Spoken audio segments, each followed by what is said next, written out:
It's not as cool as my shirt because I got a Celtics shirt. Yeah, in your own mind, buddy. I wore a Little Mermaid shirt. Did you really? I gotta get out of the way. A Little Mermaid shirt. Celtic is a Scottish. It's a Scottish football team, Celtic, right? So I didn't realize you were a fan of football. This man is spinning a basketball. You see basketball. Okay. So, I don't know what that is. I mean, the girls played netball while I was at school, so I'm assuming it's basically the same thing. Yeah, just replace it with like 7 foot tall people, and you got it. Yeah. You put the ball in a hole that has a net on it. Nice. Okay. There's a court. You can score 3, 2, or 1 points. 3, 2, or 1. Well. Oh yeah, we're live. We're live. Hello, chat. Good evening. Again? Talking sports. Yes. Talking sports, because that we're like the least nerdy of all the nerdy podcasts on the internet. Some of us, sure. The only time I've been to a basketball court is when I took my mother because I wanted to show her what boundary. Right on. It's froze. Matt died. Matt Boundaries died. were. He apparently the didn't joke show is her what too well boundaries because were. now he's stuck altogether. He's He just is frozen completely as fuck. gone. That's quite impressive. Oh, good. As I think we probably say every single time we start one of these, this is the kind of professionalism that you come to this channel for on a Monday. Am I back? Am I back? Oh, you go. you are hear back. me? I'm sorry. My internet does this every time I start to stream. That's when it goes kaput, and I'm all like, and it takes me like 5 minutes to get it all. And I unplugged it and plugged it back in to make sure it was like premium for this. And I'm like, oh, why do you hate me? Last time you were on the show, it got bad. figured out after about 15 minutes, though. Yeah, So we yeah. just- Hopefully, I just figured it out. I just switched it. So hopefully, Like you said, the cliffhanger to your story. Oh, okay. The only time I've been to a basketball court is I took my mother to show her what boundaries look like, and then I was like, stop Facebooking all my friends. So I needed to show my mother what boundaries look like is a sentence that could have been taken in a number of directions. We're on your channel today, Platoon. You can do the intros. Oh, if we you want. are. Yeah, intros. Those are a thing that we do. Hello, chat. Hope you're all well. Welcome back to the best show in the universe, probably, where we are talking about various things. The Little Mermaid came out last week, and apparently everyone is bombing it, so we're going to throw some bombs of our own. The Flash is coming out imminently and is cause for alarm. And PlayStation has had its big announcement event with lots and lots of new games, some of which I've even heard of. So we'll probably come on to that at some point as well. We have, as ever, an array of lovely guests to whom you should all subscribe. We have Cannoli Sasquatch, we have Nerdy Film Girl, we have MatKat83 of Geek Watch, we have Bagface, and we have Vex Electronica, fresh from the launch of her own new channel. So welcome to all of you guys. Thank you for having Thank you. yeah, thanks for having me. Hello. So where are we kicking off here? Well, thinking let's the just Little dive Mermaid is into probably it. the Yeah, first for thing. sure. We can just Yeah. dive into that. Sorry, I was starring. Let's dive super into chats. it. That Thank you, was a pun, wasn't it? You did mean to say that. Oh, we're doing Little Mermaid? I love puns. I totally did that on purpose. Yeah. Yeah, let's do it. Oh, I think it starts super chats automatically now as well. You don't actually have to do The that, ones do you? that came I in thought that was a- before the show started did not star, Oh, but they are okay. on automatic now. Yeah, okay. It's always good to figure these things out live on stream. All right. I know. It's perfect. I had to get ready. I didn't know Oh that we my were having fucking drag God. queens on today. What? What? getting right I'm into it. Ariel. I'm Ariel. You know what they say? The seaweed is always greener when somebody else is late. You'll be in the 2045 remake. This stream has now been banned officially in the state of Florida, so that's all Can you good. see my Adam's apple? And he's frozen. Oh no, he's back. Oh, Okay. God. Oh, sorry. Did I freeze, man? That would have. No, it'll smooth out. It usually. Yeah, it'll sort itself out at some point. So I'm assuming everyone on the panel has seen The Little Mermaid at this point. Yeah, I'm Has gonna take anybody this off. not It was seen a- it? It was funny for a gag. It was a terrible mistake. Yeah, it was like I don't know. It was getting in my face. I didn't like it. So Well, there you go. Should we go? I was going to say clockwise, but this layout doesn't really do clockwise, does it? So how the hell are we doing this? Well, I'm going to go from right to down to left to left down. That makes some sort of sense. Cannoli Sasquatch, welcome to the show. You're up first. What did you make of The Little Mermaid? Thank you. I watched this last night with my daughter and my wife, and I want my 2 hours back. This is my wife's favorite animated movie of all time. So my expectations were already really low based on everything we had heard about the casting and all the controversy with this movie. I just sat there just dumbfounded with my mouth open at parts, like going, what the heck are they doing with this movie? And I just found it boring. I found it it was just the CGI was probably one of the worst uses of CGI I've seen in a big budget movie. I mean, Vex had nailed it in her review that you go back to the old Pirates of the Caribbean movies. Those movies did it well. I mean, CGI was done well. This was so bad. It looked fake. It looked like a PlayStation 3 game. It just brought me back to like those old console times where you were like, it was awful. I just sat there with my kid because my wife and daughter went to see it in the movie theaters before on Wednesday night, and then told me about it. And then I rewatched it again. I'm just looking at my kid. She's a 15-year-old girl. I'm like, what the hell did you see in this movie that you liked? And she just like, at first I kind of liked it, but now rewatching it, it's really bad. And I'm like, are you just saying that because I'm watching it with you? Because I'm going to have a strong opinion, or is this what you really think? And no, she was like, no, it's bad. It's bad. And I know we'll get into more of it later. I just really think this was not necessary. And the main, what's her name? Is it Haley Bailey? Whatever. Halle Bailey. Halle Bailey. Sorry. Just the girl can't act. There were parts where her voice is nice. Yeah, her voice is nice. Voice is nice. There was a few songs in the beginning of the movie where she was kind of struggling in some parts, but I don't. There's no redeeming quality to this movie at all, and it was way too long. And the use of the diverse mermaids or mermen, whatever the hell they added, it just was weird. Felt out of place, and then Triton was a toxic male. Bro. Yeah, he was a toxic male, and then his kingdom, his own kingdom. I'm thinking this is the king of the oceans, and he's sitting on this. What did Vex call it? Like a log of shit in a log of shit. That's what it looked like. A floater. A floater in a rust. And I'm sitting there like, this is the king of the ocean, and he's sitting on this mud patch that's really tall. It just looked terrible. Everything about it was stupid. I hated this movie. I'm sorry. I went on a rant there, but I just did not like this at all. I gave it like a 1 out of 10. This is the damn. This is the 1 out of 10. Rants. 1 out of 10. Damn, for sure. I always avoid ones. One scores are a bad idea though, because every time you say 1, you're basically saying nothing can ever get worse, and you just know that it can. So it's always unwise to give things 1 out of 10. 2 is a sensible score. I agree. I'll give it 2 out of 10. Backface, I think we're on to you. What did you make of Little Mermaid? I didn't hate it as much as Cannoli, I don't think. Like, I thoroughly did not enjoy my 2 hours. It was so excessively long, and everything that they added was just so unnecessary, and just like odd decisions in the songs. That's like, I know everyone's harped on this endlessly, but that Scuttle song, I almost left. I was I gotta review this, and I know I have to sit through this, but I contemplated just leaving and being like, yeah, and I got there and I left. I couldn't do it. It was rough. I hate Aquafina. I don't know who she has dirt on in the world that she keeps getting cast in movies, but it's got to be serious. It's got to be, because she wasn't even a good rapper. I don't understand how. It makes no sense. And I think my biggest thing, I have this weird. I'm a musician, and I really like. Here, look, I'll show you. Look, I got a giant Rent tattoo on my chest. It says "No Day But Today" because I like musicals a whole lot.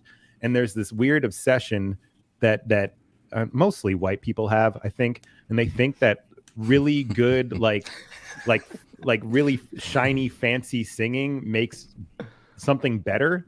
And in the terms of like R&B and shit, it makes it better, sure. But in a musical, you lose all, like the movie loses all context of what the songs are about and the emotion of the lyrics, because they're just trying to do like Halle Bailey's trying to do constant like runs and hit like huge notes, where they're not needed and where it doesn't actually put any emphasis on the lyrics or like the purpose of the song. And it sounds better, sure, if you're listening to a song like on the radio, but in the context of a musical, it drives me insane. And it just doesn't feel, it feels like nothing. The whole movie, pretty much, like from how bad the CGI was, like Vex was talking about, to the acting, which was better than I thought it would be, but that's not saying much. It was soulless. I'm sad. Yeah.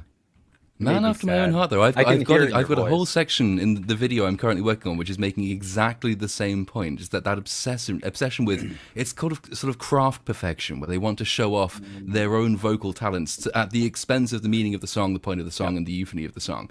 But just to make sure that everyone in the audience for the video, when it comes out, is clear on this, Rita Ora did a cover of Running Up That Hill, which is by far the worst example of this I think I've ever heard and you're ever likely to hear. So I've put that in the video as well, just so people can hear her go, and you're running up that road. It's something quite special. But you'll see that next week, though, folks. So MatKat, it's your turn.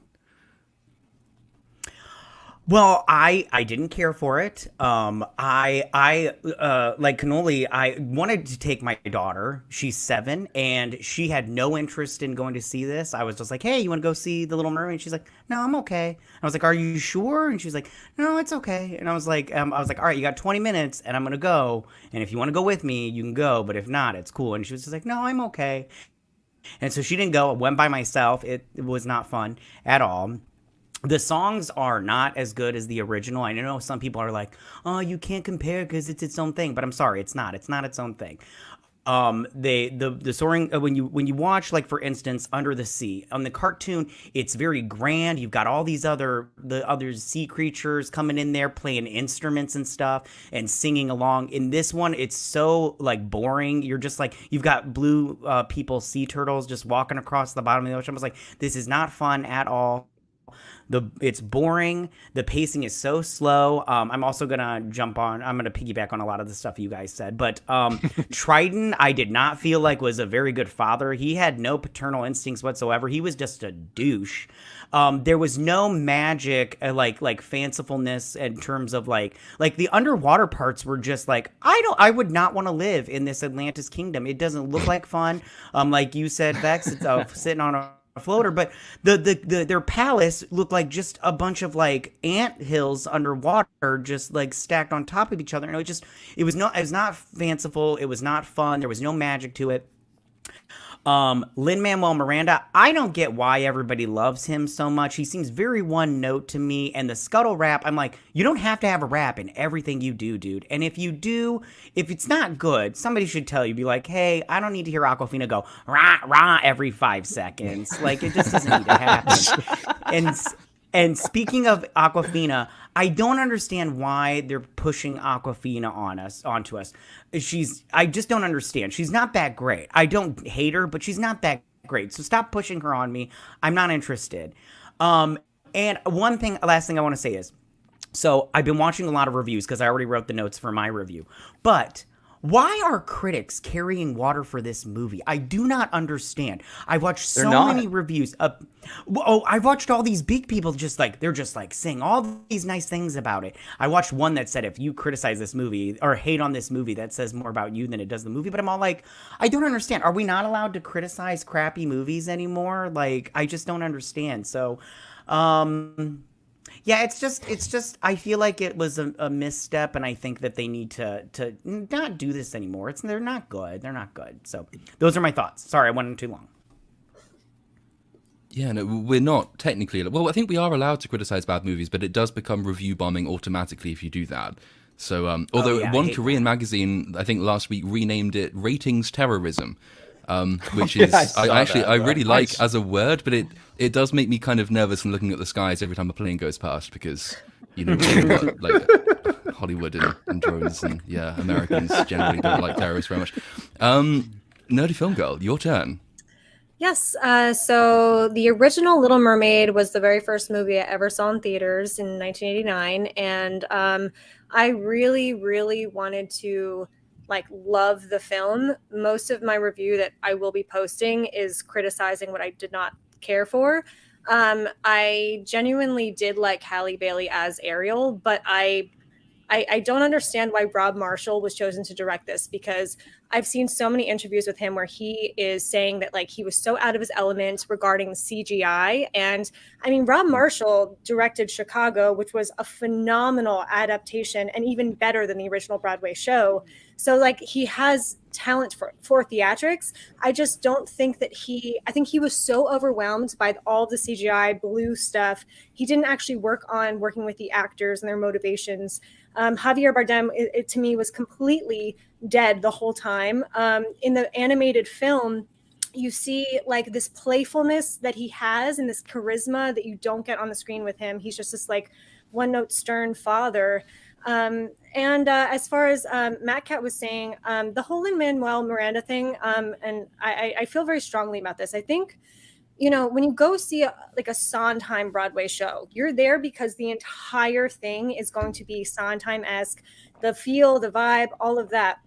But when Lin-Manuel Miranda is chosen to write one song for multiple Disney products, it feels very out of place, and it feels forced and doesn't feel natural, and it feels bizarre. I think he's a phenomenal director. I loved Tick, Tick, Boom. I thought he did a fantastic job with that. And you, again, if you want to see a Lin-Manuel Miranda show, like you're going to pay to see an entire 2 hours of that. So I think it's just watering down his brand. Every song is now sounding the same. It doesn't really work for me. And there's multiple other things that didn't work for me regarding the film, but I did have a very good time at the theater just because the environment I was in, like so many people were dressed up, like the theater was packed, like it was a fun time. Like a lot of bars prior were doing like Little Mermaid themed cocktails, things like that. So it really was disappointing that I was let down, but I think the overall experience I had at the theater wasn't necessarily as bad as other people experienced. Mm-hmm. That's a nice measured response. Disney show. I'm just kidding. Not sufficiently negative. Hates the film more. Vex, I think it's your turn. I watched your video on the new channel, which you can definitely plug as well if you wanted. That was very good. Yeah, what do you have to say for the film? Well, I seem to have been in the only film theater in the South that didn't have a black woman fight in it. I'd like to start off. Mine didn't. So that was quite nice. But I'm in the North. I'm in the South. There you go, right? I'm right on the Georgia line, so my entire theater was filled with black women. But other than that, this was a dog shit adaptation. The animated Little Mermaid is tied for my favorite Disney animated film. So I really tried to go into this with an open mind. I didn't even read like a lot of the like tidbits that we had been given prior to this about song changes and all that. So I just kind of like went in, and I was okay for the first 20 minutes in all honesty, because I was like, okay, it's just a really heartless rendition, like literally frame for frame of the animated one. And then after that, like I could just like me and the woman next to me, because I did not want to drag my husband to this. Like it's 2.5 hours. There's You're better a great ways wife. There's better ways he can spend his time, right? But like just me and the woman like next to me, she also came alone, and she was just like, she just looked over at me. It was during the Scuttlebutt song, and she was just like, so I'm really disappointed by this. I don't think Halle Bailey, was a good fit for Ariel. I think she's got a good voice. It's just very obvious that she was cast based on her skin color, and that's it. There was a lot of messaging that I didn't appreciate in there. I thought it was extremely racist as well, especially the little shanty town that they swap out all black people for white people for, but they keep the Caribbean culture in there, which was kind of weird. Didn't care for a lot of the stereotypes they put in there. My favorite part of it, very small part of it, whoever they cast for Vanessa was perfect. Oh, Perfect. yeah. That's Perfect. it. Yeah. She's exactly who I pictured when, like, for the animated film. And I mean, I liked that, but it also pissed me off equal parts. Yeah, and she was hot Yeah. in that lingerie, all like lounging on the couch. Yeah. I was like, yeah, daddy likes. I didn't want to. Yeah. I'm glad you Yeah. said it. Yeah, That's Rob just Marshall. yeah, that I also wonder why Rob Marshall was picked for this too. I don't think he was a good fit. The Miranda dude, I picked up on I didn't realize that he's the one responsible for a lot of the new songs and the new Disney adaptations, but I could feel it because a lot of the songs I was listening to, I was like, I think I've heard this song before, like twice in 2 other movies. So I didn't feel any originality there. I didn't like how they butchered a lot of the OG songs as well.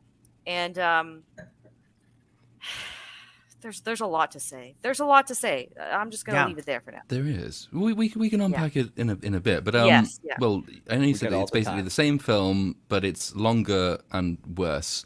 Mm-hmm. So so our resident Zack Snyder fan, Movie Cynic, your turn. What did you make of? Well, first of all, I just want to thank Disney for this movie because it helped me produce probably my best video yet. So just thank you so much. I'm excited. No, the route I took was actually from Swappers told me to write it satirically because I came into the group chat just heated because I fucking hated I hated this movie. I was like pissed off when I got home, and it's more of just like it's about the fact of how manufactured it feels. Like it just feels so hollow and so fucking empty, every aspect of it.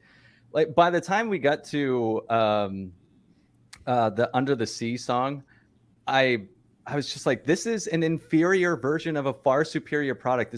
What the like, why are they fucking making this? Like I couldn't believe what I was watching on the screen. I didn't. Oh yeah, Bagface for sure. Yeah, I actually heard that it's more that they're doing it to make sure they're keeping the rights.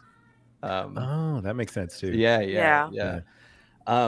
But and it's you can't watch a movie anymore really without thinking of like the meta circumstances surrounding it and like oh, I legitimately. If you look anywhere about the Little Mermaid, it's about how amazing it is, and I'm just like, there's no way this many people actually think this movie's this good. And if you actually look under the hood a little bit, all it is praising the lead actress and not actually praising the movie itself, because the movie's shit. It looks absolutely terrible. It feels hollow. Javier Bardem, who's one of the best actors of our generation, put in the worst performance. It wasn't even a performance. It was Brie Larson level, like plank of wood, just fucking standing there, Captain Marvel style. And that was just atrocious. And you picked a lead actress, and Vex, you're 100% right. They literally said like 3 or 4 years ago that they were picking someone who it was based on their skin color, period. So, surprise, surprise, she can sing well. So, like you knocked it out of the park off of what you're the very primary thing you're supposed to do. But I said in my review too, very satirically, is that she just looked like she was happy to be there because she was not a very good actress at all. She constantly looked like she didn't understand what her character should be doing or what kind of face she even should be making in multiple moments in the movie. And so, like, you combine that with all of the praise you hear, and you're just like, this is what the fuck? Are we living in clown world? Like, how do you actually praise this? Why don't you just admit the fact that she's really good at singing and a terrible lead actress? Like, because she's not an actress. And someone even had the balls to try and correct me of like, well, she's been in so many movies. She is an actress. I looked up her filmography. She's been in 2 actual movies, one when she was 6 years old in a small bit part, and one when she was 12 years old in a small bit part. What a And The Color filmography. Purple, but yeah. Well, The Color that's coming Purple, out. It's not out yet. True, yeah. But yeah, so that's my quick 2 cents. Fuck this movie. There is one scene that really sticks in the mind on the acting front. It's the bit where it's the storm on the ship and all the humans are panicking and she's been watching them. And I remember thinking as I was first watching that scene, I thought, you know what, actually, she's conveying this kind of well, because this is someone who is not familiar with humans. She's fascinated by humans. The storm and the waters are familiar to her. So she looks mildly fascinated and slightly vacant about their unusual reaction to what is very familiar to her. And I thought, that's actually quite well conveyed. But then, as the film went on and I saw the exact same facial expression applied to entirely different scenes without the same context, I thought, you know what? No, she's actually not acting there. She's just, that's just her face. She's not actually trying to convey anything at all with that. You know what it reminds me of when Sylvester Stallone was nominated for Rocky, because everyone was like, "Oh man, like what a performance!" And then like a few movies later, they're like, "Oh Jesus, that's just him." Never nominate him again. My bad. Yeah. I'm Plus, trying to think- plus, yeah, sorry, Little Platoon, you go. No, because whenever I start, you're going to be sitting there for 5 minutes saying nothing, so you better go first. I just wanted to talk about the one scene, because I was like totally thrown by the scene when she goes into that like marketplace and she gets the food from Jodie Benson, and then all of a sudden they're just dancing around this weird waterfall, this well or whatever, and they're just throwing up sand. Like, I'm like, who does that? Nobody. And I'm all like, what kind of a weird island country is this? Like, it's just weird. They're just throwing sand, partying on the beach all day. I was like, it was so weird. And I was like, I don't like this at all, this part of the movie. It was very weird. That was the part where I was just like, I'm officially done. I don't want to watch this anymore. But I did stay and watch the island nation itself is just a very strange thing. So the original makes almost an effort to be as vague as possible about where it is, when it is, what it's called, who lives there. You don't really know anything about the island. It's supposed to be as vaguely European as you could possibly make it in order that the story not be bogged down by world-building details and things like that, which this film doesn't do. This film not only places it much more specifically in time and also sort of in ethnicity of the people who live there, but you also get the sequence where Eric is pointing to a map and guiding Ariel around the world and saying, this is where we are, this is Brazil, we trade with Brazil, this is Europe, we trade with Europe. And I'm thinking, what's the biggest trade between Europe and Brazil at this time? Oh yeah, oh, that's not good. I think he's talking about slave trades. Half of all slaves imported to the New World go via North Africa to Brazil. That's but that might explain why the island is as diverse as it is. But it's unusual, I think, or unwise of them to have placed it in that way. But also because they invite so many world building questions that they just don't go anywhere or do anything with. So in this version they borrowed it from the sequel, the 2008 sequel, The Little Mermaid. Is Ariel's beginning? Ariel's mum has died in the backstory of this, and she was killed by humans, as I recall. Now, you would think that's quite a significant alteration from the original, right? That would surely impact Ariel's character massively. Maybe, you're going to have to do something to explain why someone whose mother was killed by humans is so infatuated by humans and collects all human trinkets and falls in love with humans. That's important information. That informs everything about her relationship with the world, except that no, it doesn't, because they just say it and then they don't do anything with it and they move on and the rest of the film is exactly the same. So I don't understand why there's a number of those changes as well, where they change these bits of setup. Eric is adopted by the Queen of the Island. Her husband has died. Grimsby is the Prime Minister. She is black. He is from Pakistan. Eric is from England. But the adopted backstory, I don't understand anything about the world that they're trying to build here. It's such a bizarre little show. Stop being such a bigot, Platoon. God, just accept. It's just notable. I don't get what they're going for with this. I totally agree with you. It's just, in a lot of the other things that we've watched, it's still overt, but it's been a little more subtle. But here you can't avoid it, and you're just like, this is literally just diversity porn for the sake of being diversity porn. That's really all this is at the end of the day. The Triton and the daughters thing doesn't make any sense either. Right? They're all. He is Andrew Tate incarnated, bro. He is. This is a guy playing all over the world. He is, to use a pun, he is incredibly salty about the fact that his wife was killed by humans. Which that one? Informs Triton is very salty about that. No, which wife? Oh, which wife? Well, that's the question, right? So, has he had multiple wives in the past, which give rise to his incredibly, admirably multicultural daughters? Or did he not? Is he so torn up by the death of his wife that he went around shagging everything that moves? Or isn't he? But if he's not, then why is he so bigoted about humans? He's basically a big underwater racist in this film. His wife just could have been a modern female, and you know how being ran on is a thing now. Ouch. In He's feminism. taking care. He's pissed Yeah. because he's taking care of so many other men's children. There you go. I knew That's it. why he's so emotionless. I knew it. He's just I kind of watching. always thought Triton was similar to Zeus in that sense, and like wasn't Zeus notorious for sleeping around and having children from? That's kind of like what I guess, but like, Zeus why would you was. include that in a children's movie? Yeah, but no, and you're No. right about that. But Zeus was never particularly caring of the people that he slept around with, which is the Right. difference. He cares sometimes about his children unless they piss him off. But he's not possessive in the monogamous way that Triton's portrayed as being, which makes his Yeah. character kind of strange. I think that's probably one of the biggest changes they made, which has so many implications that the film just doesn't even bother to address. There are others which don't make any difference at all. So Ursula in this telling is Triton's sister. Yeah. And you think, okay, you've taken the time to tell us that this must be important somehow. Oh, what's that? No, it isn't. Oh, okay then. Well, That's they're helpful. petitioning for a Ursula Triton spinoff now, allegedly. Oh God. He Who's really wants they? that paycheck. Who is Um, they? Melissa McCarthy and Javier Bardem. Oh, He good. he looked like he so they hated travel in a every large group Yeah. of two. He looked like he hated Yeah. being in this movie. I was gonna say I've been trying to like think of a way to work, the Triton like having a bunch of different raced daughters into it, but my brain always goes back to like this is a movie about fish people.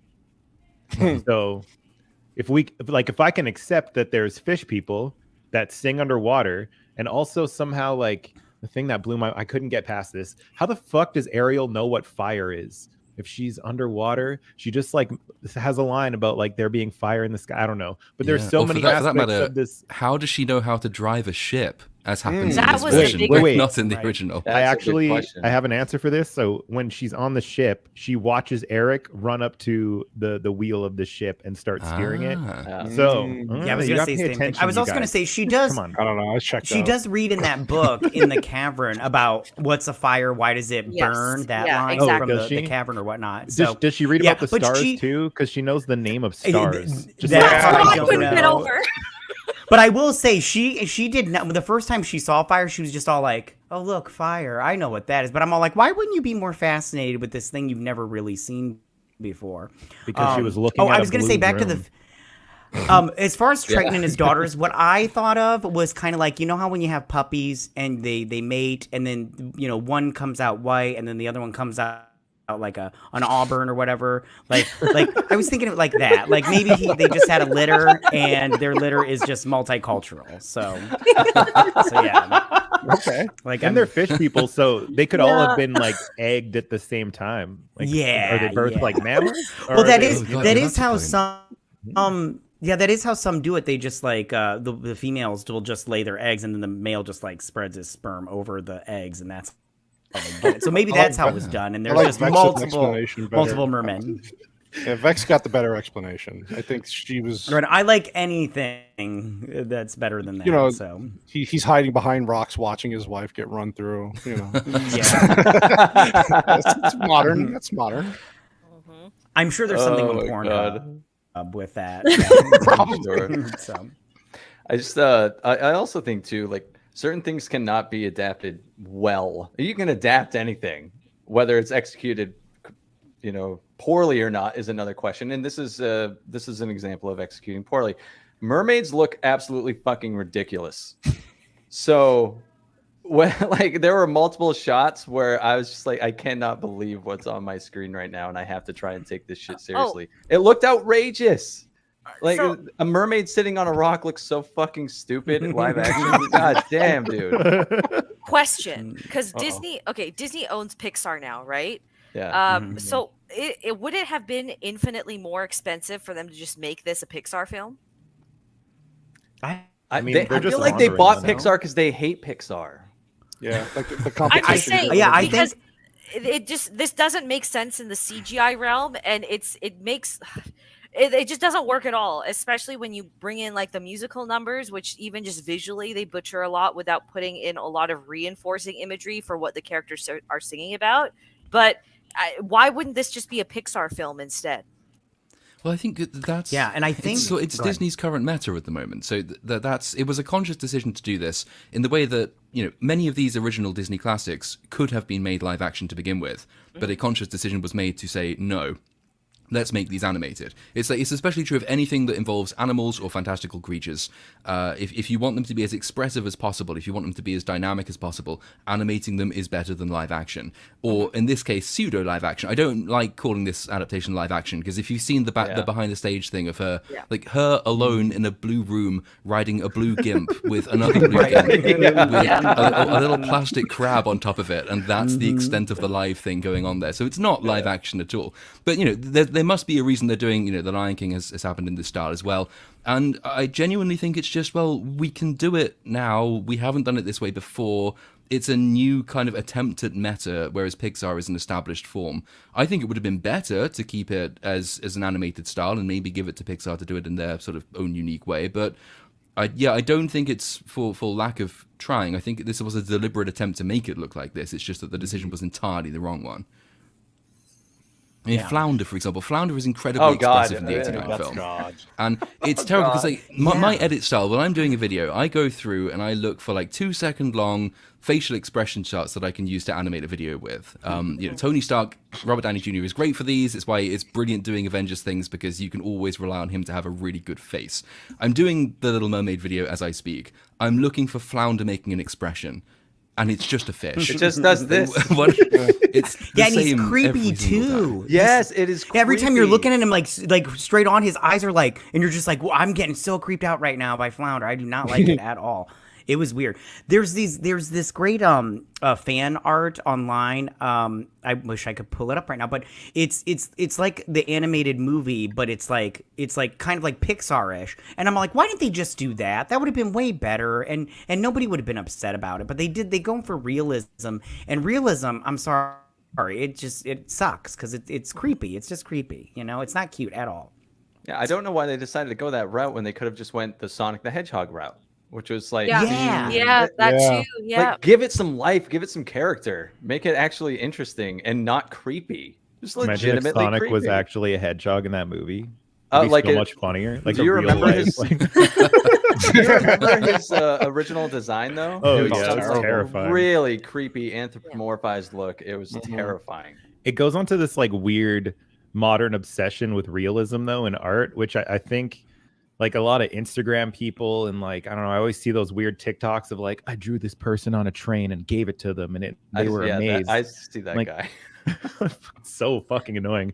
But it's like people that have no idea what art is. They think people that don't draw realism as artists don't do it because they can't. And it's no, it's like Picasso. I learned a lot about Picasso. That dude did a lot of realism. If you look at his early work, it's good in those terms, but it's artists understand realism and then they use that understanding to manipulate the real world into art.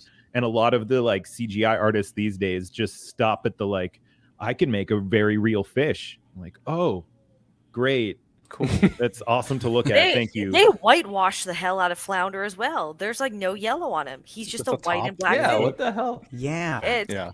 And the rest of the movie doesn't even look real, so why make Flounder look real?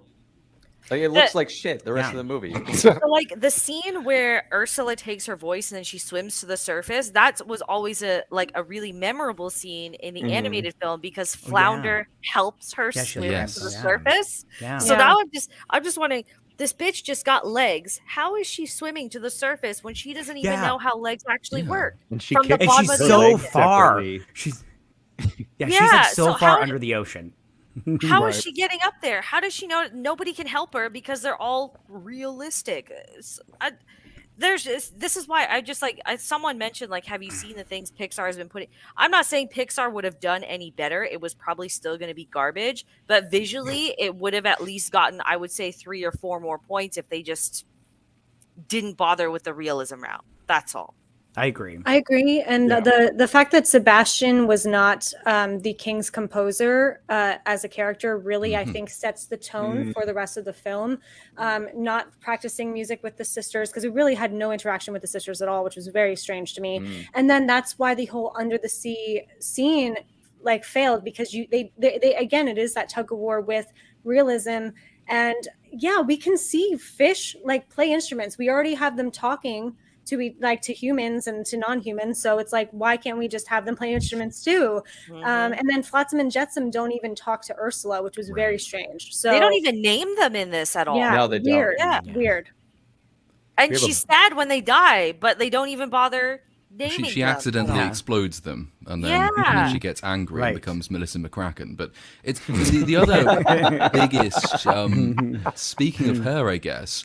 I think probably the biggest, the biggest in every conceivable way, but the biggest change to the setup and the most damaging one, it has surely to be the change to the spell that she casts. So, like, everyone is familiar with the original Devil's Pact, which is Ariel trades her voice for legs. She has 3 days to secure the love of the prince, and it must be sealed by a kiss. And that's basically it. So you know the terms. The reason it works as a devil's bargain is that Ursula knows how difficult that will be, and Ariel hasn't really considered that yet. So Ursula isn't lying to her. She's just omitting key bits of information like, you're going to have a really tough time with this.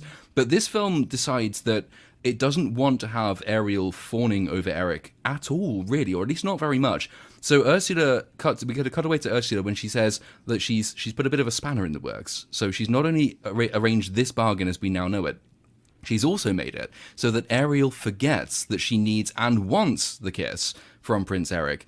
Whenever it's broached, she forgets immediately. Whenever he goes to kiss her, she shies away from it. That's incredibly... I mean, it basically makes sure that Ariel has no character development from that point in the film onwards, because the genius of the 89 film, which I'm not a huge fan of, but which I'll still admit, had its moments, that used Ariel's voicelessness, but her very clear wants and aspirations to show how clever she is in terms of physicality. She uses body language, she uses charm, she uses seduction. You can see her getting frustrated, you can see her working new things out, trying new things. We learn more about her when she loses her voice, because she's aiming for a goal that's very clear in her mind. This film says, nah, she's going to forget everything. She doesn't really want the boy. Like, Ariel don't need no man. Ariel of the Little Mermaid don't need no man. And then, as a result, she just sits there sort of vacantly as he occasionally tries to flirt with her. She forgets what she wants. We learn nothing. She goes nowhere. She becomes incredibly boring and lifeless from that point till basically the end of the film. Hold on. Okay. I remember the stipulation too, right? That she's going to forget it. But even when the maids, or I don't know, whoever rescue her, right? And they bring her back to the castle, and they're showering her, and then one of them say like, oh, maybe this is they allude that this might be the girl that Eric has been looking for. And then when Eric comes in, she's excited though, which is the weird part. So even though that's a stipulation of the deal, they don't reinforce it with anything that happens during the whole Land Kingdom sequence at all. Because it's very clear that they're eye-fucking each other from the very beginning. And then she even goes into his like secret playroom or whatever, and she's fucking she's fondling all his shit and touching it and all that, and she blows his horn at one point as well, doesn't she? Yeah. Which I was going to say, very disrespectful. Sorry, go ahead. You're right. Like, if somebody came into my office, I'd be pissed. I'd be like, excuse you, you don't come in here without me. I don't think so. She wants that. Continue, Vex. I apologize. I didn't mean to repeat. Yeah. Right on. That's an inversion, though, because that takes the place of the scene in the 89 film where because Scuttle teaches her what the fork is and what the smoking pipe is, or he teaches her wrong. So that scene in this film where she's blowing the horn, she's showing him what all of these undersea relics do, takes the place of the kind of charming and funny equivalent in the 89 film where she's trying to show how much she knows, but her knowledge is based off of this crap that Scuttle's been feeding her. So she accidentally blows the smoke from the pipe into Grimsby's face and he gets covered in ash. And it's kind of, it's not anything special, but it's kind of warm and charming. And it's not the only example in the film. The biggest example of the film with the role swap is the death of Ursula at the end. But it's the first sort of major one where you say, well, I know what you're doing here. You are just trying to swap it. So she gets all the explanatory roles and he's the receiving simping character. And it just doesn't work. Also, that deal change really, really makes the Kiss the Girl song very odd. Because that song's changed as well. You have the insertion of the line, use your words, boy, and ask her. Well, in the first place, she can't say yes because she can't speak. In the second place, she keeps forgetting she wants to kiss him, so every time he gets near her, she shies away. So the song is teaching the importance of affirmative consent. She shies away, basically, implicitly rejecting, and Sebastian keeps saying kiss the girl. So what are you telling us here, film? What do you want us to take from that scene? Is Sebastian perpetuating rape culture by his own definition, or is he not? It just causes so many problems, and it doesn't achieve anything, so why the fuck did they do it?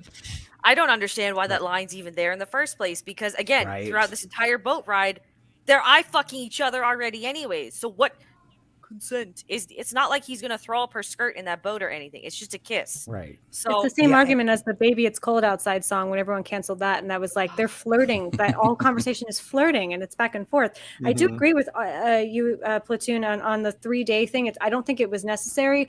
I think they probably did it because women are known to be seemed as manipulative, and I feel like they maybe thought like they don't want her to just be like trying to manipulate him to get this kiss, and they wanted to have like genuine love. But I don't think that change really did anything, and it just complicated things. It does. Yeah, I And absolutely it doesn't agree. really pay off either, because I agree with you. I think that's what they had in mind. But the problem is, in the original version, the question of consent doesn't arise. If anything, the person who's not being asked for consent is Eric, because she's the one who is trying to get him to kiss her.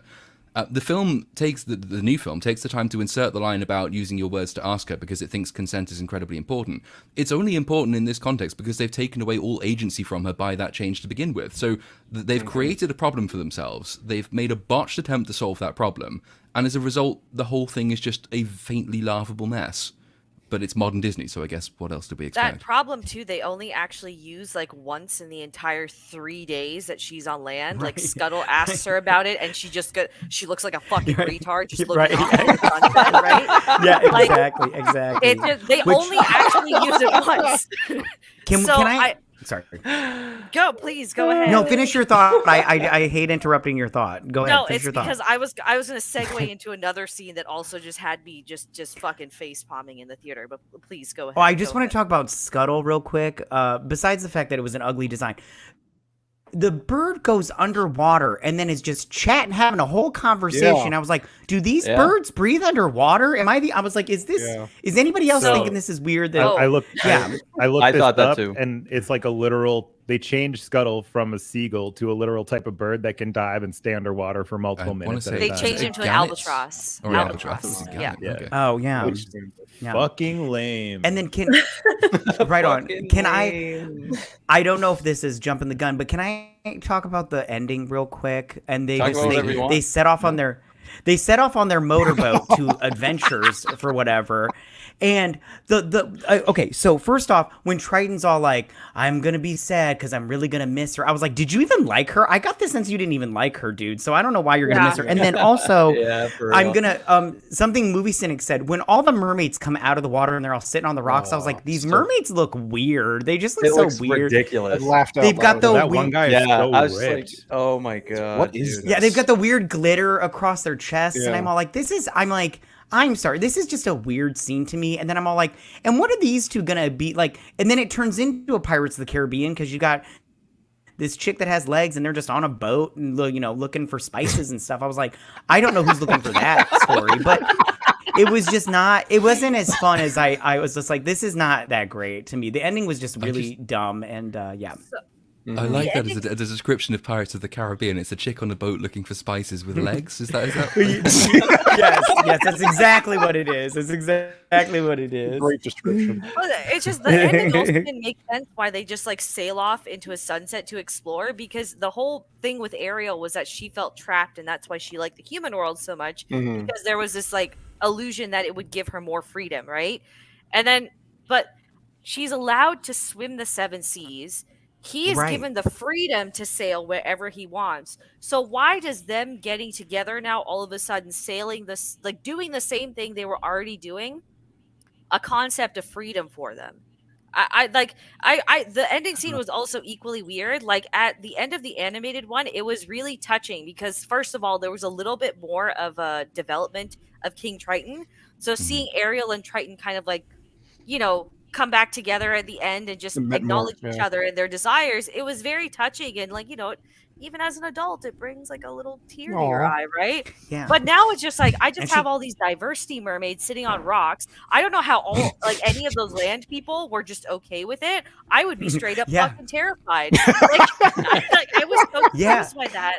And the other thing too is Yeah, because the mom. Okay. Go ahead. Sorry.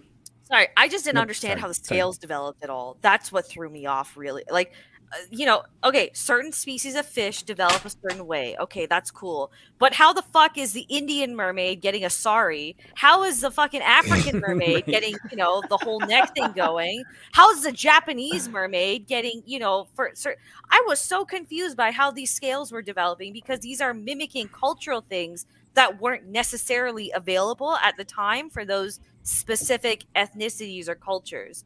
I'm so fucking confused. I think this is a good segue for I want Bagface to take over because his video, he hasn't done the review yet, but your rant, dude, was That was fucking great. amazing.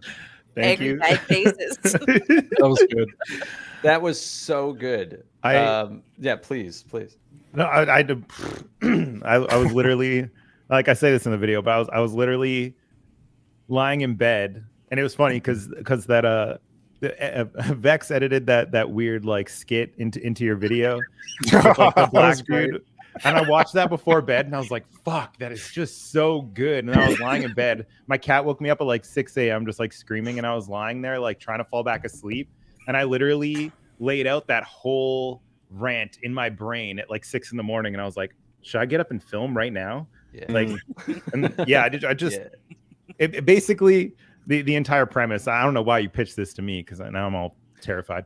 But the entire premise of it is basically I don't know, just how no one wants this shit. Like, black people don't like. Yeah, Halle Bailey was a person in a movie. And hold on, just really quick, I just wanted to defend. Like, I don't know if she was cast. She was probably cast because she was black, but also they cast like a racially appropriate Aladdin in the remake of Aladdin, and he was fucking terrible as well. So I don't. Maybe their casting people just suck, which is entirely possible.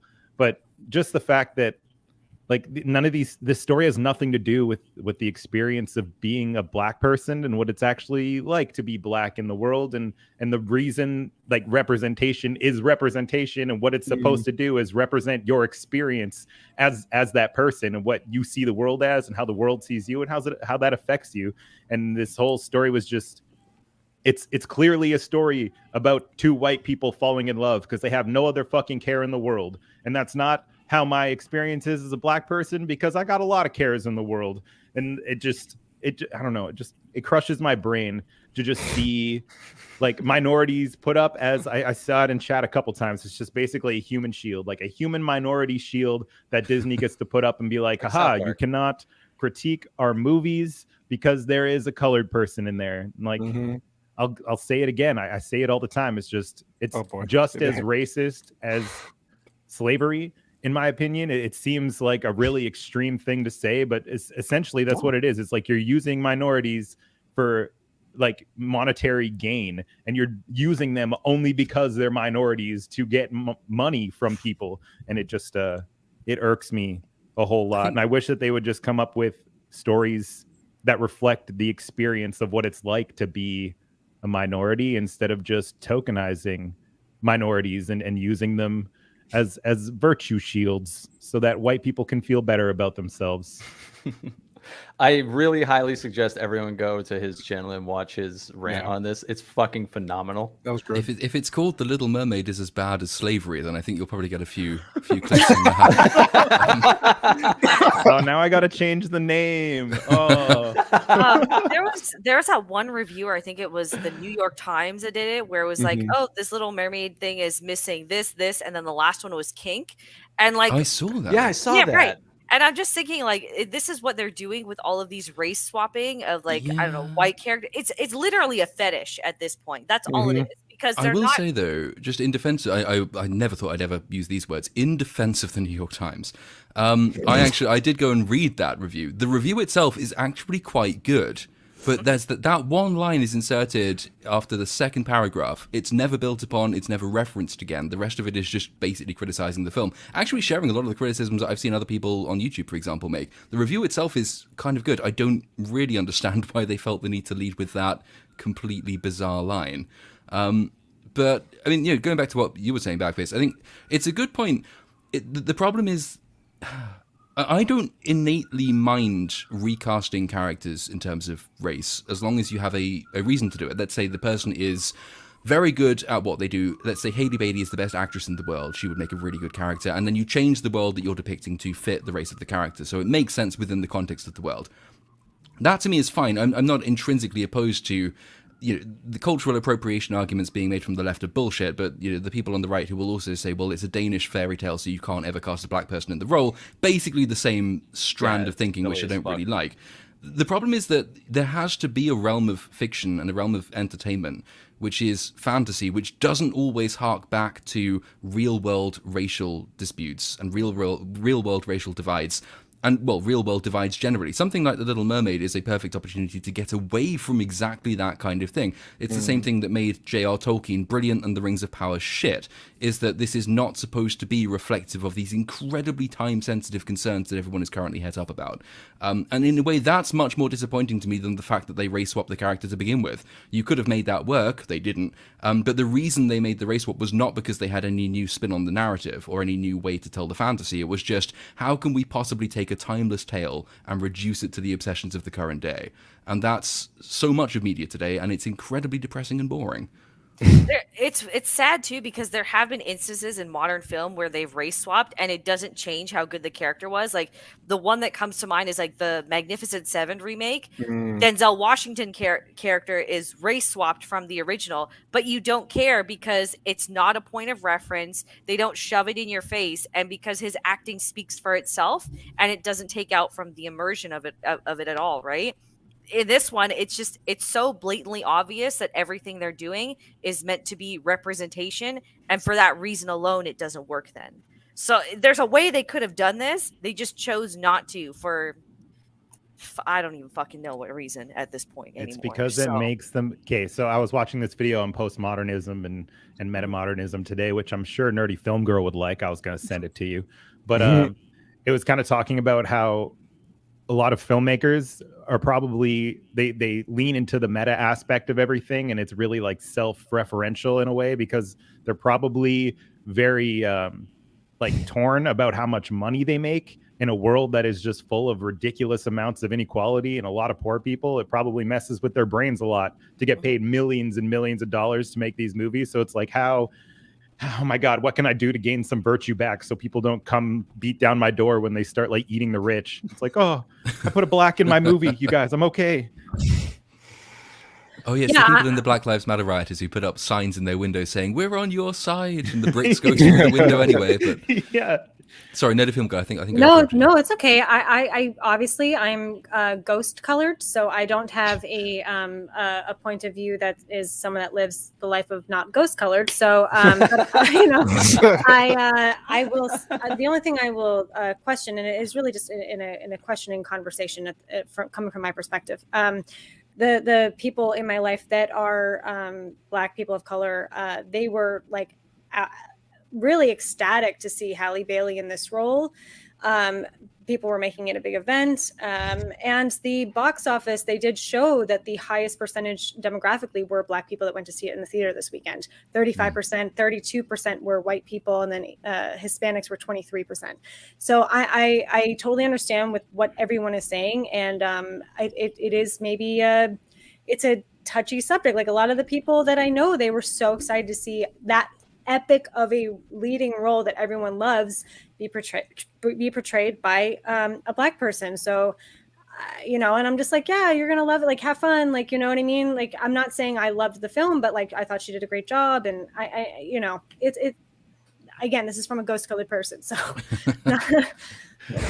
I think that's totally fair. And I kind of touch on that too, which is like, it's almost like Black people are being trained to just enjoy anything in a sense, where it's like, I just get to see a Black person on screen, and that's amazing to me. And it's amazing to me too, as a Black person. It's kind of, I don't know, heartwarming in a way to like see people that look like me, be in major roles. And I grew up doing theater, and I really loved musical theater. And the reason that I quit was because most of my favorite shows and roles in those shows were not Black people. And I had to come to the realization that I was probably never going to be cast in those roles. And like my favorite show, I don't know if anybody knows Spring Awakening, but it's literally an entire show about Nazi youth. And I was like, wow, I would give anything to be in that show. But I also realized myself that like it would be very confusing and I wouldn't want to be cast in a role that I have no purpose being in, that takes you out of the immersion of the show and like the reason that the show exists itself.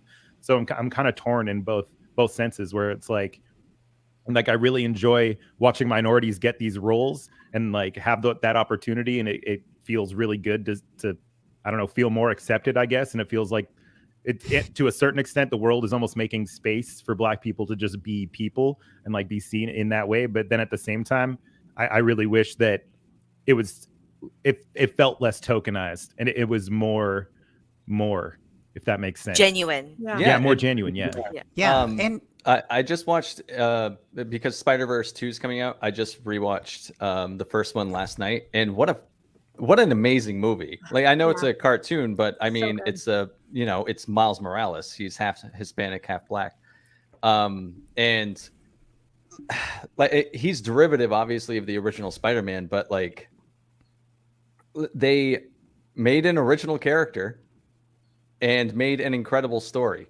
And wouldn't you rather have that than just have like your race swapped shitty by the numbers remake, live action remake? Like, yay, you got to be in that. Wouldn't you want like I challenge like Hollywood writers to write something original as inspiring and incredible as the Into the Spider-Verse movie was? Like, make more movies like that. And I feel like that's the kind of representation that people should want. I mean, like whatever you like, but Into the Spider-Verse is way fucking better than the Little Mermaid remake. I can tell you that much. Really quick. Do you know how? I'm pretty sure this story is true, but the reason Miles Morales came into existence was when they were doing the Andrew Garfield reboot and they were casting a new Spider-Man.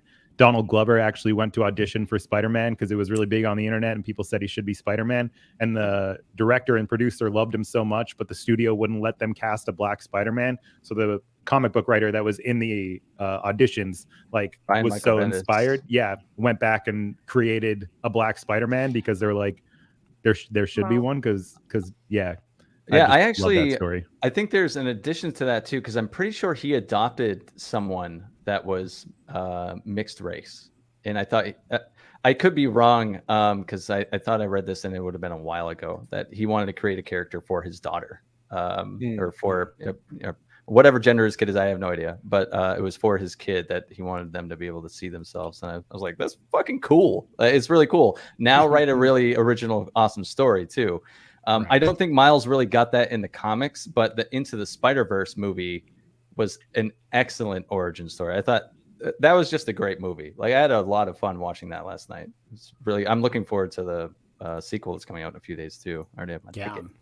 If I can just pop back to the point that you were making. Oh, wow, Nerdy Film Girl isn't even here anymore. You have an opinion regardless of what color you are, first of all. I feel like that is a gross misconception that just because you look a certain way, you can't have an opinion. It's the same thing how like a lot of people were harping on, oh, like, why are you a dude watching The Little Mermaid? It's cinema. You're allowed to criticize it no matter what you've got between your legs. In terms of the whole colored people on screen or whatever, because I'm brown, so like I grew up in a predominantly white neighborhood. I'm now moving to an area that is deep white South. My husband is a fucking hick, so it's just, for me, it's never been a problem like with the whole representation thing, because when I'm watching Disney movies as a kid, like I still dressed up as Sleeping Beauty, as Snow White, as the Little Mermaid, even once when I was a kid, because it didn't matter what they looked like. It was the fact that I could connect to the character that mattered more for me. So in all honesty, it makes a lot of, like, I don't mean this to be an attack when I say this, but in this, like, for people to kind of be eating up this, like, oh, we need to see these kind of people on screen or whatever in these kind of roles, it almost feels like exploitation, because they know that, let's face it, majority of the general audience out there is fucking stupid and they don't see things at the depth or criticism that we do, right? So they just eat it up and they don't care. honestly, I don't give a fuck what color you are. I just want you to write a good story. And if you're going to be race swapping characters, don't make it overt, or just come up with new fucking ideas is the other thing. Yeah. And Just to answer this, derivative does not mean literally taking a character called Peter Parker Spider-Man and race swapping him with a black person and saying this is Spider-Man now and his name is Peter Parker. Miles Morales is Miles Morales, but he's not Peter Parker. So at the very least, derivative does not equal like literal fucking race swap character. Anyway, moving on. I agree. And sorry, nope, you go. No. I went last. You go. Well, I was just gonna say, and to jump on what Vex was saying, I just go. Nowadays, whenever they go, oh, we're making it diverse and inclusive, I go, it's gonna be shit, because it's not. They're not trying to write. They're not trying to write these really good projects and then put people of color in them. They're just putting people of color in them to put people of color in them, and then it ends up being crappy, like this movie, for instance. But I just go, like, for instance, Batwoman. I watched Batwoman, and Batwoman was such a crappy show. But I got from friends, but it's inclusive and it's so diverse, and they're including all these people in it and everything. And I go, yeah, but they're not trying to make it good, so that doesn't help you guys out at all in any way, shape, or form. It just goes, they're writing this crappy stuff. And I think Backface, I think you made a video about this, and they're getting these people on the cheap because they're being like, well, it's crappy and you want a gig, so we're just going to pay you like a little bit less than everybody else. But, inclusion. And I go, why are you doing this? Like, why don't you guys try to write something really, really good, hire someone of color, and then just make this really great project? And if everybody loves it, which if it's good, they will. But you guys aren't trying to do that, and it's really annoying. And that's my story. Well, it's a bit of a cultural feedback loop that happens. So, I mean, in the first place, it's worth remembering that it's not just, say, Black Americans who, I don't want to say overreact, but who will come out much more strongly to see a Black-led film, a Black-led Ariel, a Black Panther film, whatever that. But it is pronouncedly more likely when it is a Black-led character. So, if you have an Indian lead character, you will find groups of Indian people saying, I actually really like the fact that I'm seeing someone from my background who's in this film. They don't flock to the cinema in quite the same numbers, and they don't seem quite so het up about it. It's not as important, but it is still important. And, I feel kind of the same-ish way. Like, I don't need to sympathize with a character's sexuality, for example, to find the character compelling, or to see myself in their shoes. But, occasionally it's nice to see a gay character who isn't just completely shit, or like the kind of person I would imagine prancing at the front of a pride parade while wearing a furry costume, for example. Like a gay character who isn't that camp. I quite like that. That's fine. And, I will probably have some slightly more sympathy for that character just because a point of commonality exists. But I think with Black Americans, at least the impression of me sitting over here as a cartoon, not in America, is that you have a culture which simultaneously tells people, or tells Black Americans in particular, that you are different. And culture is divided along race lines. There is white culture, there is black culture. You have school children told repeatedly by their own teachers that they will not learn as well from white teachers as they will from black teachers, and they won't understand history if it's taught by white people about white people. So you need to teach black history, you need black people telling it, because there is an insuperable difference between black people and white people. And that's from elementary school upwards. You have a culture which re-emphasizes and re-emphasizes and re-emphasizes this divide. And then you have a Hollywood industry which turns around and says, look, we're finally representing you. I say, well, okay, but I think that might be one of the reasons that so many people will flock to see Black Panther, for example, or will go and see The Little Mermaid for nothing but the color of her skin, is that you have a culture which tells people that the color of your skin is basically the most important thing to know about you. And you don't get the same thing with Japanese Americans, Indian Americans, Chinese Americans, whatever else. So it's kind of, it's not an exclusively African-American trend to see sort of racial identification, but the strength of feeling really is. And I don't think media is to blame for that, but I think media is probably responding to that and then perpetuating it in turn. They're doing it in the worst way possible. Because there was a scene in this movie as well where I was just like, that is unironically the most racist thing you can do for representation. But so after Ariel, like Scuttle comes and finds Ariel and tells her, oh, like that new chick is actually Ursula under disguise.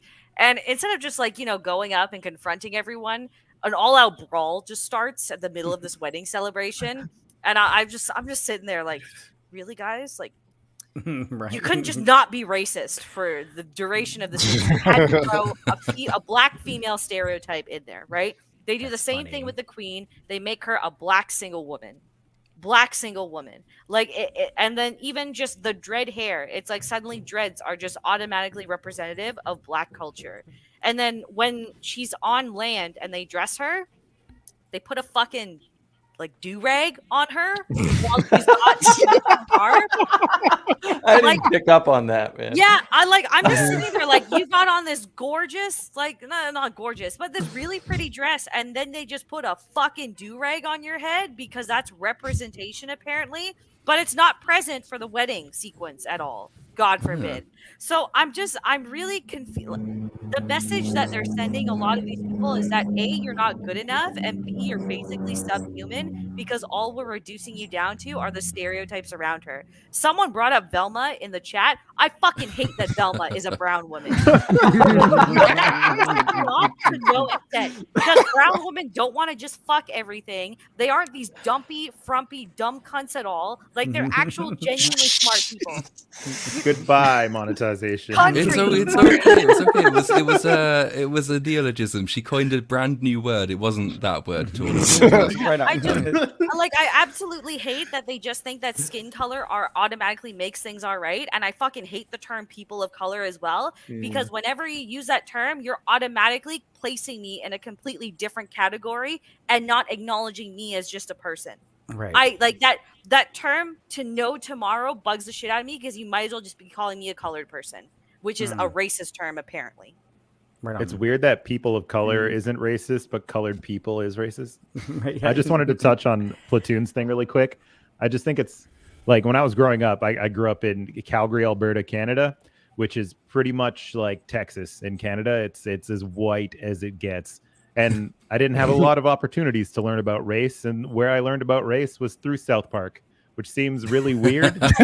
But there's an episode where they have like they're changing their town flag, and their original flag of South Park. I know this one. Yep. Yeah, Yep. it's like all these white people hanging a black person.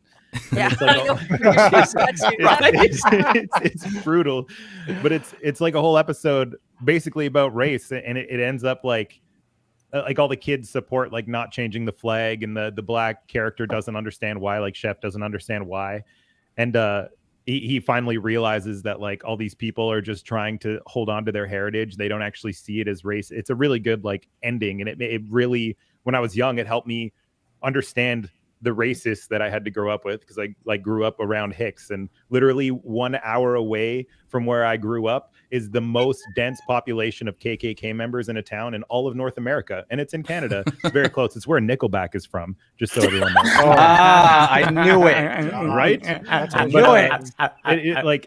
It just was funny to me that these two white dudes from America that are from like Colorado had such a grasp on race and understood it so well that they like taught me how to see my own race and how to see how other people like see my race as well, like how they view me as well. And it's really weird to me that it's turned to like, yeah, black people can't be taught about their own blackness from white people. Like it's like, oh, shut up and like sit down, white person, which is just, it's antithetical, because you need both sides of that argument to understand like how you're viewed and why you're viewed that way, and then the other side needs to understand like how you view yourself in that way too. Sorry, I just it brought up things in my brain. No, I grew up in a No, very that's white fascinating. area in Canada as well, but I didn't have that experience at all. But I think I'm also just maybe I don't pick up on those things because I've never really cared about whether look at me a certain way. Like, everyone warned me that, oh, you're moving to the deep south, like people are going to be racist towards you. The fucking people I've met down here are way nicer than the people I've grown up around in diverse Toronto. So I don't. And the ironic thing too is all of these colored stories are being written by white people is the other thing. Because this was all penned by white men, wasn't it? Aren't they the devil apparently? Yeah. Well, The devil. Miles Morales was also created by a white guy. So was Black Panther. There you go. There you go. It's true. So can So I you change need to it? hate those characters, actually. Can I change the subject just really quickly? No. To the box office of this movie. No. No, you guys are really making really good points and everything. But Is okay, it the so Chinese my first box question office is. you want to talk about No, specifically? I do want to talk about that, but I wanted to ask you guys: do any of you think this is going to make $1 billion? Fuck Yes. no, it's not even gonna break even. I don't I think, think it will. it'll maybe make $1 billion. I think it'll be close, but I don't think it'll be $1 billion. Close No, though. no way. And what do you It think- already opened worldwide to in the first 3 days. There's 145 and 168 4-day. There's no fucking way that it's gonna make. It has to make more than 5 times its opening weekend worldwide. No way. Yeah. It's I not think even someone what gonna do break you- even. on Mr. Go Brown's ahead. channel yesterday, somebody brought up that it would rely quite heavily on Chinese support. The Right. box office figures in Nope. China are not good. Nope. Yeah, good. I think it earned $2.5 million, and it's predicted to make 2.63. 2.63. Sorry, I think it's Lot predicted to make of- 4 overall, which is not good. A lot of Aladdin racist didn't do well either Americans there, there. yeah. I would just like to point out, I did a lot of research after I got owned. I was looking for a place to move in the world that was not Canada. I couldn't find one because healthcare is nice. But I'm so I was looking at jealous. Asia. I was looking at Asia, and Chinese people are actually insanely racist. So Oh, yeah. it could very well be that the Ariel is black, that they didn't go see the movie because Japanese and Chinese people are intensely racist, and I didn't Yeah. move there because of that. Didn't China change the poster? Did they make Yeah. her more Yeah, just they blue? did. They had Blue. 2 posters, and one was the one that we have over Okay. here. Okay. But I don't know which one they're pushing more or whatever. But it doesn't even matter. No one went to see the fucking movie. Exactly. It's just a lot of white American racists that live in China. I would say that I don't know as much about China. In defense of the Japanese, yeah, I mean, I think a lot of it probably would translate as what we would call racism. A lot of it is very entrenched cultural difference and complete unfamiliarity. So when the Chinese had the Beijing Olympics, the BBC sent a black reporter to cover the Olympics, and everywhere he walked, there were like 1 million Chinese people following him because they all thought he was Usain Bolt because they have no idea like who this guy is. The Japanese, on the other hand, like Japan has an incredibly restrictive immigration policy, but it doesn't just apply to people who aren't Japanese. It also applies to Japanese people who don't live in or aren't brought up in Japan. If you're Japanese and you're born in Brazil, as a lot of Japanese people are, you will find virtually the same, so to speak, racist policies are enacted against you. You're still overturned for jobs. You're still looked down on by society because it's an incredibly homogenous country culturally. And it's not in the sense that, I mean, skin color is indicative of cultural difference. So yes, it would manifest almost exclusively in the case of skin color difference. But the fact it also applies to ethnic Japanese who simply don't have the luck to be born in Japan makes it slightly more complicated than just the Japanese are racist. As for the Chinese, I can't possibly comment, but they do lock minorities up in concentration camps a lot. And Disney thanks them for that. So, you know. Right. What do you guys think that the percentage will be for the drop off for the second weekend for this movie? Do you think it'll be 60. above 50%, 60? Yeah, that's what I think. It'll be above 50. It'll probably be 60. It Especially won't because be. Into the Spider-Verse, that's going to Yeah. be, or Across the Yeah, Spider-Verse, that's that's going the- to be the whole yeah. box office. Is that next week? Yeah. Yeah, I have Yeah, my ticket yeah. for Thursday. Okay, then it's not hitting $1 billion at all. Yeah, but I think everyone needs to For remember sure. while everyone enjoys that movie, but all the same, it didn't make a lot of, like, Into the Spider-Verse, the first one only made like 360 million worldwide and like 160 million domestic. We just look at it as a success because it only had a $90 million budget and it's an animated film. But I don't think it's going to pose as much of a competitive thing to Little Mermaid. I think Little Mermaid is just everyone who wanted to see it went Saw to it. see it. Mhm. You know, and because it got an A cinema score. So that's like, you know, indicative of the people who went opening night that absolutely wanted to see it. They got what they wanted out of it. It's just the fact that I don't see, there's not going to be repeat viewings. Who actually, when I went to the fucking theater and like I saw people like literally dressed as Ariel, I'm like, there's no way they're leaving this theater without being like, that was the best movie I've ever seen in my life. There's You no would way have they're loved actually... my theater, dude. Almost Yeah. all of them gave it a standing ovation at the Yeah. end. Oh no, someone tried to fucking start What? clapping at the end of the movie, and they just got shut down. Like no, I feel like a lot of people in my theater were realistic. Like fucking no, just stop. In my theater, everyone applauded after Part of Your World. I will say I don't think there's a repeat viewing for me personally, you know, but people did applaud, you know, after musical numbers, but you know. It's After such a that- weird thing. We do not have that in this country. We don't applaud My- films. I know. I Theater heard that. didn't That's applaud so weird either. to me. It might just be that Yeah, all the my films are theater shit, didn't but I've apply. never heard people say it before. Oh no, it's fun going opening night to big movies. Like when I went to see Endgame or Infinity War, or Yeah. even back when I was a kid, like when I went to see Spider-Man 2 in the theater, like that theater was fucking crazy. It's like going to a sporting event almost. You Yeah. know what I mean? Yeah. Like It is, everyone yeah. who's there at that show is so excited to see that movie, and everyone's just like, literally the theater experience can make the movie better. So you have to see it like multiple times to get to try and get an objective opinion out of it. Because the first time you can have so much fun. You're just like, yeah, the movie's fucking great. It was fantastic. Can really Yeah, I Typically remember- silent. The British I remember- theaters, if you rustle your popcorn too loudly, then people will shame you for that. You don't make noise. I would love to hear that in that fucking accent. You fucker. Stop it.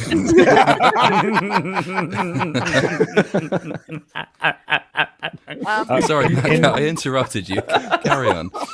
Oh no, I was just gonna say I remember I went and seen I think it was the last Harry Potter movie, and everybody started cheering like crazy loud at the very beginning of the movie, and I was just like, is the director here? What's going on? Why are we clapping? The movie hadn't even started, and it was like a thunderous applause, and I was literally like, is the director or the actors here? And like I was just like, why are we clapping? And nobody knew. They just started clapping. It was weird, but yeah, I don't like. I'm gonna that, though. slightly I hate it. defend the movie right now in a weird way, which is like, I don't think it didn't go that far under Aladdin's opening. It's like a few tens of millions, which seems like a lot in my books, but in the world of movies, it's not a whole lot.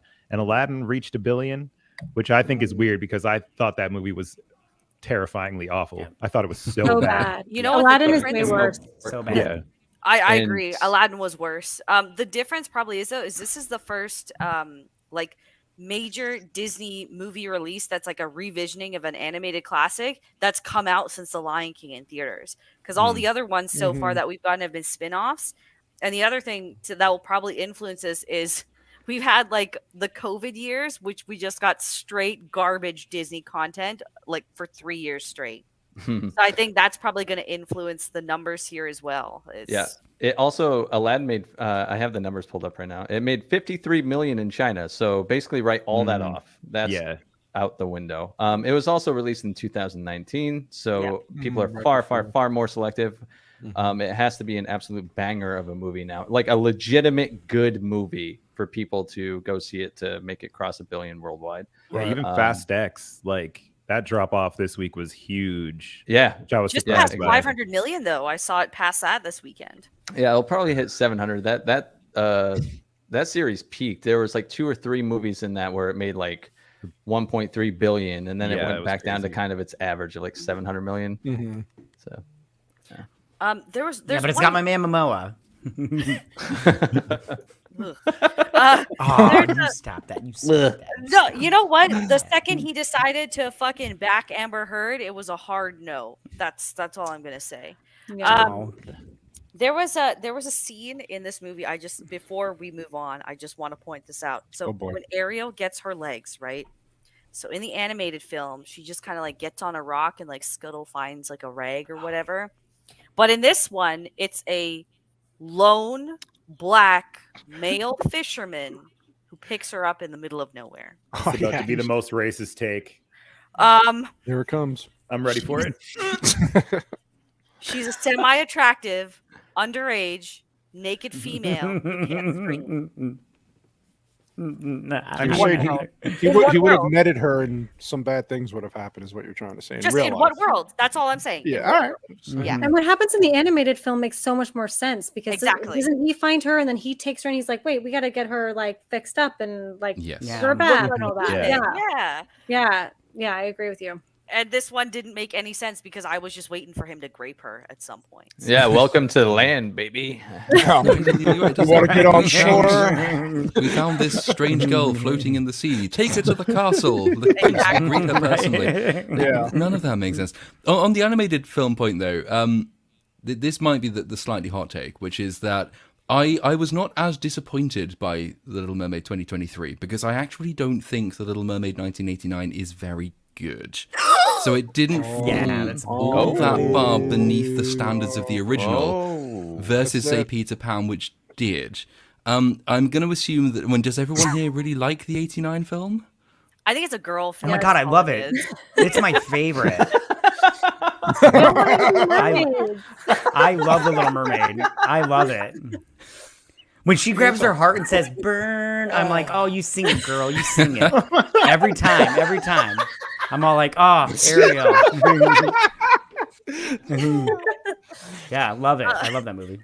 No, I just that film is just for a specific audience. I think that's all it is. So maybe that's probably why you don't find it that great, Platoon. That's all.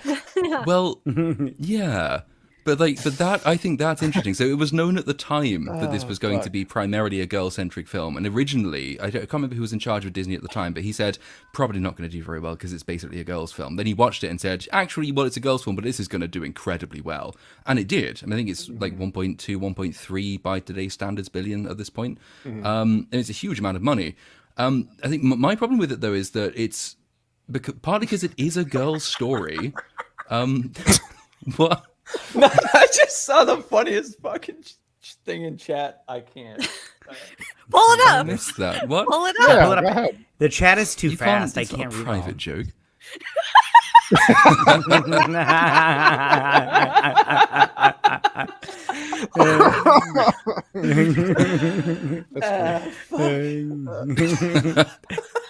That was very funny. That was very funny. Yeah, we should just rename the stream The Closet instead of B-Sub.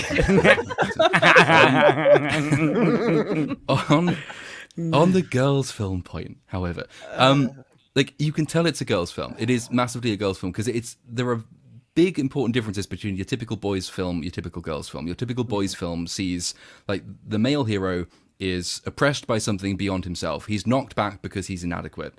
He has to gain new skills and new knowledge, new will, new strength. He overcomes the thing, and it's kind of sort of a social domination, basic psychology thing. The boy wants to overturn the world by force to own the world. The girl's story typically, and The Little Mermaid really encapsulates this, the girl is already perfect and right and brilliant and beautiful and lovely. No one recognizes her for this. She wants people to recognize her for this. In The Little Mermaid's case, she makes the mistake of trying to force it. But at the end of the film, the realization is that she was right to begin with, and the mistake was her father's for holding her back. She doesn't actually have to do a huge amount of character growing in that film. There's not as much of a journey, and I don't think that's integral to girls' stories, but any story that is marketed directly for girls as girls tends to have that basic female character archetype. The unchanging rightness, which other people have to wait and see to be proven correct. And my problem with the 89 film is that if you compare it with the fairy tale was intended for children generally, not girls specifically. And the fairy tale it's so massively different. You wouldn't ever say that this is a girl's story. It's darker, it's more morose, it's much more intelligent and feeling. She loves the prince, but the prince never even sees her once at all throughout this thing until she does go up on land later. But he never falls in love with her. She never gets the prince. And she's not just in love with him as a man. She's in love with him because he's a human, and humans have eternal souls that mermaids don't have. So she not only wants to fall in love with a human, she wants to claim what's most important to humanity, which is the eternal soul and the admission to the afterlife, essentially. She never gets that. He marries somebody else.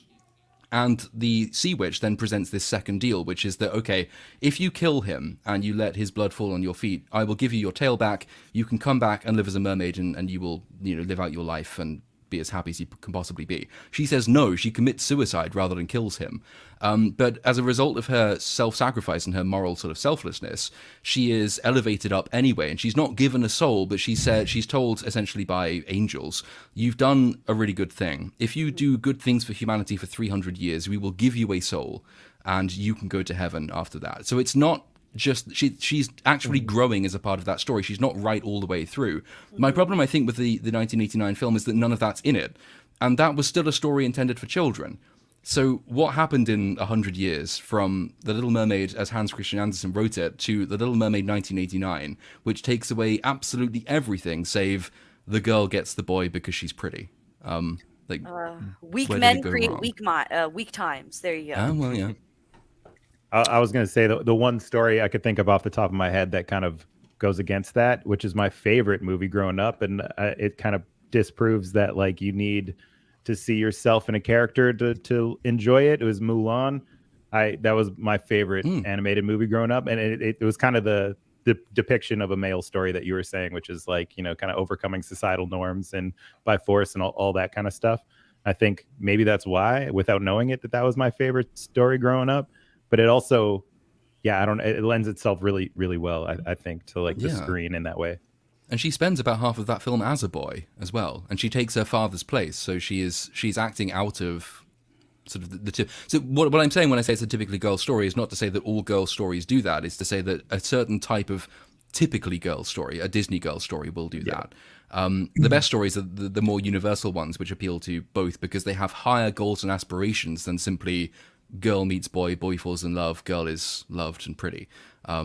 And the Little Mermaid, even the '89 film, which I think is better than the 2023 film, doesn't have that in the way that, say, Peter Pan, which comes out in '53, does have more of the original fairy tale in it. It is still a more complicated, nuanced story than that. There is still setback, and actually the main character becomes undesirable by the end.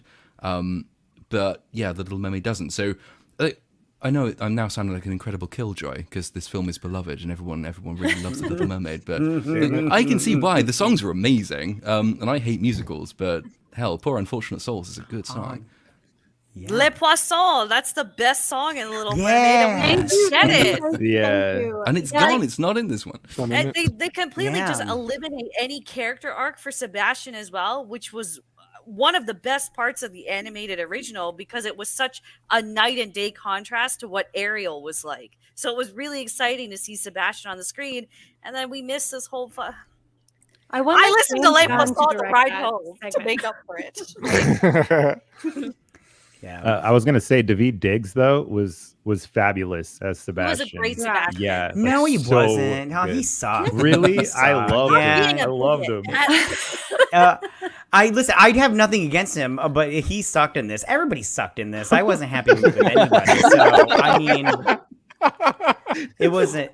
It was just like, and Sebastian was a creepy because he's a different crab in the animated movie. This one, he's just creepy with his eyes, and he's all and everything. I just didn't like it. So yeah, it was kind of cute when he swam, though. I'll give him that. Oh yeah, with his two little things in the back. Yeah, so cute. You know, Yeah. How did you guys feel about Eric's song? Because I thought it was so empty and boring. It did as like an I Want song. We actually didn't even know what he wanted from that song. Right. And I think that Disney has done like male songs of like the I Want song so well, like Out There from Hunchback of Notre Dame and Hercules, like so good, right? And like this was just I don't even understand. And in my review, I did mention that they did an I Want song kind of, but it really wasn't for the Broadway show, and they didn't incorporate it because when they add new songs to Disney live action films, everyone is trying to get a best song nomination from the Oscars, and they like none of these old songs will qualify for that, so they have to write something new. The song in the Broadway show was him just like singing about her voice and like the I want to find this girl, blah blah blah blah blah. And it was a little bit better. I wasn't thrilled, but it was better than the one in the film. So yeah, like you could have used that time to really use that character development and actually make him a real person instead of like a very shallow prince again. You know, because that's what they were trying to do, and that's why they took so much time in doing it. Because he's not really a character in the original film; he's an object of affection and adoration and infatuation. But in this one, they sort of occasionally thought, "Yeah, let's make him a character," but they never actually did. So he has two occasions where he says, "I was adopted and I was born into privilege and I don't really feel comfortable." But both times he's interrupted by some piece of scenery flying across the screen. There's a storm that interrupts him the first time, and then something else interrupts him the second time. So there's no actual character development going on to justify the time. Also, the song is shit, and he can't sing. The auto-tune is so heavily used now, I thought he was like duetting with Daft Punk for the large parts. It was not good. He's not hot either. Is the other thing. I thought he was attractive. What's wrong with you, Bagface? Oh no! I didn't think it was like that ununattractive, but I understand. Yeah, he's not a bad-looking dude, but when I think Prince Eric, like I want to see Prince Eric was hot. Draw, like I want to see broad shoulders, like I want to be down where it's wetter, and I didn't feel that at all looking at him. Those eyes too in the animated one, yeah. Their chemistry was really okay though. I thought their chemistry was going to be way worse than it was, and I agree. It felt like they liked each other, which I was surprised by. So their chemistry was best when she had no voice. Yeah. That's most of their time together, though. Yeah, but just as soon as she stopped talking, like the kiss that they share at the very end, I didn't feel any chemistry there. Even when like they find each other on the beach and everything, I didn't. It's just there was one only during the kiss the girl sequence did I really feel like they had genuine chemistry, because that entire scene is meant to portray how much chemistry they have with each other. But other than that, I thought they were very mismatched. I didn't think they played well off of each other at all. Can I just show something real quick from my video I made, because it was about it was about how I wouldn't be where I am today if my favorite character growing up didn't look exactly like me. Okay. And I just want everyone to see. I see it. So I totally understand where everyone's coming from when needing to see themselves. That's And, beautiful, man. Yeah. You got me with that, but I laughed. I actually laughed alone in my apartment.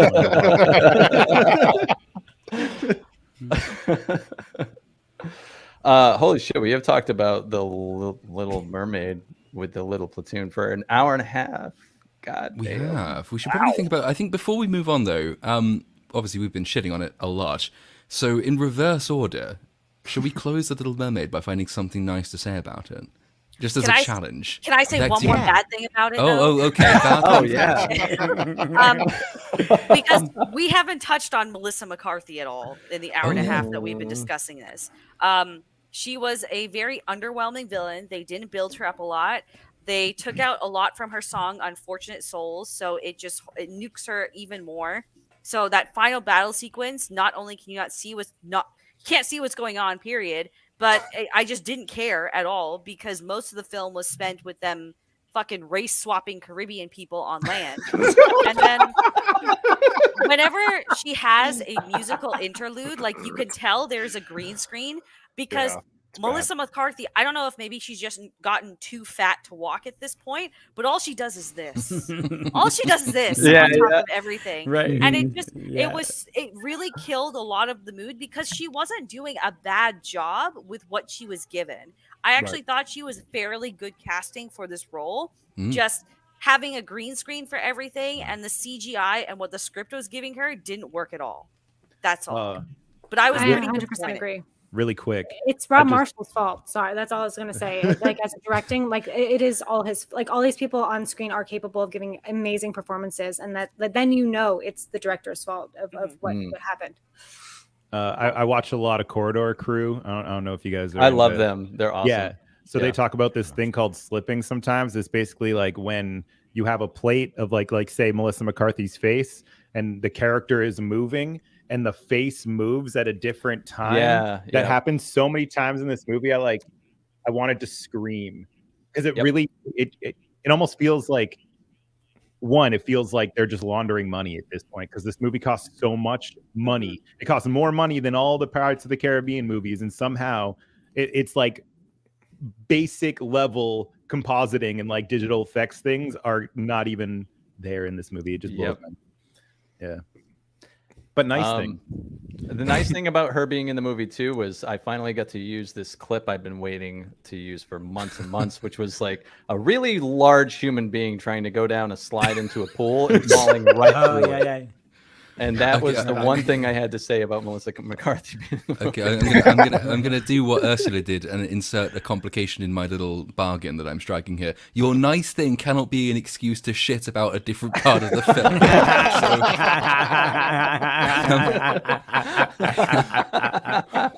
We're gonna go. No, so we'll go the same order. Why not? Cannoli Sasquatch, you're on the spot.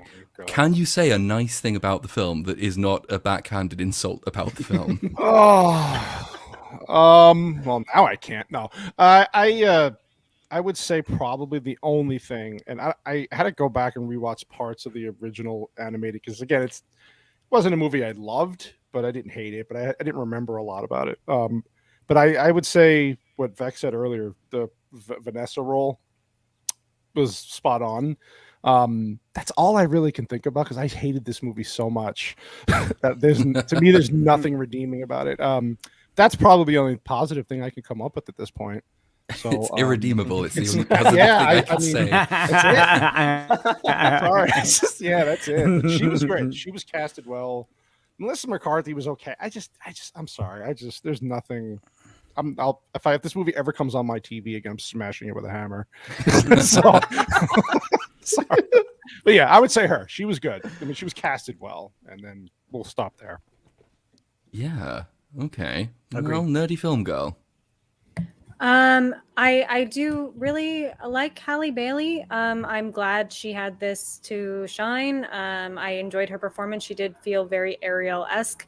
I'm curious too now that I think about it, because we've had a lot of conversations today. I know she's like Beyonce's protege, and I'm wondering if because Beyonce was so heavily involved in The Lion King that she got her to get the job for The Little Mermaid. I'm not really sure. I am excited to see her in The Color Purple coming out. And like, I did have fun. I was very disappointed with so many things, and my review will be out, but yeah, that's about it. I did enjoy her. Kiddo, MatKat, your turn. Be nice. Yeah, okay. So a part that I actually did chuckle at was when Ursula shows up in her bubble, and she's like, oh, poor girl, and then she goes, "You're the sea witch," and she goes, "Wait, the what?" And I was like, I chuckled at that line. So that was pretty good. I'm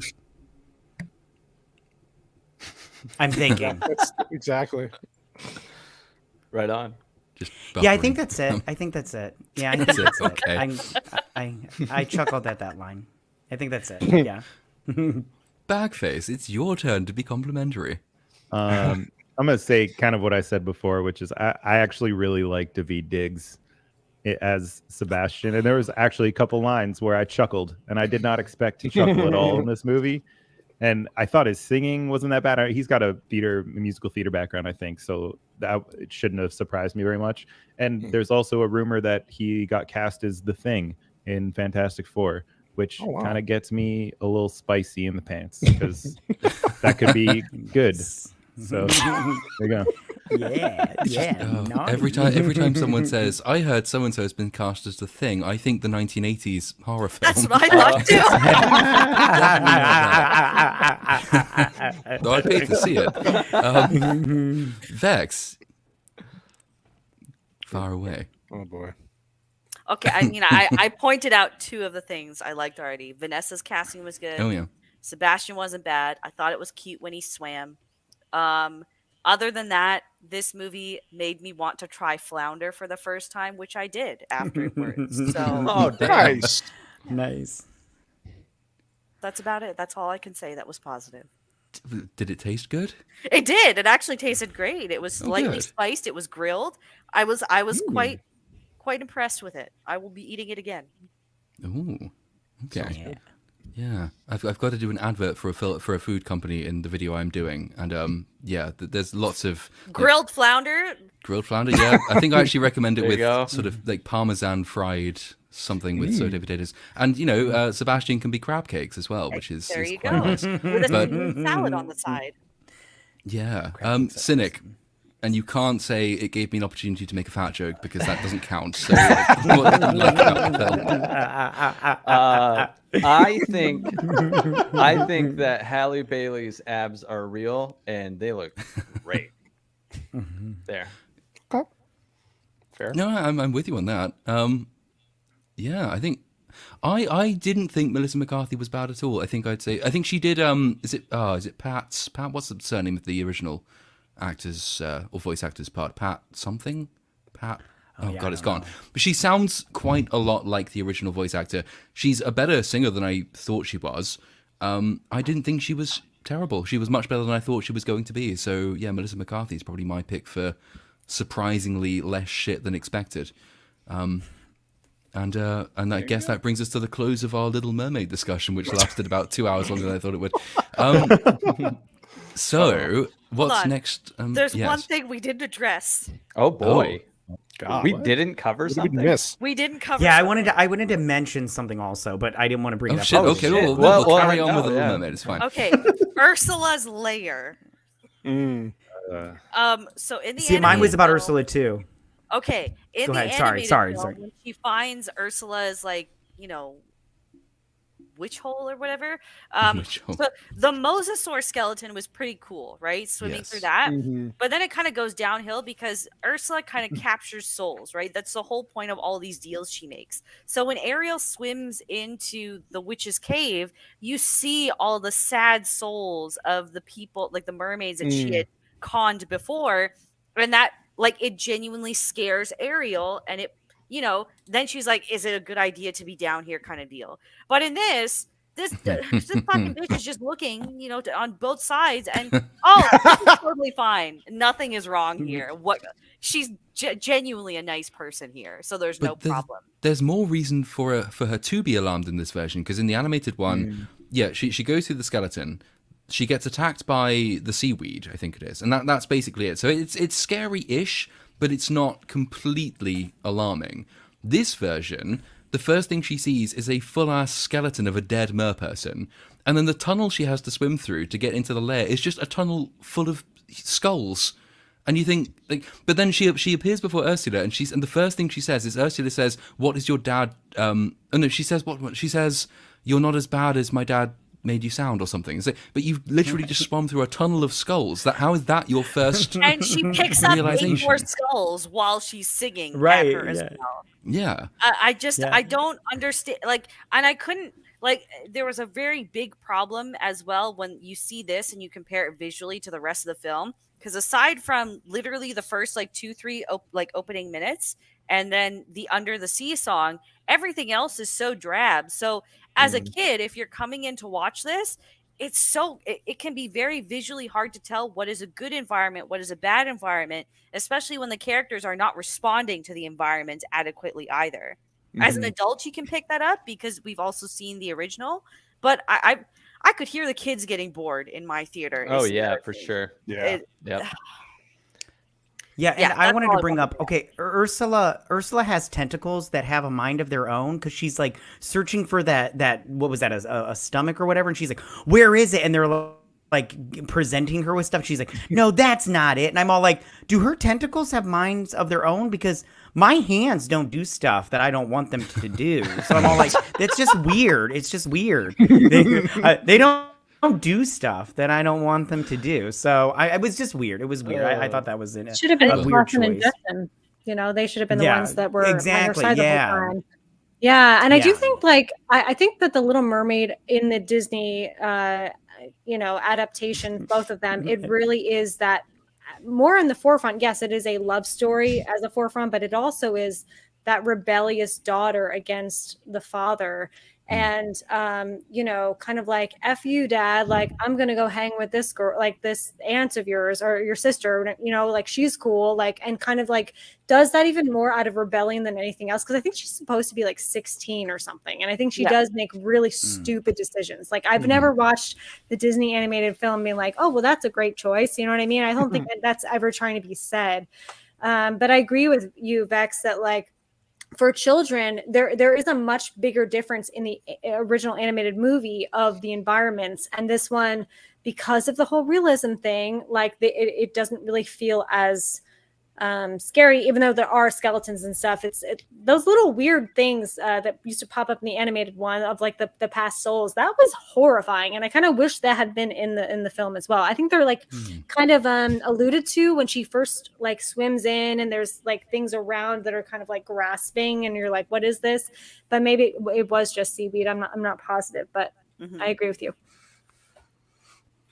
I think I read somewhere that octopus tentacles are actually independent of the octopus brain, so they do sort of act independently. I was going to say, even after an octopus dies, the body is still the tentacle carries moving for quite a while. So I think Well, that they're playing off that. But again, no one would know that unless you've watched I didn't know that. David Attenborough. Anybody Octopuses just have think the best possible excuse in court, though, don't they? It's it wasn't me, it was my hands. It was my hands.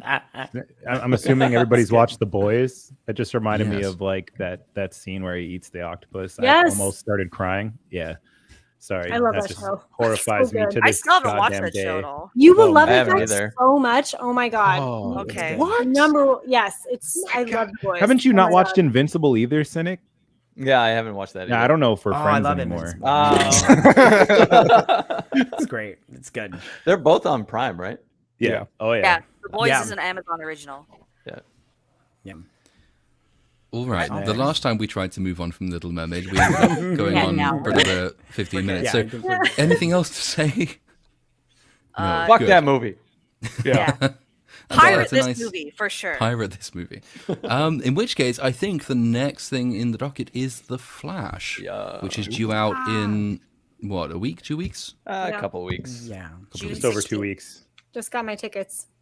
Yeah, I I'm have mine excited. too. I'm seeing mine in 40x. I'm giving 40x a try again. I've never done it. Have you done it before? I did it once, and it was Halloween Ends, which is one of the worst movies ever made. Oh, So I just had a terrible experience. So I was like, I'll give it another shot. Oh, A friend of mine did I it liked during Mario, and like during the car race scene, they said it was like all of their food and drinks just went all over the place.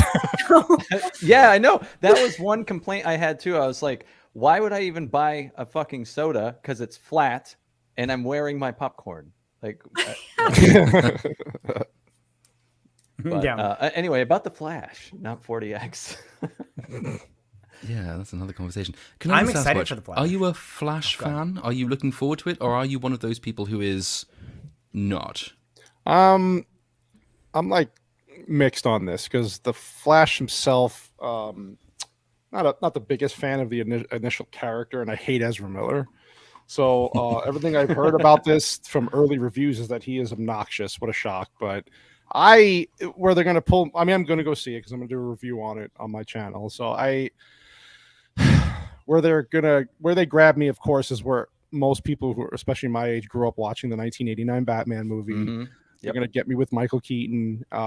Everything I've seen so far, everything I've heard so far is that he is the best part of the movie, but he comes in, halfway through and it gets really good at that point. So just like when I saw the initial trailer, seeing the Batmobile that I grew up watching, that initial movie was the 10-year-old in me just, was so excited. The little boy came out, I was like, hey, I can't wait to see this. And then I was like, then the next scene showed Ezra Miller, and I was like, oh God, there you go. You just killed my boner. And then just the whole thing, how they took Cavill out and put Supergirl in, how they're going to play that up. I will go see it. I'm hoping that it's at least good enough to where there's some redeeming qualities in this where I can go, okay, maybe it's a 6.5 out of 10. It's entertaining, whatever. But Ezra Miller's going to ruin this movie for me. I could just tell already because and now there's 2 of them, so that's even worse. I'm interested to see how they tie everything in, and I heard that there's secret cameos in the movie. Of course, they're going to hide those. They're not going to show you. So I am intrigued. I'm going to take my family with me. Again, my daughter in this house, it's Batman's a big thing. I'm a Batman fan, so 1989 Batman she's watched with me multiple times. So I'll make an event out of it. I'll do a review on it and I'll give my opinion then. But I'm mixed. I'm really mixed because I hate Ezra Miller. The guy just bothers me. And so I know for the first hour or so before Michael Keaton gets in, I'm just going to be looking at my phone going, where the hell's Michael Keaton? Where's Michael Keaton? Where's Michael Keaton? But I'm semi looking forward to it. I'm kind of excited just to see him back on screen doing stuff that he couldn't do in the 89 movies because of the technology and special effects and else. But the CGI does look really rough in a lot of the trailers. So It yeah, looks pretty rough. Yeah. it's bad. Yeah, we'll see. Hopefully it's good. Is anybody not going to go and see it because Ezra Miller is in it? I wasn't going to, but I have a bunch of free movie points that I can use, so I'm just redeeming that towards it, so I don't have to pay any money. Yeah, I'm curious if that's actually if that really is a factor for anybody. I mean, everyone has an opinion on him, obviously, but is that actually going to stop anyone from going to see The Flash? Definitely not. I just looked at my because I got my tickets I don't know, the day after they went on sale because things sell out pretty quick in the city I'm from. Like Guardians, I didn't even get into the first viewing because by the time I went and checked, it was sold out in IMAX. And I just went and checked. It's been they've been on sale for a little over a week. There is 20 other people than me that have bought tickets to the theater. It's almost completely empty still. So I'm wondering if the Ezra Miller effect is actually much more broad than I'm assuming it is, or if Black Adam just tanked the DC so hard that it cannot Shazam recover. too, and I don't know, because like I'm already seeing a lot of comments in chat saying, and in response to the question I asked, yeah, I'm not going to go and see it because Ezra Miller is in it.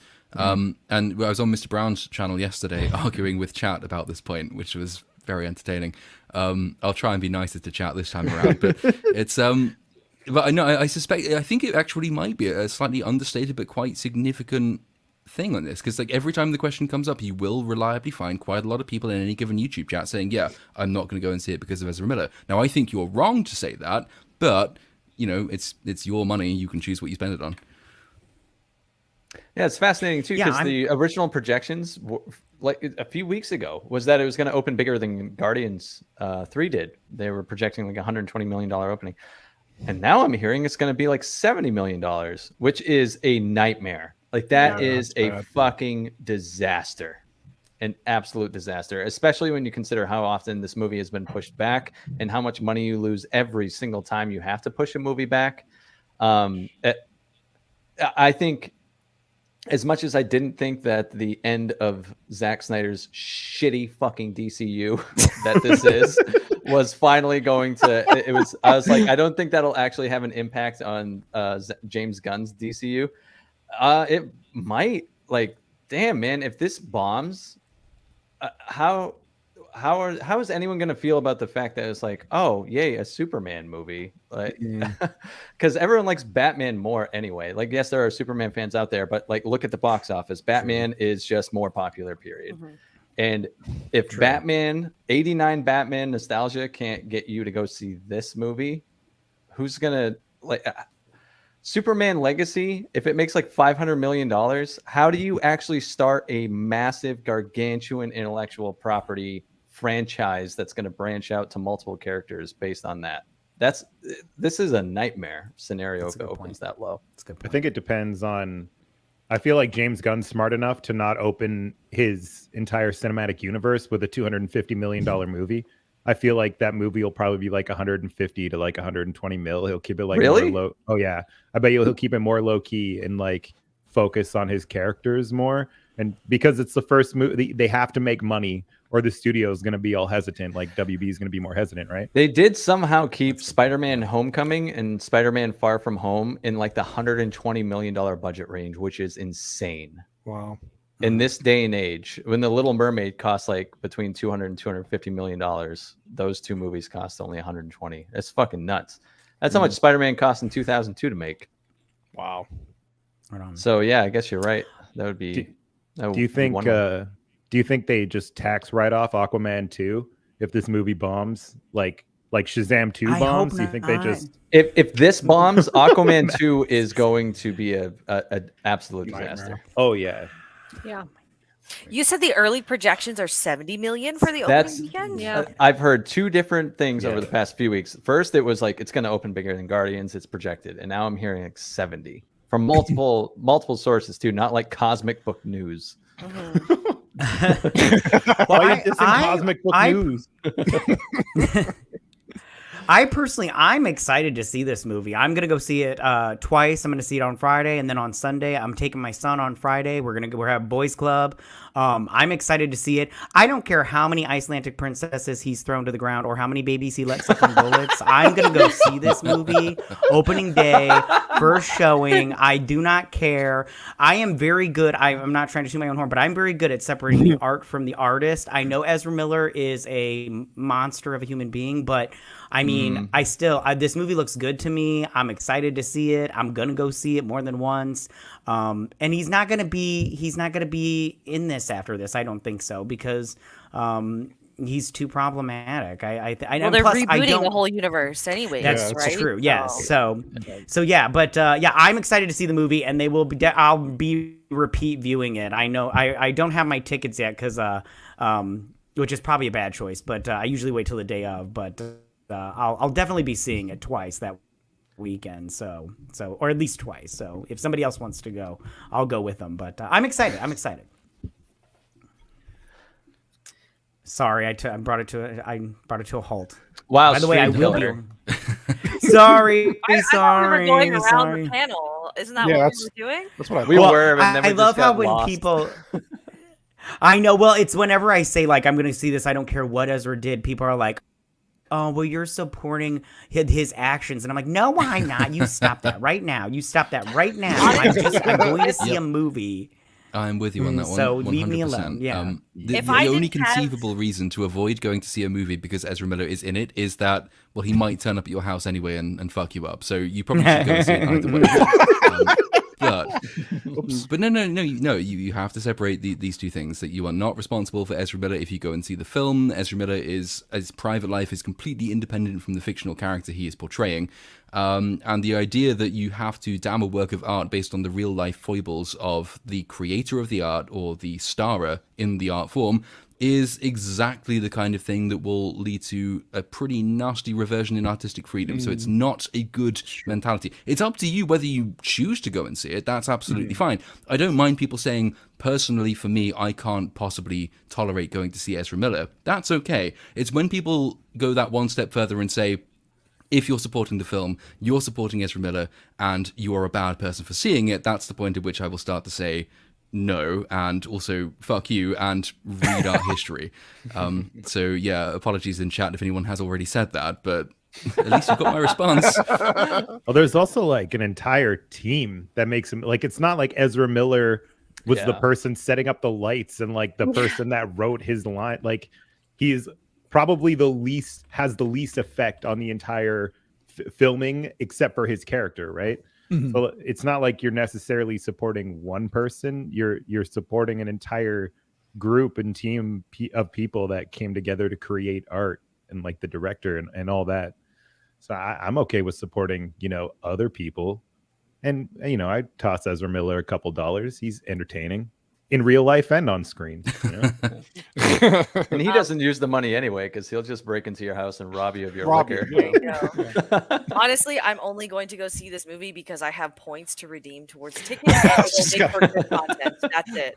I don't care about this universe anymore because they took Henry Cavill out of the cameo for this movie. Yeah, man, they hate him, huh? And then on top of that, he's rebooting the whole universe anyways. So this movie is not going to play into whatever Gunn does later on. So I feel like that is probably going to be the big thing that determines whether this movie makes it or breaks it that opening weekend. Because again, like everyone knows what's going on with the DC universe. So it's like, is it worth it for me to spend my money on something that isn't going to really, like, I'm not gonna, if it's good, I won't see any more of it. If it's bad, what effect is it going to have on the rest of the universe, kind of deal? Yeah. And I think And it'll be the same with Aquaman as well. It's that tie-in for people like me, though, who just love Michael Keaton's Batman so much that that's really the only reason why. Like I said, I want to see it, just to see him come back and be on screen again. But yeah, I mean, again, I get your point, because I know a lot of my personal friends are like, yeah, I just don't care anymore. The universe is gone after this and Aquaman. Why even waste my time? Yep. And they didn't like Batman. They didn't like the original Batman movies. So, but for me, well, fuck them. Exactly. But Keaton to me is my Batman. So hence why. Is Bagface about to go off? He's I gotta this comment like blows my, especially in terms of Michael Jackson. It's like, if you don't understand that Michael Jackson is such like a disgustingly talented artist, like separate what he did allegedly to kids, like still was never proven, which blows my mind, because when I was coming up, I just thought this was a proven fact, but actually was never proven. No. And like to say, like, you can have in your brain two different things, right? You can have like, yeah, he was creepy as fucking weird, but you can also understand he moved the music industry, and like the music that you listen to and how it's put together, the way it's produced, and all of those things essentially came from Michael Jackson alone. That dude produced and wrote his own music. He is such an amazing artist and has such a ridiculous mind. And they're like, yeah, he did creepy things, maybe. And like, if he did those creepy things, that's fucking awful. But that does not take away from the fact that his art is amazing. That's not how it works. No, and aesthetic autonomism is not the thing that lets Michael Jackson get away with something he only allegedly did. That is the job of the law, my friend. It is not the job of art to say that your personal private morality is what prohibits you from creating anything. hell, you can go like Antonio Gramsci, for example, to take a very left-wing example. Antonio Gramsci wrote most of his most formative political works in prison. He was still allowed to write them. People still reference them. They're still important to read to understand people. Hitler was a painter. It's still important to understand what he was doing when he was painting, what he was trying to represent, and you can separate even the judgment of Hitler's artwork from Hitler's undoubted moral nastiness. That's not difficult. If you don't separate the art from the artist, then you are basically endorsing the exact mentality that says, well, back in the 1800s, Oscar Wilde is gay. Oscar Wilde is proven to be gay because this poem proves him to be gay, so it's absolutely fine to send him to prison. Like, that's not a particularly good standard to set anyway for artistic appreciation. And then in the second place, you are opening the door to people on the other side saying, well, Gina Carano questioned vaccines. Gina Carano questions elections. So it's absolutely right for us to ban Gina Carano even, because she's not, you can't separate the art from the artist. I think you really need to be very careful before you start going down this particular line, because there are other people who are much better at exploiting this philosophy than you are, and they will do much more damage than you think you can fix. So be careful with that one. Anyway, that's me done arguing with chat. Apologies. I completely agree with what both of you are saying. Just to play devil's advocate a little bit here, though, in this modern age of art, which includes all these actors and everything, I don't know how the pay split is working for Ezra Miller in terms of if he gets any residuals off this film or whatever, right? But I think it's more people have an issue that letting these kind of people get away with what they're doing, it's like still going to see their movies depending on what their pay structure is. You're like supporting this behavior at the same time, because now they have the freedom and the power to keep doing all the bad things that they're doing. I think that's the problem people are having with Ezra Miller more than anything, is that his fame is the reason why he's able to get away with so much. And you're giving him more power, like you're giving him more ammunition to keep doing that by supporting a film he's in. I think that's where I can kind of understand where others are coming from. I can, except that every single thing he is accused of doing and has been proven to have done is already illegal in point of law. If the legal system is letting him off lightly, that is not a problem with other people appreciating the artwork he's a part of. That's a problem with the legal system not enforcing its own standards properly. If you want to actually ensure that famous people get the just comeuppance they deserve, then you ought to be focusing your attempts on judicial reform and not on accusing other people of supporting allegedly pedophile actors for going to see the films that they happen to be starring in. It's about training your guns in the right direction. Yeah. I just want to chime in on this, like just a little bit. I so many things, the Michael Jackson thing and all that. The Ezra Miller thing, in my opinion, is that he's clearly, or I don't know if he's getting help now, is incredibly mentally unwell. And I have always actually enjoyed him as the Flash character. And I know it was a really hard time to get him to go to any type of psychiatric help. I am really excited about this movie. I do separate the artist from the personal life quite often. I champion Woody Allen films quite often, and that wasn't even really proven. So, it's a very tough situation. I have a theory about Michael Jackson. I think he was just asexual, and that normally comes that has been psychologically talked about coming from trauma as a child, and we all know he had severe trauma as a child growing up. So maybe he was just, again, we're not diagnosing these people, but it's like you can kind of understand certain aspects of their lives. And I'm not saying that I agree that Michael Jackson did those things. I honestly think he did not. And I think that parents of those children wanted a cash grab because other people never really spoke out about it. And that entire documentary was debunked, essentially. So, I'm excited to see The Flash. I really am. I think that the trailers that have been coming out look phenomenal. I am so excited. I really like Supergirl, and I really wish James Gunn was able to take her and adapt it in another form. I know he's doing his own Supergirl version, but she looks cool as hell to me. Yeah, that's all I have to say. I'm sorry. I was just like, I had to say something about all these things. No, you're good. Hitler was mid, everybody. Hitler was definitely mid in the artistic realm, quite nasty otherwise. Just to clarify this point, I am not saying that you don't have the personal ability to say, I personally do not want to go and see a film with Ezra Miller in it. That's fine. Don't give a shit. That's entirely your business. However, what I won't be told is A, the work of art is devalued by his presence, because that's not true. And B, that by going to see the film, I'm supporting a guy you don't like, which is also not true. Of course, in the market, you are prepared and you are able to make your own decisions where you're spending your money. Are you going to go and see the film or not? That is entirely up to you. I don't care. You're at liberty to do that. My problem comes when you make the secondary claim, or the one that comes after that. A, that this impacts the quality of the film. B, that supporting the film is supporting someone you don't like. That's the problem I have. Not that you choose not to go and see it. That's entirely your business. But yeah. I just want to reiterate what you were saying before too, because I don't think a lot of people really understand that their position is what it is, which is if you disagree with Gina Carano being canceled and like having to leave The Mandalorian and basically like all of Hollywood for her points of view and things that she did or didn't do, you're no different if you're saying the same thing about Ezra Miller. Even though Ezra Miller, it's more clear that Ezra Miller did those things, and those things are much more heinous than what Gina Carano did. It's essentially being like, someone can do something in my eyes that is so unacceptable that I will no longer allow them to do their job or support what they do, which is your, like Platoon is saying, is entirely your decision.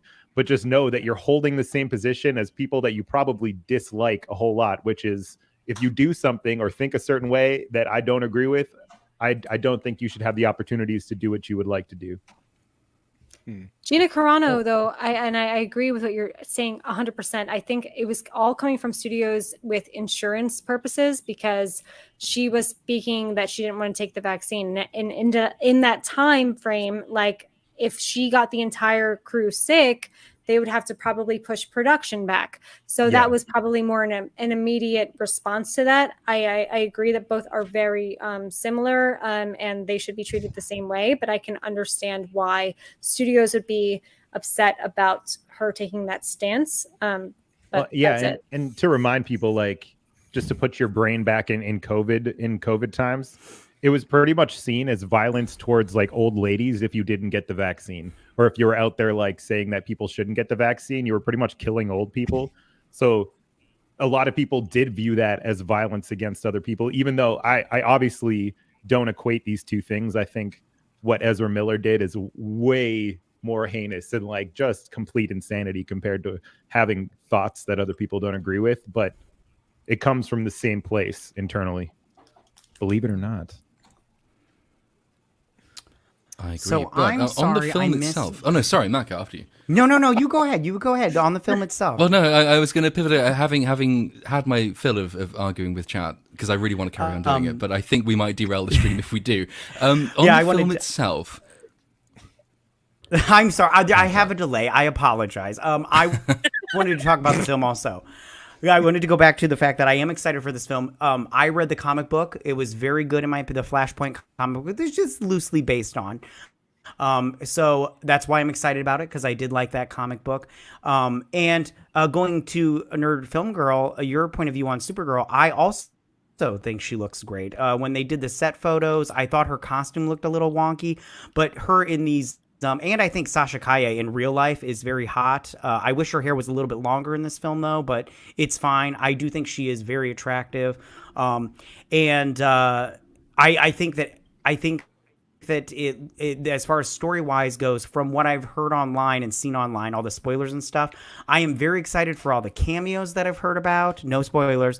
And I think the story sounds pretty solid, in my opinion. It's not exactly Flashpoint, which I would have preferred, but I think that the story sounds pretty solid. I have heard that the second half is better than the first half from more than one person. I can't remember who it was on Nerdrotic's channel. He was talking about it, and he had said that thank you. He had said the last half was a lot better than the first half, and then a mutual friend of ours, Platoon, and Movie Cynic had said that the same thing. So I'm excited for this movie, and I think it looks great. I think all the trailers so far have really got me excited for it, and and I think I wish she Yeah, was I think fatter. it looks good. Body positive. Mhm. So, but yeah, those are my thoughts on that. And my son is super excited. He loves the Flash, so I'm excited that he's excited. I love going to the movies with him. He's definitely my favorite person to go to the movies with. Oh, so you're I'm bringing sorry, your I son brought it into to a the halt evil... again, man. No. I'm just Oh yeah, interpreting. I let my son suck on bullets all the time. That was a joke. Don't call CPS. Don't call CPS. That was a joke. There are no bullets in my house. There's no bullets. Calm down. I was joking. Although if they do call CPS on you, do not let them in your house. They have to have a warrant. Okay, I'm just. You would know that, wouldn't you, Matt? I don't. Only because of a friend. A friend. I see what kind of company you actually keep, Matt. Okay. I gotta say though, I'm actually super excited about Supergirl too. Not that I didn't enjoy Cavill. I just feel like Cavill never got a script or a director that let him shine as Superman. And I feel like Andy Muschietti kind of gave whoever, I can't remember her name, but whoever's playing Supergirl, like gave her a lot more room to play with, and it feels like there's a little more emotion there than Cavill ever got to have. I feel bad for that actress in all honesty. Like, this is a once in a lifetime role that she just landed, and it's just all gonna be gone. Yeah. Right? Yeah. Yep. I agree. Right. Yep. Yeah, and there are, because Cavill did do he did film a cameo for this movie, and I'm really bummed that they're not going to keep it in there, because I heard that they did take it out, and it really bums What me is out the because hate for this guy? I don't get it either, because we all know it's not. All it is. Yeah, after all these four movies, after Aquaman 2, they're not doing this anymore. So why not just put it in there and just be like, hey, could have been, but it's not going to be, get used to it. So, but I wish they would have kept it in. It would have been nice to see him one last time.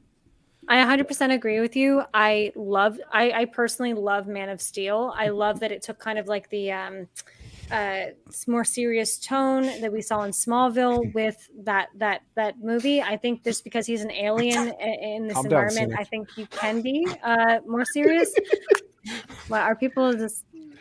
No, so we're sorry. getting flashbacks to a Sorry. stream that's I have you saw saying you Cynic's like that face for movie a gave me PTSD. That's all. Yeah. I'm so sorry, but I really do like that movie. I also love Michael Shannon as Zod. I think he's a phenomenal Michael. actor, and I think I will champion him as a villain any day. And now I lost my thought. Oh yes, but I have heard though that Henry Cavill is so unlikable on set, and people don't want to work with him, which is why he left The Witcher for he thought he was going to be involved in the whole Black Adam thing, and people just don't like working with him, and I think that's why they're trying to like fade him away. I think that's I've read a rumor, that. in all I've read that as honesty. well, and because I've read a couple of the interviews where that's been said, or rather the articles where that's been quoted. But so far, all of the articles I've read where that's been mentioned, the only evidence people have sort of given is that he would correct people on the set of The Witcher if he thought they were getting the law wrong, for example. Oh my god! Or he would ask questions about the script that the writers maybe didn't want to be asked. And I'm not ruling out the possibility that he's a complete dick on set, but I would have thought if he were, they would have more concrete examples to substantiate that point, and none of them have so far emerged in the articles. There was that one article from the Netflix set that you're talking about from those women, and I think it was later, like it was like a month later, it was proved that one of them was lying about that in the first place, anyways, because nobody else has. In all the other movies that he's been a part of, nobody has ever said bad things about him. Like even Russell Crowe had phenomenal things to say about him as well, right? So I think there's something else at play here that they don't like, and I think that's what's happening. Because this agree. comment is not it, because he wouldn't have been in 3 straight Zack Snyder pieces of shit if he questioned bad writing. So. yeah. And I just also want to say, I agree with you, Nerdy Film Girl. I also liked Michael Shannon as Zod. I love Michael Shannon. I'll watch anything that man is in. He's definitely He was one of my faves. terrifying. That's why I'm Yeah. glad he's back in this movie as in the Flash. I'm so excited to see him again. Yeah. Plus, I like the Kryptonians' armor, except for the helmets. I don't like the helmets, but I like their armor in this in the Man of Steel. Although I don't like everything in Man of Steel. I'm not a a huge. Didn't fan David of S. it. Goyer write like most of the Zack Snyder films? Because he did a lot for Nolan as well, and I Yep. can't Yeah, he stand did. the way he writes women. I really cannot stand. I it. can't They are stand the so way he shallow. wrote any of those fucking movies. Just period Yeah, in general. Really bad Bad. movies. I don't understand why Nolan chooses him time and time again to write these films. I don't think he's a good writer. I thought he did a pretty good job with The Dark Knight. But But Heath it Ledger, wasn't yes. even really him. It was- yes. Let's say it was Nolan too, right? It was Nolan and his brother. Yeah. Yeah. Yeah. Jonathan Yeah. Nolan. Yeah. I think he just wrote the story. Like he just wrote the story. Yeah, I for think. it, and then Yeah, they- I think he's more of a concept guy, and then everyone Yeah. else has to. Yeah. They fine Fixer's tuned work. everything. Yeah. That's kind of Yeah. like when Platoon and I work on my book. I'll have the concept. And Rachel Dawes and Catwoman and Lois Lane were all treated like so poorly as characters. So Yeah. Well, at least we can agree he sucks ass at writing. So that's Does anyone know who wrote the Flash script? Right now, Good it's question. Christina Hodson is credited for writing the script for it, and then what's his name, Jody, what's his face that wrote Obi-Wan also helped write stuff. I have first off, I don't like. I'm I sorry, don't what? like. Oh, no. Okay, so Christina Hodson apparently wrote the original script. I do not like her. She is a shit writer. She wrote Bumblebee, Birds of Prey, and then there was another movie, her God. first movie. I can't remember what it's off the top of my head, but she sucks. But then from what I've read online and saw from scoopers and stuff, they brought in so many other writers that just doctored certain parts of it that they couldn't give them like credit for it because they didn't do the whole script. They just kind of doctored stuff. But then that Joby or Jody, I don't remember his name, the guy that wrote Joby. Obi-Wan. Yeah, Joby. I guess he came in and wrote enough to where he can give him writing credits on I'm it. so much less But- excited now. That's not making me happy at all. Every single But- word but you used in- there made me less excited. I wish I Really? wouldn't have said anything. I wish I wouldn't have said anything. But at the same okay, though. time, I go, I just go, if this movie is good, then maybe, they had enough hands in the kitchen to fix whatever the first original Yeah. nonsense was. 'Cause No one has ever Christina used Hodson, the she's expression "too many cooks spoils the pot." No one has ever said that. That's just not a fact. Nobody's It'll also- ever said It'll be a good I don't know, kind of like brain activity, I guess, to at least for Platoon, because it's like kind of an activity. And like if Andy Muschietti is a good enough director, good directors can take very mediocre scripts and make them into pretty entertaining or even good movies. Like Nolan, like taking a dude who probably wrote a not very good script, tweaked it up a little bit, and made it into The Dark Knight. It's possible. It's not impossible. No, it's not impossible. It's Well, a lot besides- harder. besides the glowing reviews from Tom Cruise and Stephen King, which are the most bizarre people they chose Oh, to, wow. Yeah, that's Uh, so weird. That's weird.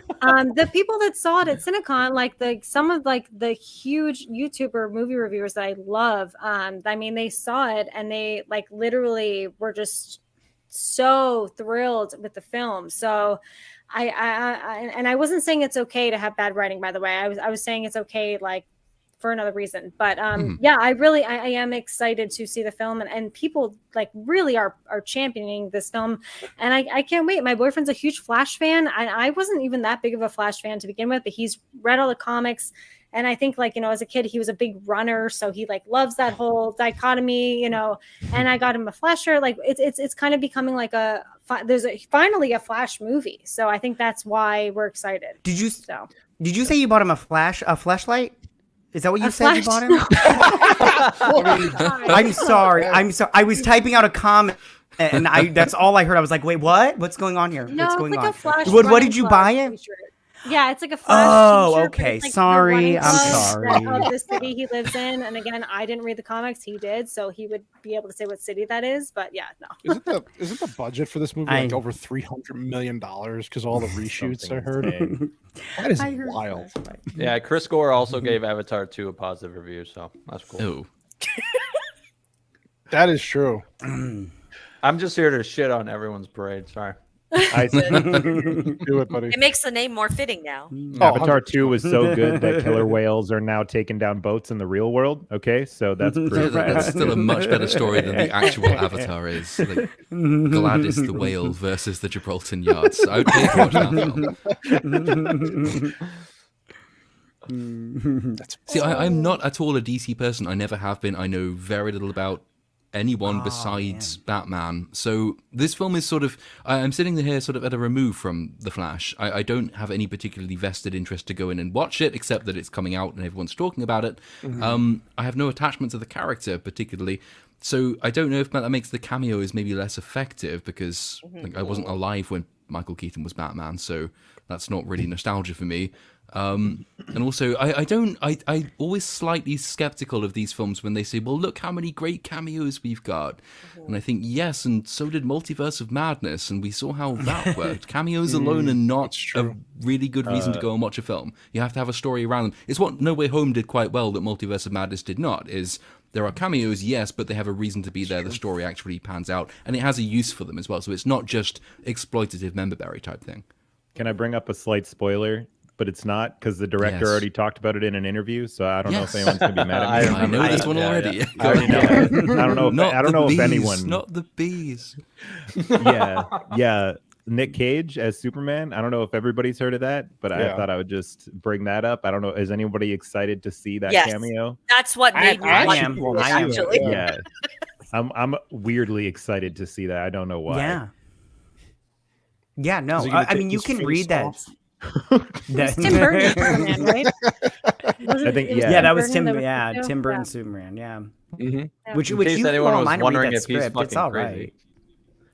He is crazy, but that's what we love about him. We love his crazy. Yeah. What are the bum shots that Chris Gore was talking about? You Hold said on. they were showing a lot of ass shots of Supergirl, and there's one with Wonder Woman, I think. We know what that. I was gonna say. like Don't try and not spoil that. Wonder Man. Very specific shots where they're very. Is that actually Gal Gadot in there though, or is it a body double? That I don't know. But I that say if it's. But I think it's Godot. But there's very obvious close-up shots and a lot of them. I'm here for it. So that's fine. Yeah, me That's too. cool. This is sounding like a lot of testosterone, if anything. You've got lots of ass shots. You've got Michael Keaton Batman. You got Nick Cage as Superman. Yeah. Yeah. But that's the point. Yeah, the Flash himself is not selling the movie. It's everything else selling the movie for people. I feel like Which I think that I wouldn't be go ahead, nearly as Movie. excited if it wasn't for Michael Keaton playing a major role in this movie. 100%. I wouldn't, and that's a fact. However, he is, so That's why I'll go see I'm optimistic as hell about this one for sure. Yeah, and the MatKat. comic book had a lot of different, like, it had the same characters, they were just altered a little bit. So I think that is also something exciting that they took from the comic book and kind of translate it into this movie. Is you get these characters, this classic character, but it's been twisted a little bit, and it's not, instead of sorry, I'm not reading this, but instead of being Batman being Bruce Wayne's dad from the comic books, it's now Michael Keaton's Batman. So I think it'll be fun in the same sense that the comic book did it. Yeah, and the reason I had hope too is because Spider-Man No Way Home did it so well, and they're obviously taking some cues from how well that worked. Oh, yeah. And Right. so I'm like, well, shit, yeah, maybe they can pull it off. MatKat, because you are very familiar with Flashpoint, I was discussing this earlier. Do you think that the whole crux of the film, as we're seeing from a trailer, is like what happened to the Flash's mom? Because obviously his dad goes to jail because it's blamed on him. Is it the dark version of the Flash that actually wound up killing her, I believe, killing his mom? In the comic book, no. Okay. No, it is not. But I don't think that it is that way in the movie either. But don't quote me on that because I honestly don't know. I don't think that's the way it is in the movie either. Yeah. I don't either. I just thought I'd ask. Yeah. It's not that way in the comic book. It is not that way in the comic book. I can tell you that right now. So, Cool. Hasn't it already been leaked that Dark Flash is in the movie though? Yes. Yeah. He in the trailer. is. Yeah. Yeah. Okay. Yeah, he is. So, but Wait, is there? It's a little bit different. Is there a difference Go between Dark Flash and Reverse Flash? I think so. Yes, it's yes, yes. That's the answer. It's yes. There's a difference because they're two different characters. So it's not even the same person. So yeah, that's how that is. Oh, okay, all right. Because I was like, Reverse Flash is a lame as fuck name for a villain. So are they calling it Dark Flash? That's what I was wondering.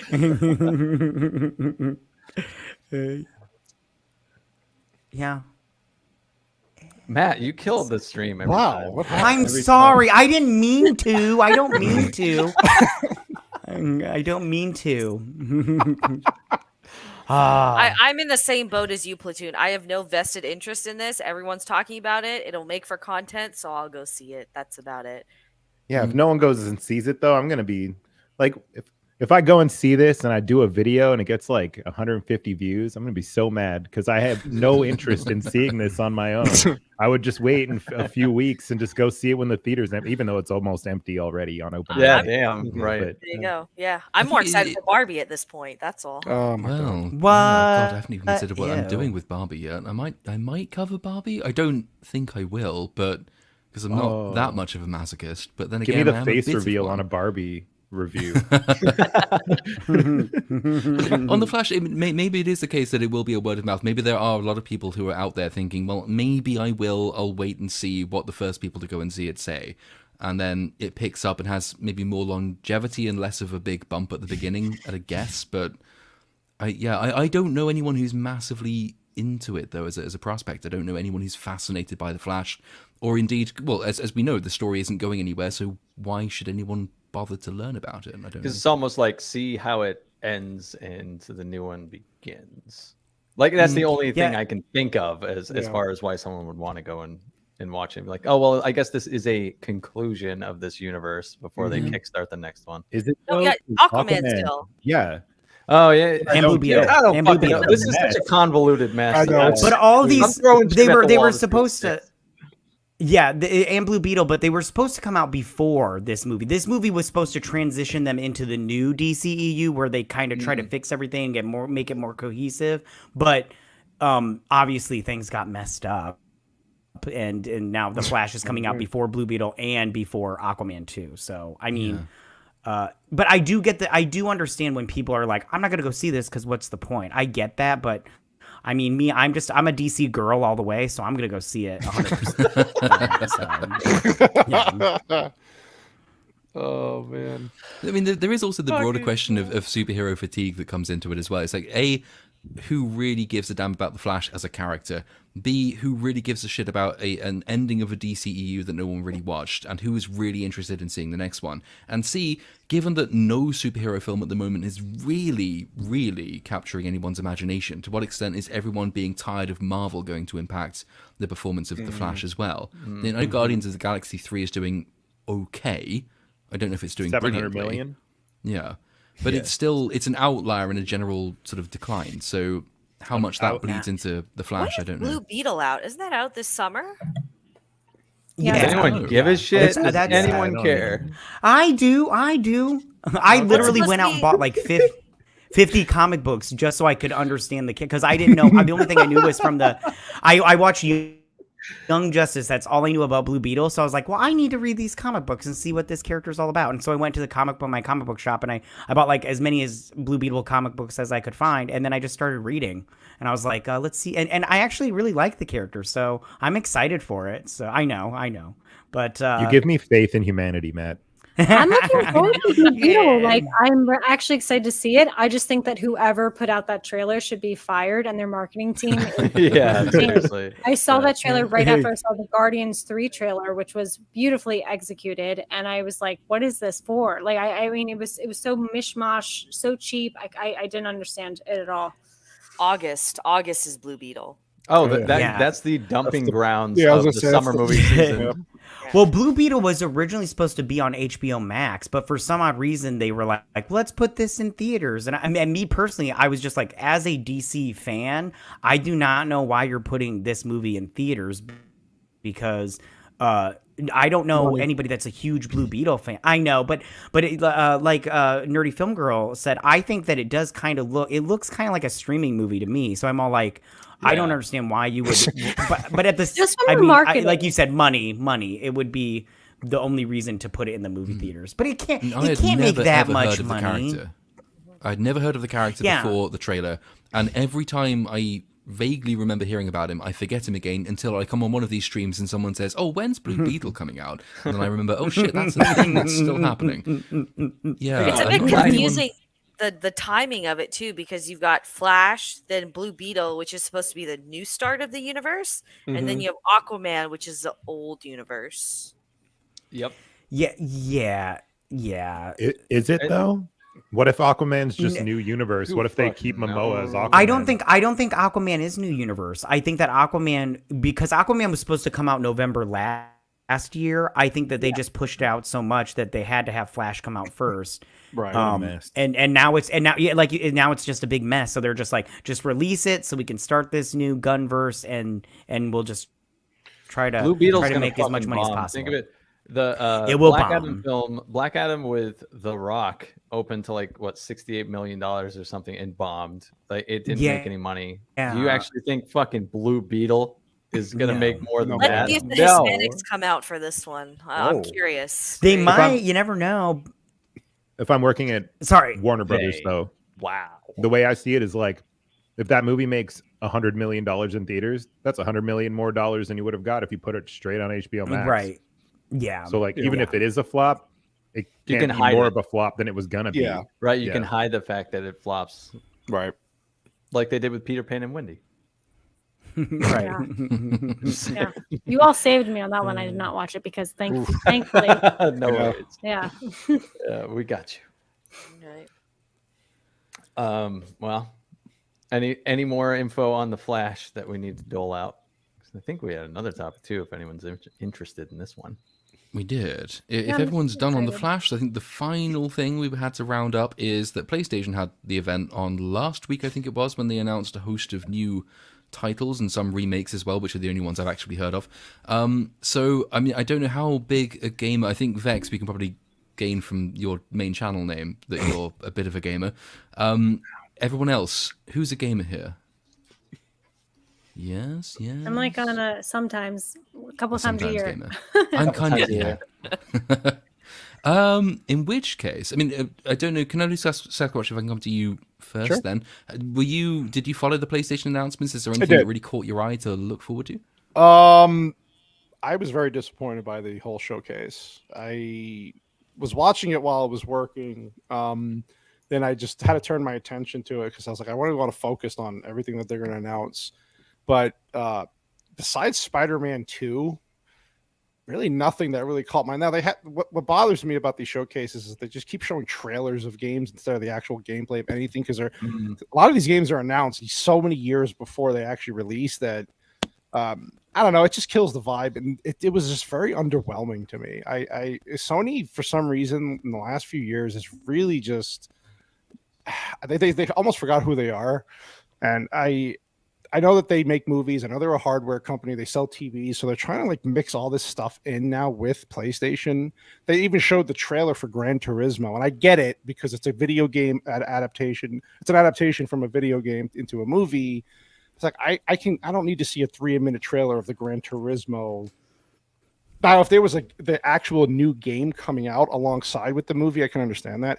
Everything just seemed very like lifeless. And then they announced the stupid Project Q thing at the end. It's hardware, and I'm like, what is this? It's not. It can't do what the Switch does. You can't take it everywhere. It's tied to your PlayStation through this remote play app. And and now there's a lot of rumors coming out that it only lasts 3 hours off the You battery. can take a shit with it though. You can take a shit for with 3 it. hours, dude. That's true. But who shits for never mind. Like everything about it was at the end, I was like, this is their big announcement. And Spider-Man 2 took up most of the, like, it was like a 12 minutes of gameplay. And even that game, while it looks fun, I'm thinking if the game looked good. I'm watching it on a 4K screen. I was like, but it's pretty, but this is not next gen level stuff I'm getting with this with the gameplay. Like it looked good, but it looked very similar to the initial one. I forgot what year that was out, 2018 or whatever. Nothing blew my socks off, and I'm sitting here wondering, like, wow, what the hell is going on with gaming? Period. I don't know. The Metal Gear Solid stuff was cool. I mean, if there's a remasters or the Yeah, remakes I'm coming out, stoked for that I'm excited about. Yep. But it was just very mediocre to me. It's like it's just common with the gaming industry now. Yet where you have Nintendo here, who is making Zelda games, and it's like just killing the industry right now. It's a great game. The developer of the game even said that it was ready to go last March, but he took an extra year to perfect it and make sure. And he played the game 20 times. And I'm like, when the hell do you hear gaming developers from any side taking extra year or so to actually develop the game properly for its system? Only Nintendo. And again, I have problems with Nintendo too. Like some of their business practices yeah, are I do, weird.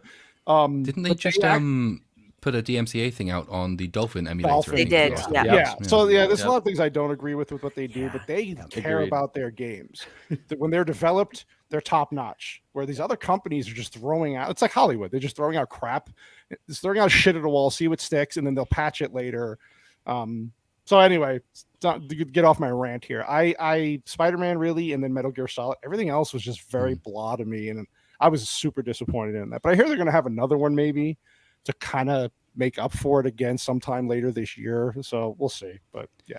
Well, they're still in a really weird position, aren't they? Because it's the first sort of new generation of consoles, which has been defined by people's inability to buy the new generation of consoles. Yeah. So like, no one can actually get their hands on a PS5 or an Xbox, whatever the number is these days. I don't have one of those. And so, like, the production of games is sort of slowed down because there aren't that many people around to actually play them anyway. But I think the most sublime example of the opposite of taking that extra year to get it right is the Lord of the Rings Gollum, which has come out in the last couple of days. Which I was watching some of Nightmare Fuel. Yeah, it came up on EFAP, and I was watching Mortar play some of it earlier, and I've read some of the reviews. I mean, it's hilariously bad. I mean, it's so terrible.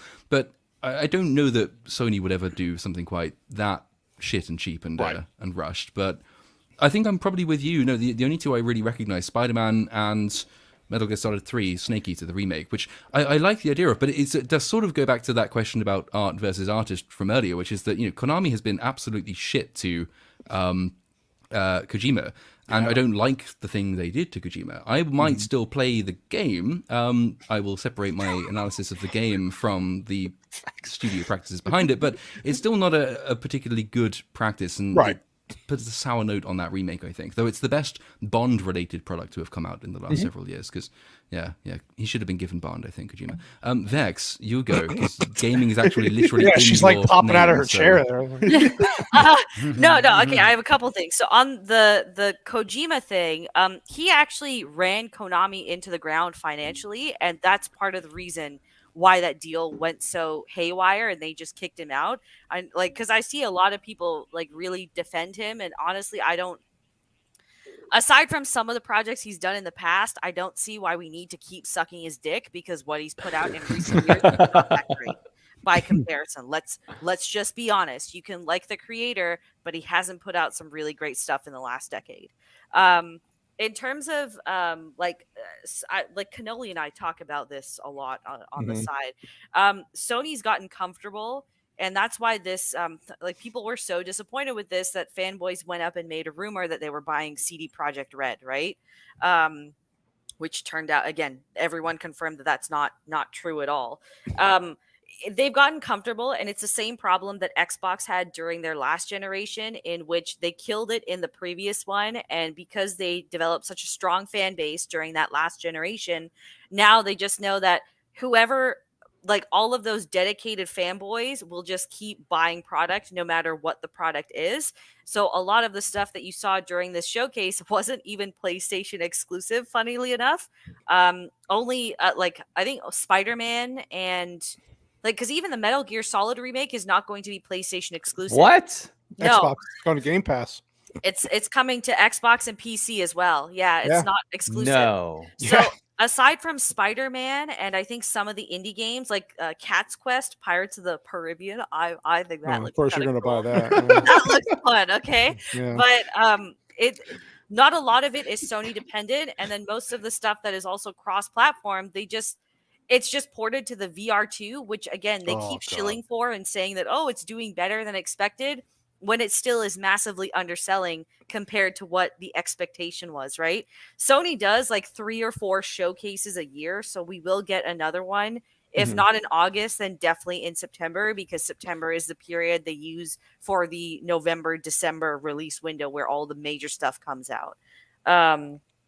But yeah, it was just disappointing. The Spider-Man footage that you saw, by the way, the 12 minutes of it, that's not even the final version, and the game is out September 2nd. That's what I'm saying. Yeah, it didn't That's look going- underwhelming. That's going to change yet again. So it's Sony's on lazy, and it's really I'm not even a Sony fan. Okay, I don't own a PlayStation system anymore, but I know that Sony has almost 200 unique IPs under their brand, of which they are refusing to use at all. And if they had just done that, they would have a far better leg in the competition. That's all. I'm sick of seeing Last of Us editions. I Yep. like this whole Yeah. Last of Us live action thing that like they're butchering that IP altogether. Mhm. They should just be leaving that alone. Go back to the Japanese IPs that made you popular, because that's what people want to actually play. Out of Like- interest, though, what is the competition? So, like, what has Microsoft got to offer that is, say, notably better than what Sony So has? think about not what Microsoft themselves are creating, but think about the platforms they have. So when it Yes. comes to PC gaming, that's all Microsoft. Oh yeah. Mhm. And that's the vast majority of gamers. Okay, but So- what the question I think rephrased is what are they putting out that is competing with what Sony has announced? Not a whole lot. Xbox is not doing any better, but they're also not making fucking stupid hardware that makes no sense at all. You know, That is like, true.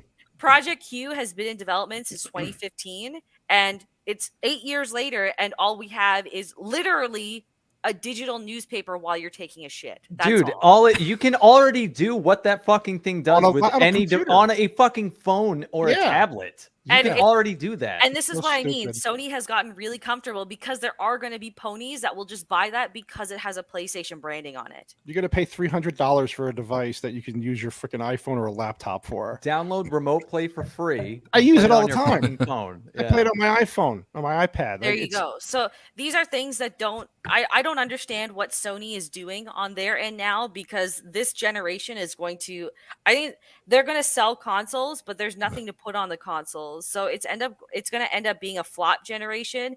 And by contrast, I'm not saying Xbox is doing any better, just for people that think I'm on one side or the other. However, Chill.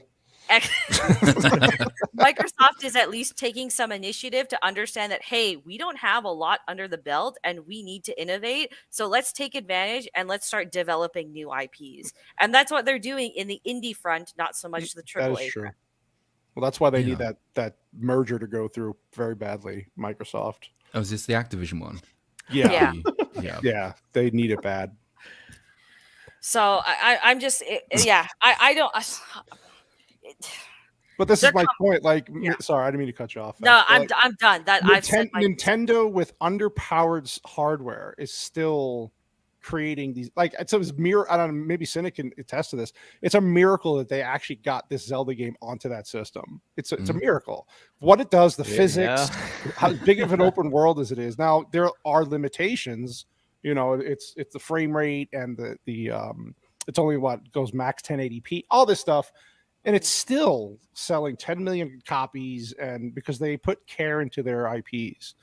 And Yeah, the Pokemon game a few months ago was total ass. But that aside, right, take that. but Yeah, that you're right. aside, like it really general. just goes to show it's all we can kind of relate this to movies and comic books Right. and stories and stuff of just like as long as the fundamentals are great, everything else is really just complementary. So like as long as the gameplay and the game itself is fun and just like a marvel to play, graphics are secondary.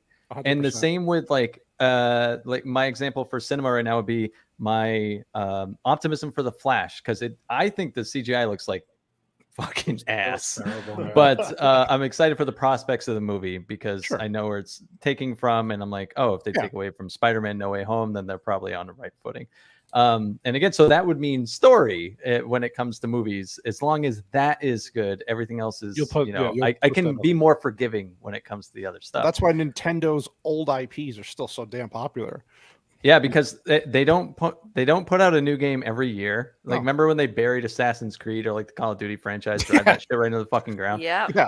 They'll release a new Zelda game like every 6 years or so. Yeah. Because they take their time, they create a new twist for the game to make it unique and fun to play, and not just a rehash of the previous one. Right. And you don't see that with these other major gaming companies. No, I agree. I'm gonna play devil's advocate a little bit. Ooh.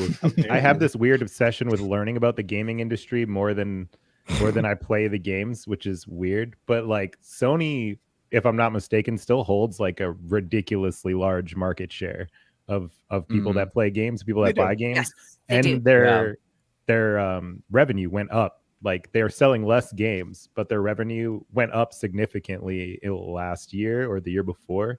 So I'm trying to think, like, especially with their IP thing, like it could be an entire ploy, because I know basically what they're using against Microsoft to try and stop them from acquiring Activision and stuff is the fact that they're going to have too many IPs. So I'm wondering if it's like a literal play to hold back on the IPs that they have, to try and to make people forget that they literally own like some of the biggest IPs in gaming, and just be like, oh, look at Microsoft. They can't own more things because then we'll have no way to compete. But like they are the Goliath of Sony. Even if Microsoft acquires Activision, it pales in comparison to how much Sony has behind the scenes. It really does, because this is what people like. I don't understand why people are so upset about this deal. I could care less if it goes through or not, in all honesty. Like, I'm dead ass. Sony is such a Microsoft, not powerhouse. Sorry, not a Microsoft. Wow. It's such a powerhouse. There's so much that they have behind the scenes that they could be building up that would put them at a far better pace with everyone else. That's really, I'm not even a Sony fan, and that disappoints me, because there's like literally decades worth of IPs that we haven't seen since the PlayStation 1 era that really could use a comeback or a refreshing. I want Crash Bandicoot 4. It's all based off of, they're trying to make money, right? Too. So I think like most of the games they announced, so most of their games in development are live service games now. Yes, which they're are basically switching to that, which is a poor decision, because a lot of people are starting to sway away from that instead. And they just got on the cloud issue too, which ironically was one of the things that they didn't want Microsoft acquiring Activision for. But they're going to do their own. But at the same time, they also partnered with Microsoft several years ago to get their cloud gaming thing started. But only now are they they're worried about Call of Duty. From everything I've ever seen, Call of Duty makes Sony so much money because they have these exclusive things with Call of Duty, like their launches. They get early access. This is like the biggest, which I don't know. I think it's a lot of bullshit. Because in fact, we talk about this. Like Call of Duty, Microsoft is saying we'll give you a 10-year window. Either you could re-up it in that 10 years to keep it on your platform, or make something of your own that can compete. Sony's like, nah, we can't compete with Call of Duty. It's such a popular franchise that we're going to lose all this money and exclusivity and all this stuff. And it's like, well, you're getting a 10-year deal. And then Sony's like, nah. And everybody else, like Nintendo's getting Call of Duty if this deal goes through. I think there's other places that are getting it that never had it. So it's like, I'm just like, just either put up or shut up, Sony. And then if you're, and maybe Bagface is right. That's why they're holding back on some of this stuff to kind of see what happens with this deal. But that's what Jim Ryan, right? The guy who runs the, was he the president of Sony or whatever it is? PlayStation CEO. PlayStation CEO. He's like, no, Call of Duty. That's all I hear about. I was like, God, I'm sick of hearing about Call of Duty. You want to know why? It's because nobody buys a Sony console anymore for a Sony IP. They it's just for buy other it to things. play they play for NBA, for FIFA, for Call of Duty. Spider-Man. Literally get on anything. Let's face it, Spider-Man's going to sell. I can't fucking talk. What is wrong with it? Sell well. It's not good. You know what? We're talking about gaming and just everything. I know you're getting excited. I see it. Spider-Man's going to sell well, but it's not going to be a showstopper like all of the other cross-console like IPs that you can play on a Sony thing as well. Because let's face it, I remember when I worked at EB Games, which is now GameStop, which is the equivalent of GameStop. When I worked there, nobody was buying a PlayStation for The Last of Us or Spider-Man. They were literally buying it bundled with Call of Duty. So nobody. in the realm of things, nobody gives a shit about. I see Spider-Man. people talking about God of War. Yeah, God of War. Of course, the last 2 iterations did sell well, and the people would. Yeah, if it's because it's exclusive to PlayStation, sure. But wasn't the last God of War kind of mid? From It a was lot of very people? mixed reviews, and even then, you could see what the buyback rate for that game was as well, and it 100%. was really quick. It was really quick. It didn't keep retention at all with a lot of players. And then they're talking about a PlayStation 5 Pro coming out next year already, and I'm like, Really? and like Platoon is even saying like this thing is finally starting to get into the market because it started there's no restrictions on getting it out anymore because of the whole COVID thing. And now people are starting to buy it, and then you're going to go ahead and come out with a new one next year that's more powerful and it'll compete with PC players. And it's like, oh my God, I can understand Nintendo coming out with a new system. It's 6-7 years old now. They need updated hardware. Do you need a new PlayStation already? But you know what? That'll sell. Well, I would say maybe the reason they need to update, they need to sell an updated PS5 is precisely that the original launch had to be a dud, and every other launch was a dud. This is essentially the second attempt at getting this thing off the ground. The Nintendo Switch outsold the PlayStation, the most recent PlayStation and Xbox last year. Yeah. And the Switch came out in what, 2017? 16, I think. 16 right? even. And it's still outselling the major consoles. It's more readily available. Because it's more readily available, more games are being made for it and still being made for it. I think The Last Zelda was probably the last major launch title for the current iteration of the Switch. But the fact is, there is no incentive to make brand new IPs or to put them out for a console that is not readily available. And I kind of wonder, reading back, because E3 was cancelled last year, wasn't it? And again, was it cancelled this year as well, I think? And the official reason given at the time was that, well, Sony, Microsoft, and Nintendo, they want to do their own expos instead of joining and coming together to do this one massive gaming tech expo. I kind of suspect actually one of the reasons that no one wanted to turn up is that they had nothing to show for it. It's a really useful way to get your console, your brand named prominently in the press. If you can be said to have won E3 against stiff competition, that does quite a lot for your brand. If, on the other hand, you have nothing to show for it, your competitors have nothing to show for it, what are you going to do at E3? You're not going to win it. So you're going to put on a lot of money to put on a big, expensive show to showcase basically nothing. Yeah, if they were coming to E3 with what they just did, it would have been embarrassing. Yeah, and I think maybe they all thought, well, surely our competitors can't be quite as bad as we are, and we don't want to lose to them, so we're not going to go. So no one turned up. And then, the Switch and Nintendo just happily, merrily going along with this ancient piece of kit that was outdated when it was first launched, but at least it's available, so at least you can play it, so at least it's affordable, so at least games are being made for it, so there's a reason to buy the damn thing. I've had a PS5 since, I remember when I bought it. I managed to get one in the first month of being out, and I remember it being very difficult to do that. I had my laptop open all night with a little alarm thing off, so on the stock tracker when it became available, buy the thing, bought it. What have I bought to play on it since then? Exactly. Remakes of PS4 games, I mostly. haven't touched my The PlayStation Blu-ray in player. months. Yeah, Blu-ray player. I got the digital version, so it ain't shit. oh, what do you? Mine doesn't do anything. No disc. No, well, that's how I do everything. I don't Okay. own any. right, It's all I got you. digital. But when I bought my PS5, I was super excited, and all I've ever played on it, like you said, Vex, is fucking Call of Duty. And when Warzone 2 turned out to be total ass, that fucking thing has not been turned on for like months. There you go. Yeah, I got sick of that game so fast, and I was like, okay, It's well, so there's true. nothing else now. Beep. Yeah, Call of Duty though, I'm pretty sure first week, the last Call of Duty that came out, first week it did over $1 billion. Oh, it killed it. Oh, it makes money. That's why they'll Yeah, but never focus on anything else. If you go on Twitch, people are not playing that fucking game. No, the game base. I have watched some of my favorite streamers that I discovered completely. Well, it's their fault too because they didn't know how to evolve. But like after Warzone 1 went kaput, their whole fucking career went bye-bye. Like it's gone now, and they have to have regular jobs again. Yeah. Does anyone still play Call of Duty Zombies? Because that was my thing back in the day. I don't know. That's Is like that a even niche a thing thing? still, I think. Yeah. I'll pop in my Black Ops 2 disc occasionally and play that with Okay, friends. that That's about Zombies it. thing was so fun. Yeah. Zombies are fun. They've destroyed that game mode in the new iterations, unfortunately. But, yeah, so. I agree. Since I got my gaming laptop, all I play is Game Pass because you can play a lot of the same games, and then the Switch has just been Zelda. So I don't think I've touched my PlayStation in like 5 months. Literally got on there and played it. PC Master Race. I'm just getting yelled at by Vex and Redfall constantly. So My husband harps on me for not having a PC, but I like You having don't have a laptop. gaming PC? This is a gaming laptop that I'm using, to be fair. Oh. But Yeah, I use it. I I do use it have for a gaming editing, laptop. so- That's what I have. Gaming laptop. Yeah. I have a gaming laptop, but I am considering upgrading to a gaming PC because me too. I mean, I never had the money to get and constantly update a proper PC growing up. So it was sort of habitual. I got secondhand consoles and I played those, and that sort of stuck in the mind. So now I will buy a game on PS. Like Hogwarts Legacy comes out, and I think I might stream this game. So I'm going to download it to the PS5, buy a capture card, plug the capture card into the PC, put the PC on YouTube, and then and it's incredibly convoluted. And I suddenly thought, you know what? I don't need to do this anymore. I could actually just get a PC and do this. This will make so much more sense. And I know the meta PC codes. I watch Nerdrotic. I can get his build. It's fine.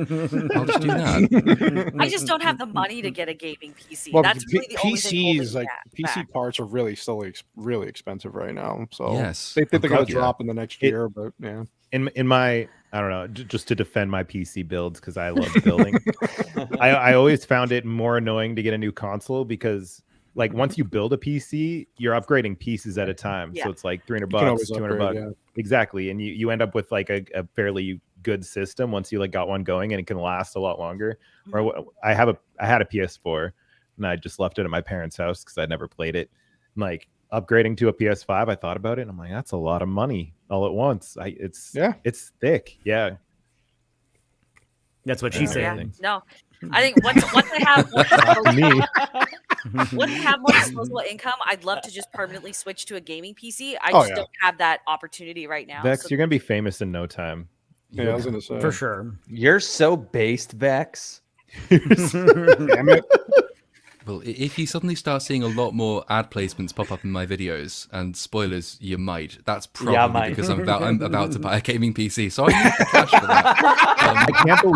I can't believe you run your avatar off a laptop. That's It's a good laptop. It's a proper like updated last year came out laptop, but it has no memory. And it apparently sounds like an aeroplane if I don't have the fan on quiet. But if I have the fan on quiet, then it blows up. So, yeah, I might need to change at some point. Yep. I'm gonna just send Platoon my rig because I feel bad. Can I ask a question? Sure.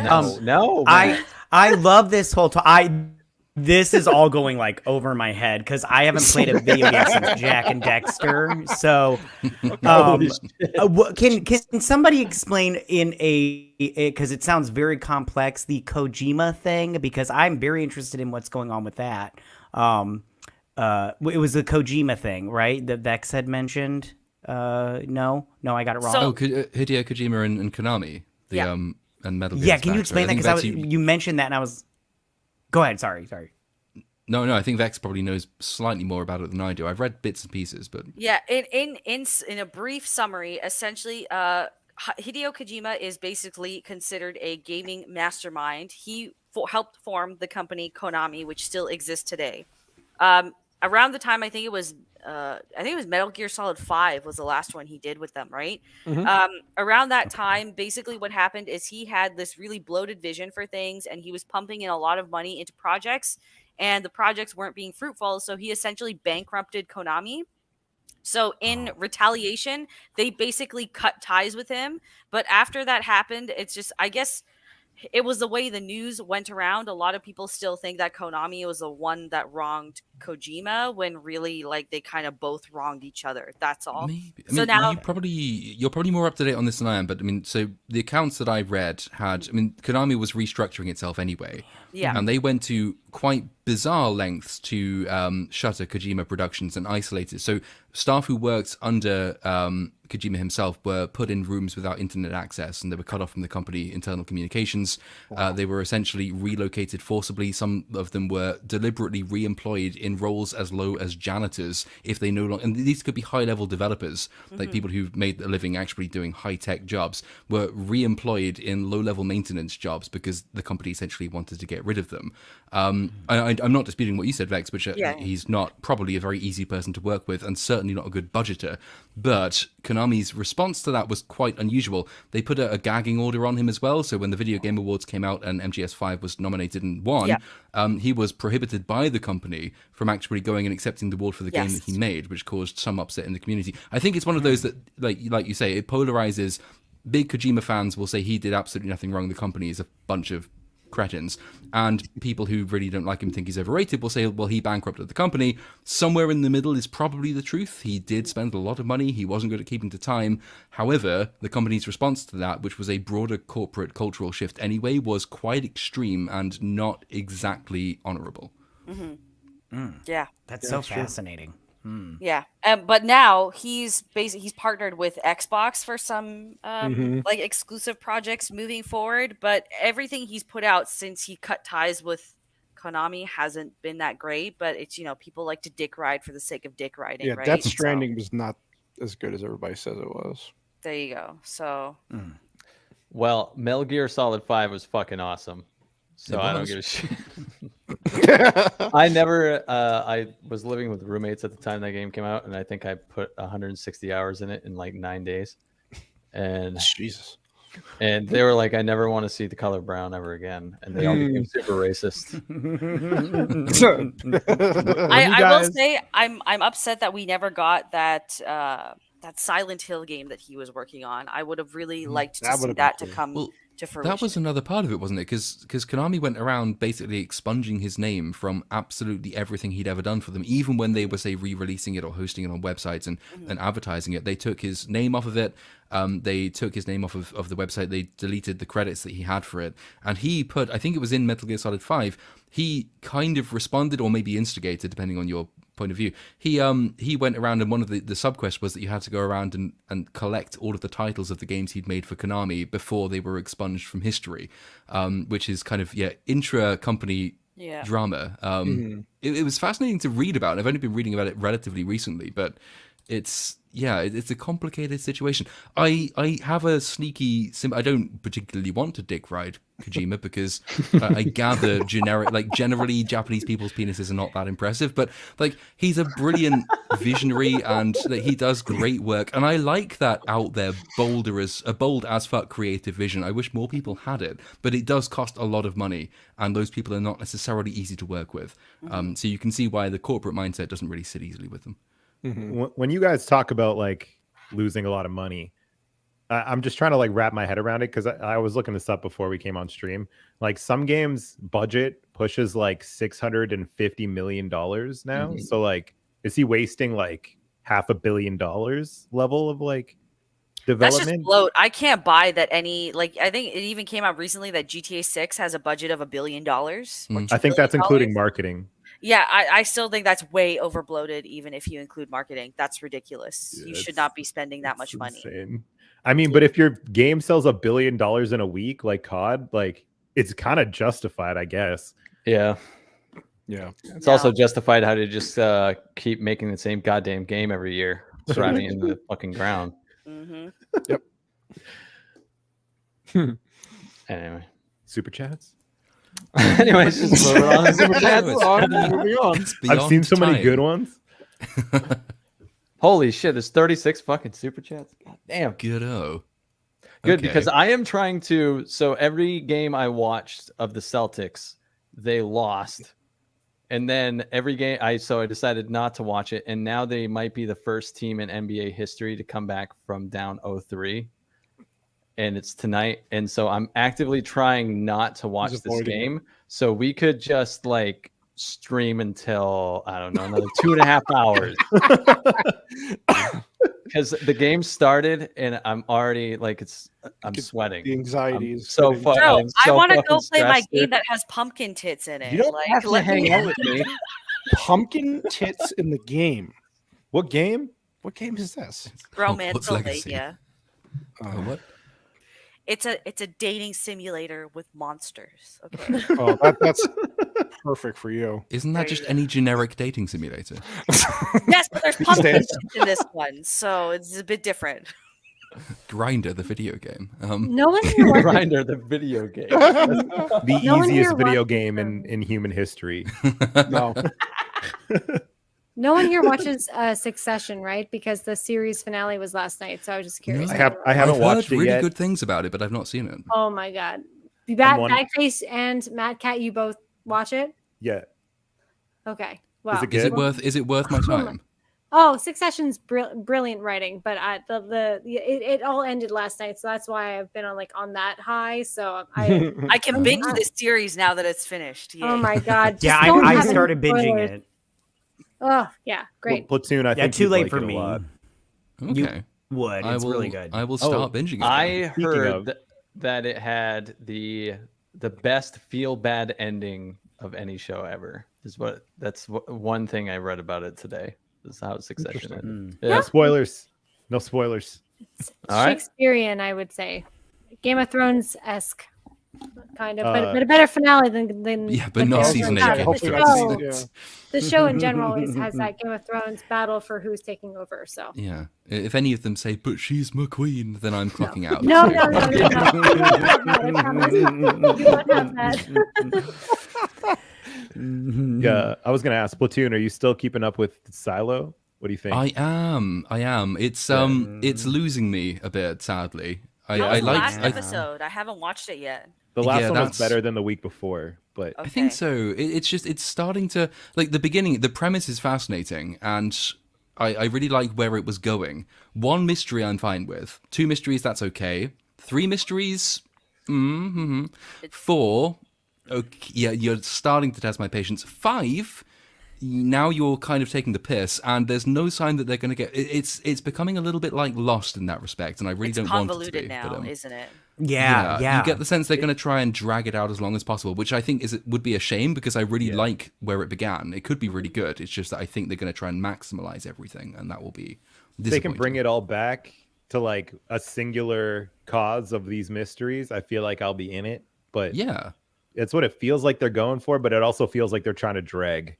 Yes, yeah. Get as convoluted a way to get to the resolution as possible, and then it'll probably be cancelled before they actually get there. Like Lost, well, Lost wasn't cancelled, but it was almost. So I really want to like it. It's one of the things, the only things that have come out recently, which I've watched and thought, you know what, this could be really good, and I'm invested in it. But it's investing me less each time. So If you ever want to do a whole stream where we debate Lost, I will do that because I named my band after a character in Lost. I love that show. Did more you? than any. I love that show. Oh, even the ending. Yeah, even the ending. I know I'm one of those people. I know. Lost was garbage, bro. Okay. Fight. Okay. But Someone get the popcorn. here's my quick defense is Okay. Lost is in this weird era where like it's network television. So it has a lot of filler and it's really stretched out, but it's right before we started like getting to be able to binge streaming. So it's in this like weird universe where it's a concept and a show that should be better streaming and would be a lot better if it came out in a time where it was condensed into like, you know, like 10 episodes and a streaming kind of platform-esque way, but it's not. It's stretched out. But I think where it ends up, and my defense of it is basically like J.J. Abrams is a dick, and he comes in and he's like, "Here's this sick mystery box, and it's gonna be awesome." And somehow the writers get to an ending that is somewhat satisfying in that mystery box, so I can totally accept it. Yeah, I think they had the problem, and the writers admitted it as well. I think it was after season 3, they said we're not actually writing with an end in mind. We are writing episode by episode at this point. Yeah, That and makes you could tell sense. that because it does make a lot of sense. Because as I really loved the premise for Lost as well. I think the beginning was brilliant. It's just that it introduced so much, and half of the stuff they introduced toward the end, they never resolved. People just disappeared. There was no closure. Mr. Echo's story in particular had no satisfying ending. They just Yeah. forgot where they were because they suddenly decided there's a more important thing to do. And then the network said, right, you have to end this now. And so they said, okay, let's have like the island as a, like there's a steering wheel. You can turn that and the island will move. Oh, that's it. Okay, then. That's an idea. Where are you going to go with that? Nowhere. Fine. Okay. I liked season 1 of Lost. I really did. season And then 1 it was just good. it just got progressively worse after that. And I just found myself rolling my eyes more than anything. I couldn't even hate watch it anymore. So I just left it. There you go. I have My been mom meaning to loved finish it. it though. Yeah, I So- stopped watching. The ending Yeah, I is more stopped watching Lost after satisfying season 2. than Game of Thrones or Dexter. I'll give it that. Well, I mean, like diarrhea is more satisfying than the end of Game of Thrones, but it's not the highest bar to clear. But yeah, no, I do want to rewatch it at some point. But I reckon, yeah, we should kick off on Super Chats because if we don't start now, we will never finish. So I think this one came on before we were on, but Zardlander for Swedish krona. I like guessing the currency. Yes. I'm going to watch Flash. I like Sex. Keaton as Batman, and with a possible Nicolas Cage cameo, Superman. I'm all for that. I don't like Ezra as the Flash, but hey, I ain't paying for it. My cousin is. Sorry, guys. There you go. There you go. It's your cousin who's supporting the acting equivalent of Hitler, so you can't be blamed for this, except by remove. You remember? Oh, George the Giant Slayer. I like yours. He's probably gone by now, but he has a great channel, and you should check him out. We'll try and get him on at some point. And if you're still here, invitation open because he does great stuff. Dark Hour for $2. The week I'm not on, you talk about Metal Gear Solid. I see how it is. Sorry. Next time, when the remake releases, you can come and talk about it. Svictor 1. We'll go with that. 100 Swedish krona. Love your work, Platoon. Your videos are a fresh breath of air, critiquing using philosophy, history, and a vocabulary Shakespeare would be proud of instead of clickbait videos. You know who? Wink, wink. Maybe I do. I don't know. I don't know who you think I know that you're talking about, but it's possible. I have some people in mind. Thank you, though, very much for the generous compliments and krona. Shall we? Let's get some other people in. Cynic, you're on my left, so you can take this one. I am. Mr. Luca for Oh, $1.99 Okay. poons. Hey, Platoon, who's your favorite YouTube movie critic? Oh, well, they're all sitting right here with me, so I have to say all of the people currently on the stream. Of the people not on the stream, I mean, I think obviously for my edit style, Mauler is probably the biggest influence, and I very much admire his ability to break down. He's got a very legalistic mind. He would make a good lawyer in a different life. But yeah, that ability to cross plot, character, and world building and keep all of that together, and with the stamina to do 6.5-hour Doctor Strange videos, that's quite impressive. So, with the exception of the people who are currently here, Mauler would be the top. Next up, Nerdy Film Girl. Would you like to take this one for us? Sure. I will not watch this new Mermaid remake. I watched the OG in the theater in my youth. I do not want that experience crapped on. I loved going to cinemas then, but not now. Disney, please stop. Yeah. I mean, they're going to remake it. I just want Questlove's doing Aristocats. They need to have jazz cats. If they're not going to play jazz music like they did in Under the Sea, they didn't do that. Just please have these cats play jazz. That's all I want. So I forgot they were making an Aristocats remake. I love Questlove. I think he can. I mean, he is a jazz musician. He is awesome. Many other things. So we'll see how it goes. Is that going to be pseudo live action as well, or is that animated? They need to make it cuter, like cuter versions of realistic. Like make the cats look like cute cats, and they're playing instruments. Like that works for me. So closer to the Pixar idea. Yes, Yeah. exactly, Okay. Vex. Yes, absolutely. Okay. But not like the cats from Cats, because No, one God, wants to no. see Oh, those. God, no. no, I was No, just no, thinking no, that. no. MatKat, would you like to take this one for us? Absolutely. Okay, so from Pootie Evans, I think that's how you say it, for $4.99.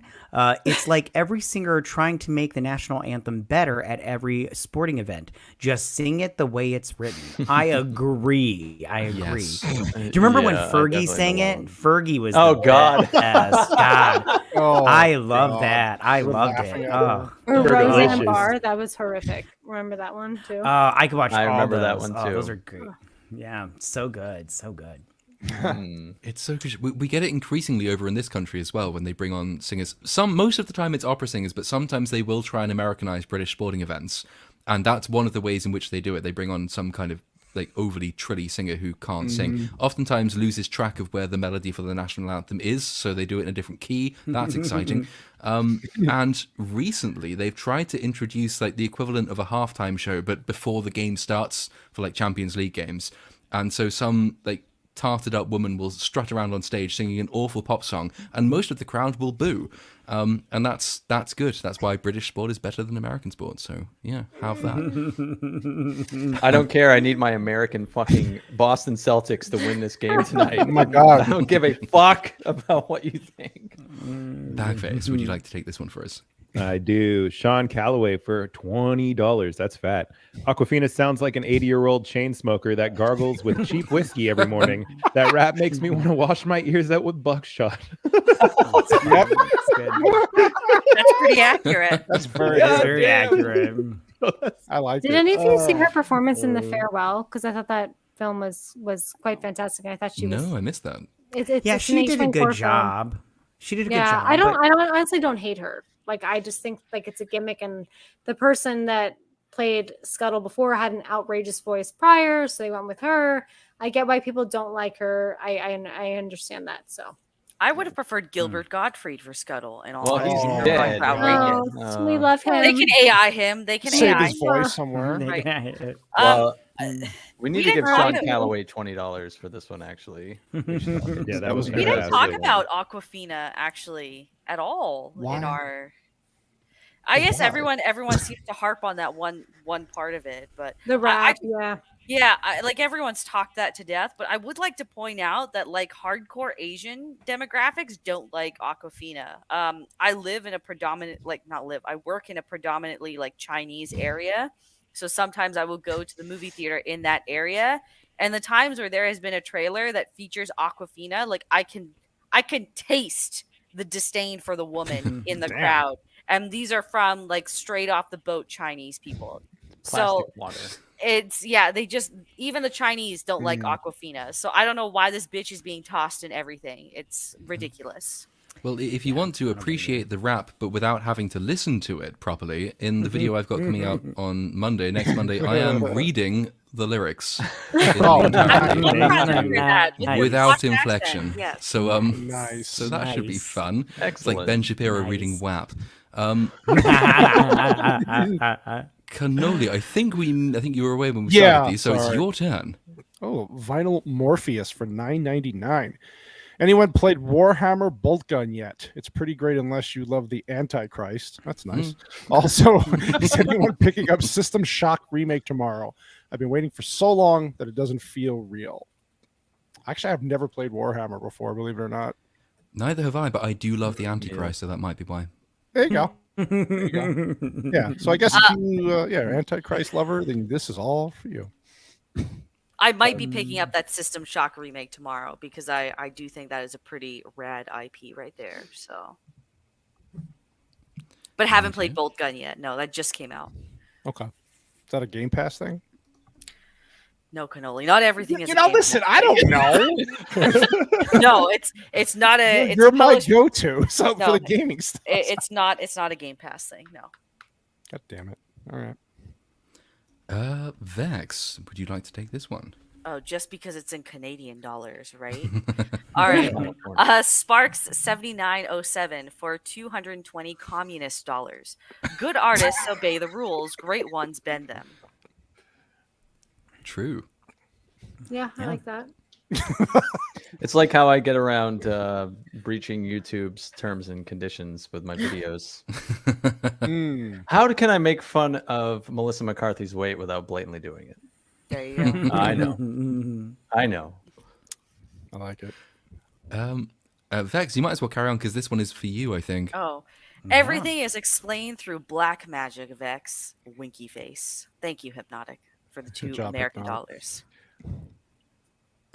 I don't recall which film this is in reference to. The Flash or Little I think Mermaid? this is Little Mermaid. Little Yeah, it's Mermaid. Little Mermaid. Yeah. Yeah. Do we agree with that estimate? Yeah, Yes. yeah, that sounds Yeah. accurate Sounds because accurate. when you include the marketing in, they normally have to at least double it, sometimes 2.5 it. But yeah, 660 sounds about right. $5 from Nebraska, because do you guys like old Disney, like Bed, Knobs and Broomsticks, Mary Poppins, Pete's Dragon, half live action with the goofy cartoons? I shamefully probably haven't seen I've seen a couple of them. I remember watching Bed, Knobs and Broomsticks when I was about 3. It's horrifying. I said It is nightmares scary, as yeah. a That's a good child. answer. Yes. Nightmare fuel. Yeah. Is that it's the one with the magic bed and the bed knobs are magic and it flies? Is that the one? Yeah, yeah, but like there's like all these like tin army men in suits and they're like ghost people, but they're wearing clothes. It's for a child. I gotta it's watch a lot. this. This sounds awesome. Yeah, Angela Lansbury's in it. Yeah, it's wild. Mary Poppins, I know I've seen. Chitty Chitty Yeah. Bang Bang is the one that often comes up. Was that Disney as well? Yeah. I think I've seen it. The problem is I really hate musicals, so I tend to not like these things. Same. Yeah. Oh no, that's the same one. God, where are we? Movie Cynic, would you like to take this? Esther Dickinson for $1.99. Maybe Triton pulled Henry VII and offered their heads. I think it's Henry VIII actually, but yeah. So I don't have my glasses on or my contacts, and I cannot fucking see anything, bro. You really don't want to see that game, eh? No, he's Come on. avoiding this as much as he can. Yeah, I can't see shit right now. Cannoli, would you like to take this one for us? Of course, Marvel Boy, the UJS. Is that the Canadian? Is that communist dollars? That is I think it's communist. communist. Okay, California. Also communist. Yes. very close. Sorry, Very close. Fair enough. $13.99. Okay, I don't like the excuse that modern Disney has that it's hard to make animals expressive in live action when they did it better in the Narnia films that they did years ago. That is actually true. They did a very good job in that movie. Again, just look They at Pirates did. of the Caribbean. The one dude had an octopus face, and they made Yeah. him extremely expressive in CGI. So they Right. have the potential to do it. They do, but they didn't concentrate. It seems like they wanted to do the more of the diversity in this than anything. So I for the budget that they put into this movie, to The Little Mermaid, well, The Lion King had the same problem though, right? So I They can't believe just- they're doing a sequel after the backlash. it's a I can't pre. believe Is it a it. prequel or is it a sequel? Prequel. I'm But like, yeah, you're right, but yeah. Still, it's like, are you kidding? Like, I don't get unless that they're going at to all. completely change the way the animals look. Like, I can't believe it. And then Narnia was made when? How many years ago was that movie? Like I don't remember the Ooh. exact Over 10 year. years ago, I'm pretty Well, sure. yeah, for them to do it better. But then again, Hollywood was a different place 10 years ago. So What the fuck? yeah, so good point. Yeah. Bagface, would you want to take this one? Yeah, drive-by commenter for $10. This representation reeks of executive auteurship that wants to feel benevolent but doesn't want to actually give people the opportunity to create real value on their own terms, so they patronize us. Very true. Well put. Yeah. Somehow we've now got more super chats left to go than we had when we started. Well, doing you this. I see you that, don't yeah. unstar them. You want me to unstar the ones up to the point where we're at? Do we not? Oh, I didn't realize I have to do that. Yeah, if you wouldn't mind, that would be helpful. Yeah, I got you. MatKat is gone. I think he's exploding. We know what So- he has to do. Yep. Yeah, we do. We do indeed. Nerdy Film Girl, do you want to take this one? Sure. It's a loop where people have been conditioned that surface level traits are all that matters, even though it's not true. It's not.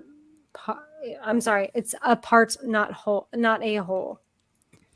Yeah, that's the circular. You tell Black Americans that they're not part of culture, then culture markets itself separately to them, which reinforces the idea. Yeah, I think it probably is true, which is it's depressing, and you kind of hope that somehow, somewhere, that will be reversed. It's just hard to see where that reversal is going to come from at the moment, I think. I'll take this one from Mario. I can't pronounce foreign names. Mario Trujillo, Trujillo, whatever. Rufio. For $5. Rufio. I kind of want the Little Platoon to watch the Tyler Perry movies just to see how long his sanity can remain intact. I've never heard of those. Has anyone here seen them? You've never heard of those movies? Racist. They're Wow. blomedy movies or black comedy movies, essentially. You're So- not allowed to watch them because it's for black people, but also it's extremely racist that you See, haven't I seen understood it. black comedy to mean a specific genre of comedy, not comedy by black people. Is that the difference that we're talking about? Yes, Mm-hmm. I think. Okay. Yes. I've never seen any of his films, but I know that he has created a lot of jobs and has tried to like produce a lot after that franchise that he made. So, I mean, he's gotten a lot of awards recently for bettering more. I don't know, but Like I'm just saying, industry awards kind of deal. Yeah. yeah, he's provided a lot more productions to be possible because of the money he made off of those movies. So Yes. I have heard that dude is such a fucking asshole. really, Yes. that's interesting. Doesn't I didn't know surprise that. me. Yeah, I've heard Yeah, like doesn't he is the mind most me. arrogant person like in Hollywood. Yeah. Interesting. That doesn't surprise me. He works. Well, in he's Hollywood, worth like so- $500 million.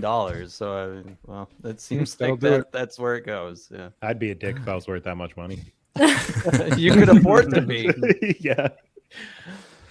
MatKat, would you like to take this one for us from? Yeah, I would love to. Jonathan Frost for $20. That's generous of you. I wasn't able to get into the first Spider-Verse movie. The animation turned me off. That being said, I watch Bob's Burgers religiously, so that says a lot about my sense of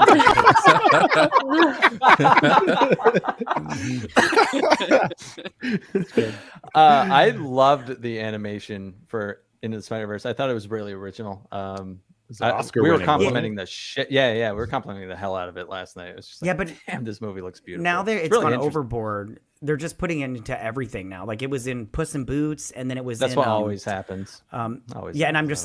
just like, this is too much. It's too much. I don't like it anymore. Like you just sparingly. I felt use like it Puss in sparingly. Boots was like the Spider-Verse, like a mix with like Tarantino too. Like it got that I mean that. to me. I don't know if you guys saw that, but Yeah. I just like Thank the you, Jonathan juxtaposition. It's like saying, Frost. like, I just can't get into Studio Ghibli, but then again, I do like Family Guy, so Yeah. it's all animation, right? Same thing. so good. Film Comics Explained for 50 Australian dollars, I think. Thank you very much. Amazing discussion, Yay. guys. Keep up the great work. We will try. Vex, would you like to take this? Sure. Matthew Valente for $5. I find it hypocritical that I'm not going to say it, get excited about race swapping but mad at whitewashing. That's very true. Yeah. Yeah, although with the Little Mermaid poster revisions in China, blue washing is now a thing, isn't it? It's like, well, they're black, but Chinese people don't like that, so we can turn them into Smurfs, and maybe that will sell better. Nice. Smurfette. Yeah. MatKat, would you perchance like to read this one? I It's would totally not love you. to read this one from Matt I for $1.99. MatKat is in the closet. But he's Narnia back.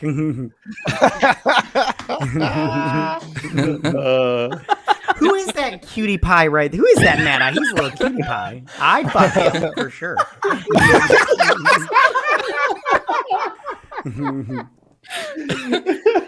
Oh my god. That's gold. Fuck. Oh no. Yeah, fuck. Backface, this one's for you. Party Almsevi for $1.99. Base Bagface is a tomboy appreciator. I am. I'll pretty much fuck anything. So Well, you and MatKat will get on very well then. So Yeah. Yeah. hook you up after the stream. got a nice beard. I've been waiting to say it. Oh, yes.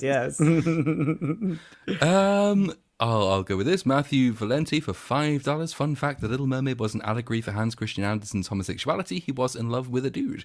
I've read a couple of things about him. I think because he was a bit like, again, like John Barry, didn't have any confirmed sort of romantic partners, as far as I understand. But that breeds speculation.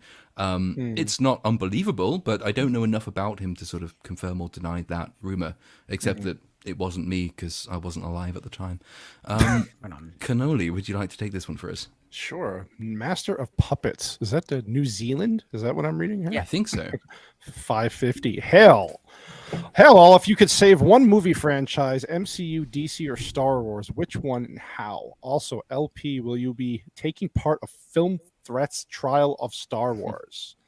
I have not heard of this thing. What is it? Anyone know? I don't know. I don't know. I have no idea. I have no idea what that is. That is a Oh. tough question because it's like if you don't, I think most people would probably say Star Wars because right, it has the farthest reach, maybe the most pop. I wouldn't. No. That's a tough one. I don't know. I mean, I guess at this point we're getting a DC reboot, so we're waiting on that to see what happens there, and then MCU. Yeah, I would say DC. I'd say I'd maybe say DC. I'd I say love the DC, MCU. so. You think so? MCU, yeah. I would save the MCU if I had a preference, yeah. And I would do it by waiting 10 fucking years, rebooting it, Starting and getting a central fucking character and having that actor sign on for 20 years. Right. Go with it.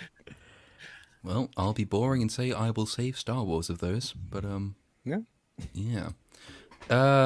Matthew Valenti for $5 agreed. Melissa is no Pat Carroll. That was the name I was desperately searching for earlier. Yes, no, she's not. Although I think she did a pretty good job of approximating, like better than most of the other characters did.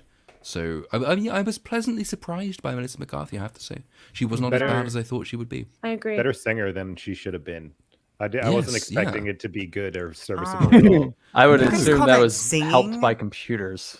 Yeah, She had like You the guys grit can't- though, and that's not easy to fake in a computer. She like got that Pat Carroll grit, which I was pleasantly surprised by. Yeah, it's the vocal fry that comes into just it, which is it's not easy at all.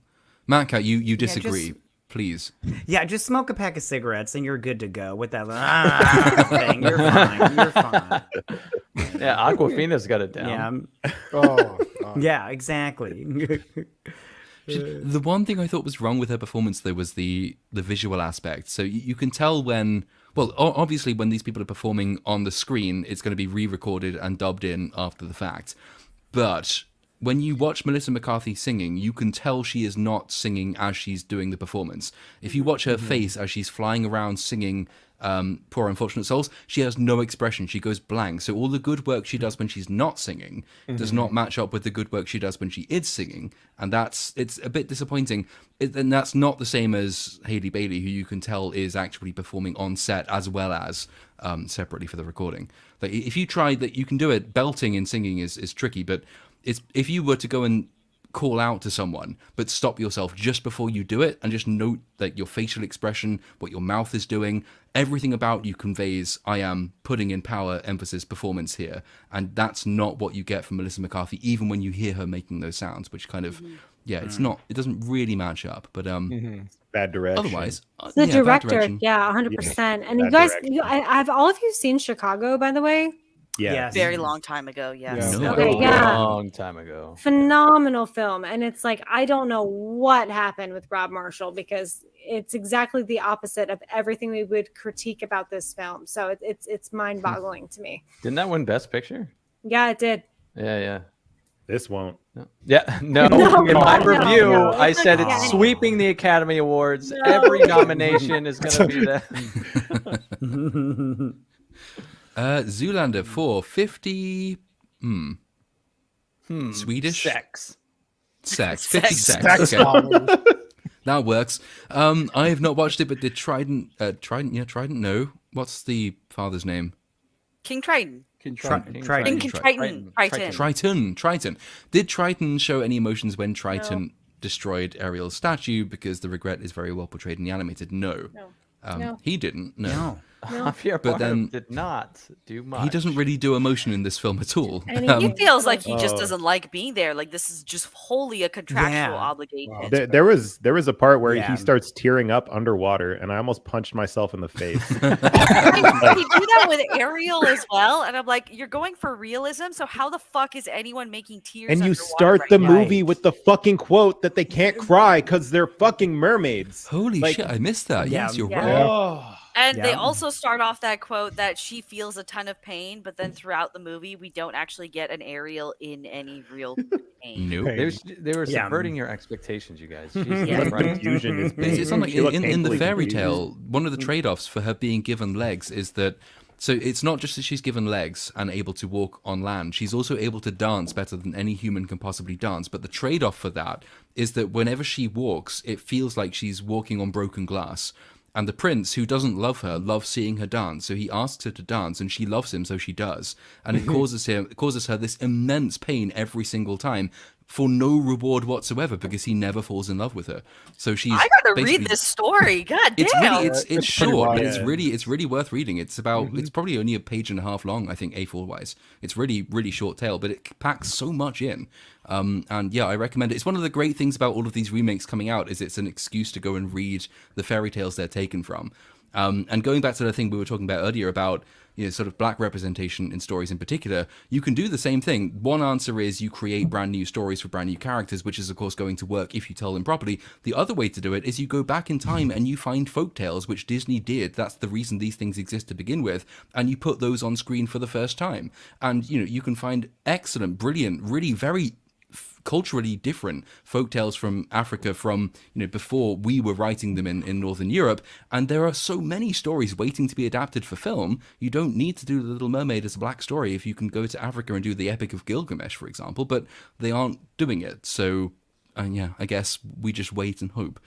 Matthew Valente again for $5. Thank you, sir. I disagree. Her singing voice is good, but not so much her acting. That could apply to anyone. I think that's Halle Bailey specifically. Yeah. Yeah. Oh no, I would agree with that. Her singing voice is good. Her acting doesn't exist. So It wasn't Emma there is that. Watson with auto-tune for Beauty and the Beast. That was horrific. Like I was actually very happy about that. So MatKat, this one is for you. Oh, Matt laughs. Sorry. I was reading the live chat. Okay, sorry. All right, Matt. This is from Spark7907 for Canadian dollars. Is that Canadian dollars? For It is, $2.20. yeah. Matt laughs like a slow-mo SpongeBob. JW234 suck. I'm gonna be honest with you. It's gone over my head. I don't know what that means. I don't watch SpongeBob, so I don't. Oh no, that's explain. two separate things. Oh, He's saying okay. John Wick 2, 3, and 4 suck, but that you also laugh like a slow-mo SpongeBob. Oh, gotcha. I liked John Wick. Did I say it sucked? No, that's just a running. I'm confused. Joke. I from love Sparks, I your think. laugh, Matt. I love your laugh. I so like much. his bad It's laugh, too too. enjoy it. Yeah. Thank you. Cannoli, would you like to take this one off our hands? Sure. Frank Zanka for $4.99. I can't stand Ezra's portrayal of Barry Allen as an annoying geek boy, but that's probably directing than anything else. I'll be skipping to Spike Keaton. Yeah, I feel your hatred to Barry Allen. I can't. I'm not Barry Allen, but Ezra Miller. I can't stand him. He ruined what was already a bad Justice League movie, made it worse because he was in it, and then the Snyder Cut was even worse because of him. And then his just portrayal is just awful. But yeah, Keaton's going to bring me in, and I know Cynic's talked about that too. Like that's the main reason we're going to see it is to get that nostalgia back. But yeah, I can't stand him. I think he's awful, and I can't wait till he's out of the Which DCEU. is crazy because besides his shenanigans, he's actually I always thought a pretty good actor. I mean, agreed. we need to talk about Kevin was great, and then the Wallflower movie he was great. So Sure. it has to be the writing and the directing for these movies specifically because you're right, he's not done a great job portraying Barry Allen. So Yeah, but I mean, so much of the Barry Allen problem is the way that character is written to be so insufferably energetic. So it's not really his fault. I don't think he's aging particularly well. That will probably get him out of Hollywood much more quickly than any crimes he's committed. So there is that. Mac, I actually need glasses. I don't know how many L's are in this one. So I'm going to say Mac Millies for $20. Little Platoon, keep up the great work, mate. Slavet, thank you very much, sir. We'll do our best. Andrew Honeycutt for $2. Art reflects life and vice versa. Yes, it can also improve life. It can also comment upon things that life is not yet reflecting. Art ideally should, I think, be slightly more than life, but it also tells us more about life than life itself does. Cynic, would you like to take this one from us? Sure, let me give it in there. Rudy Evans for $4.99. Race swapping a character isn't inherently bad. Nobody would give a crap if this was Medea's Little Mermaid. That's actually a funny point. Because it would be like a spin on it, You're like, oh, yeah, I get that. Haha, that's funny. I would watch that. That sounds funny. I would watch that too. It would probably It would probably be terrible though. Those Medea movies are terrible, but That's what I hear. they are. Campbell Patterson for $2 Yo Platoon, what do you think of Purple Rain? I must confess, I have never listened to it, but I gather Backface has. So I don't know if we're I talking love movie or Purple song, Rain. but they're both amazing. Both. I was assuming I so. love So Purple Rain. good. Oh, like you'll Love. cry real tears, Platoon. Oh, So good. So good. So good. I agree. We're the same. So good. Purple Rain. Prince can do no wrong. For sure. Yeah. Nerdy Film Girl, do you want to take this one from me? Yes, thank you. And I have to say, after this, I probably actually have to head out, but I want to thank everyone for inviting me on. It's been an amazing conversation with all of you. So thank you so much. No worries. Before you head off, tack a plug for your channel onto the end of the super chat, if you would. Oh, sure.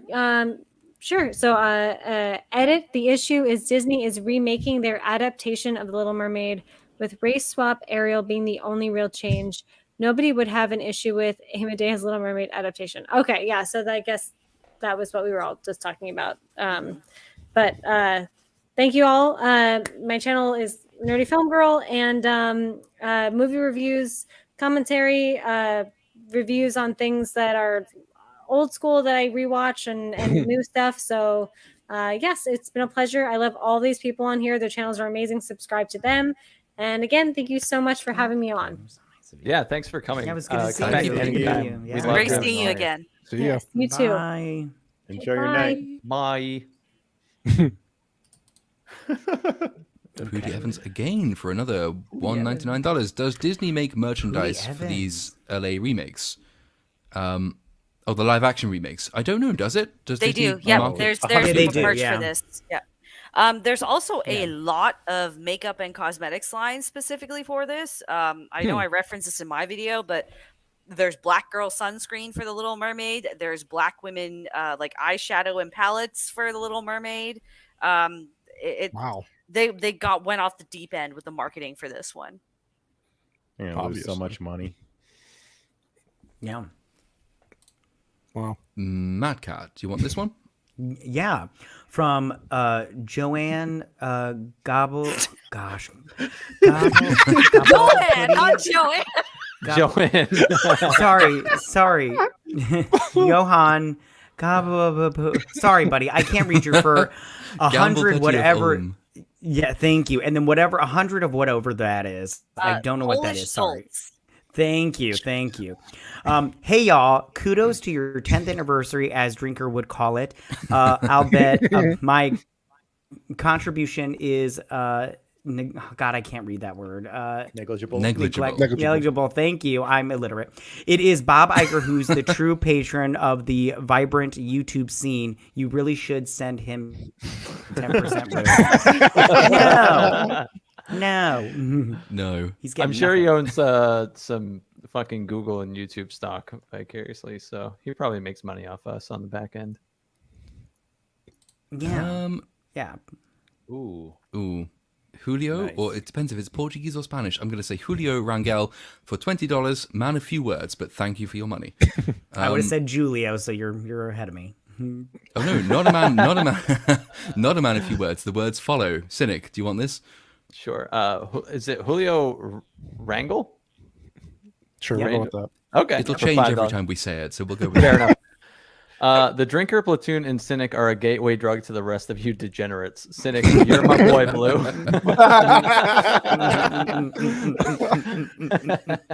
I like that one. You're my boy, Blue. Felix Brookman for €10. Disney's The Black Cauldron is one of my favorites. That's from 1985. I've never heard of that. Has anyone seen it? That's a very I popular know. one. I've Never seen it. I haven't seen that. Man, Platoon, you got to start watching these Disney classics, man. I love the Black Cauldron. What's it about? So good. Who's Dark, Who's the but- character?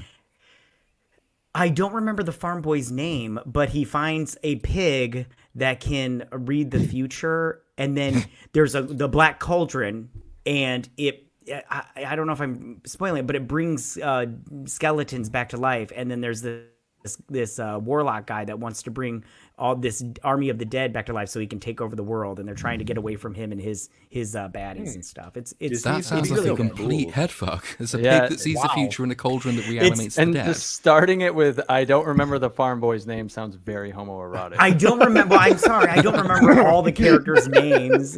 There's a couple other characters in there from the main cast. There's like a princess, and then there's like this little furry dog thing, and it's a good movie. I enjoy it, at least. It's very dark though. Fair enough. Cannoli, your turn. Vinyl Morpheus, $4.99. Can't wait for Christopher Walken's Max Shrek to enter the Jane Guns verse. Want to get nuts? Let's get nuts. I want to Minecraft myself. I would love that. Max Shrek was hilarious in Batman Returns. Yeah. So. Yeah. And then I love that movie. that Christopher Walken voice. Could you imagine that?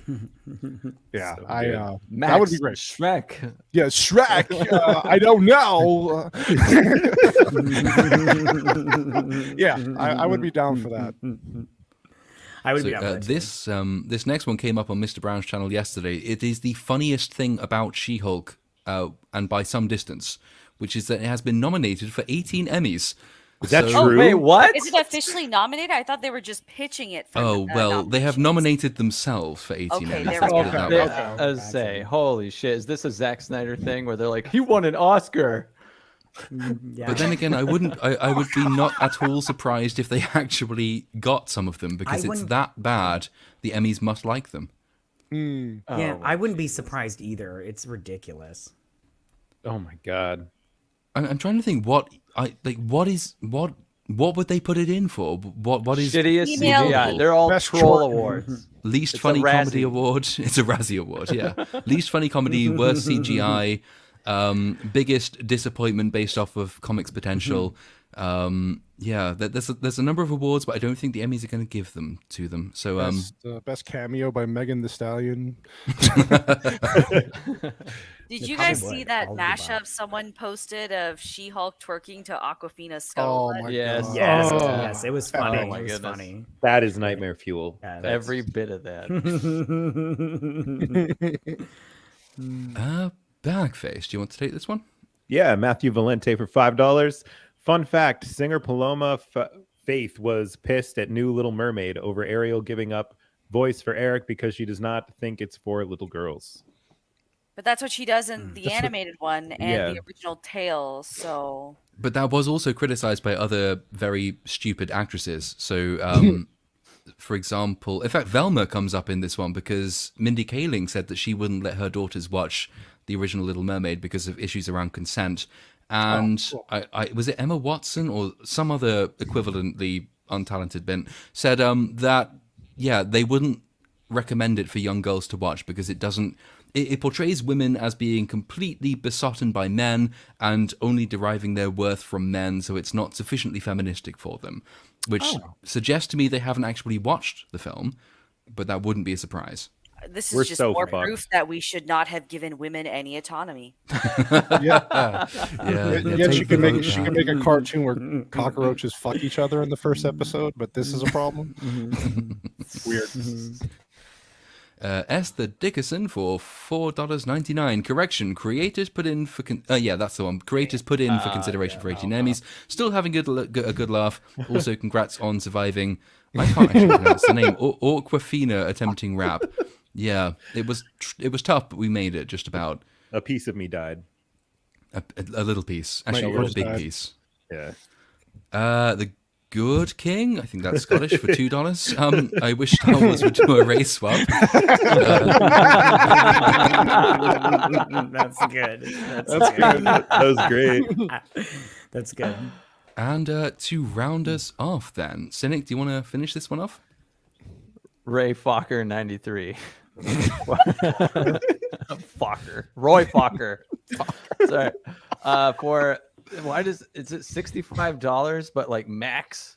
Mad Max money. 65 maximum dollars. I think it's Mexican dollars, but Oh, Black Cauldron is Disney's adaptation of a book series called The Chronicles of Prydain. The movie was known for the dark setting. Interesting.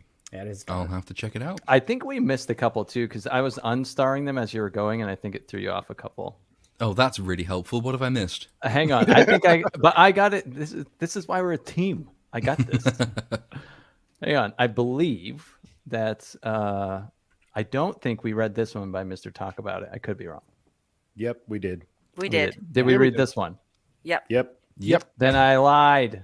God damn it. You don't we got actually glasses have- on. You're blind. I don't have glasses on at all. No, we actually have reached the end of the show. So, well, I guess all that remains to be said is thank you very much to chat for sticking with us. And it's the plug time of the show. So let's go around and let's hear about our lovely, lovely guests. Cannoli Sasquatch, where can we find you? What are we expecting from you? What are you doing next? Oh boy. So on the Cannoli Sasquatch main channel, that's the live stream channel on this next Monday coming up, we are doing a movie review of the movie Joker with Joaquin Phoenix. So that'll be fun. I actually did start a second channel just for pre-recorded content now. It's called the Cannoli Catalog. That's the channel name.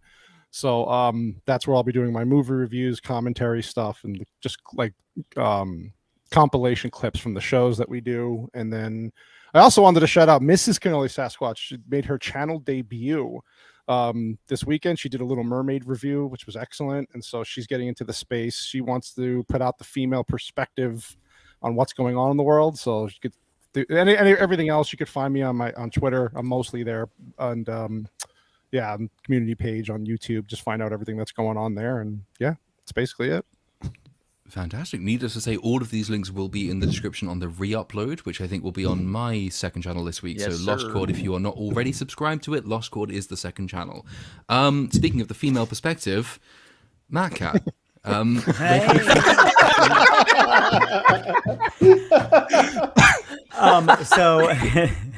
My channel is called Geek What, as in Geek What, and I just do movie reviews and I do show breakdowns. My next one will be the Little Mermaid review. Hopefully that comes out tomorrow if I can record it.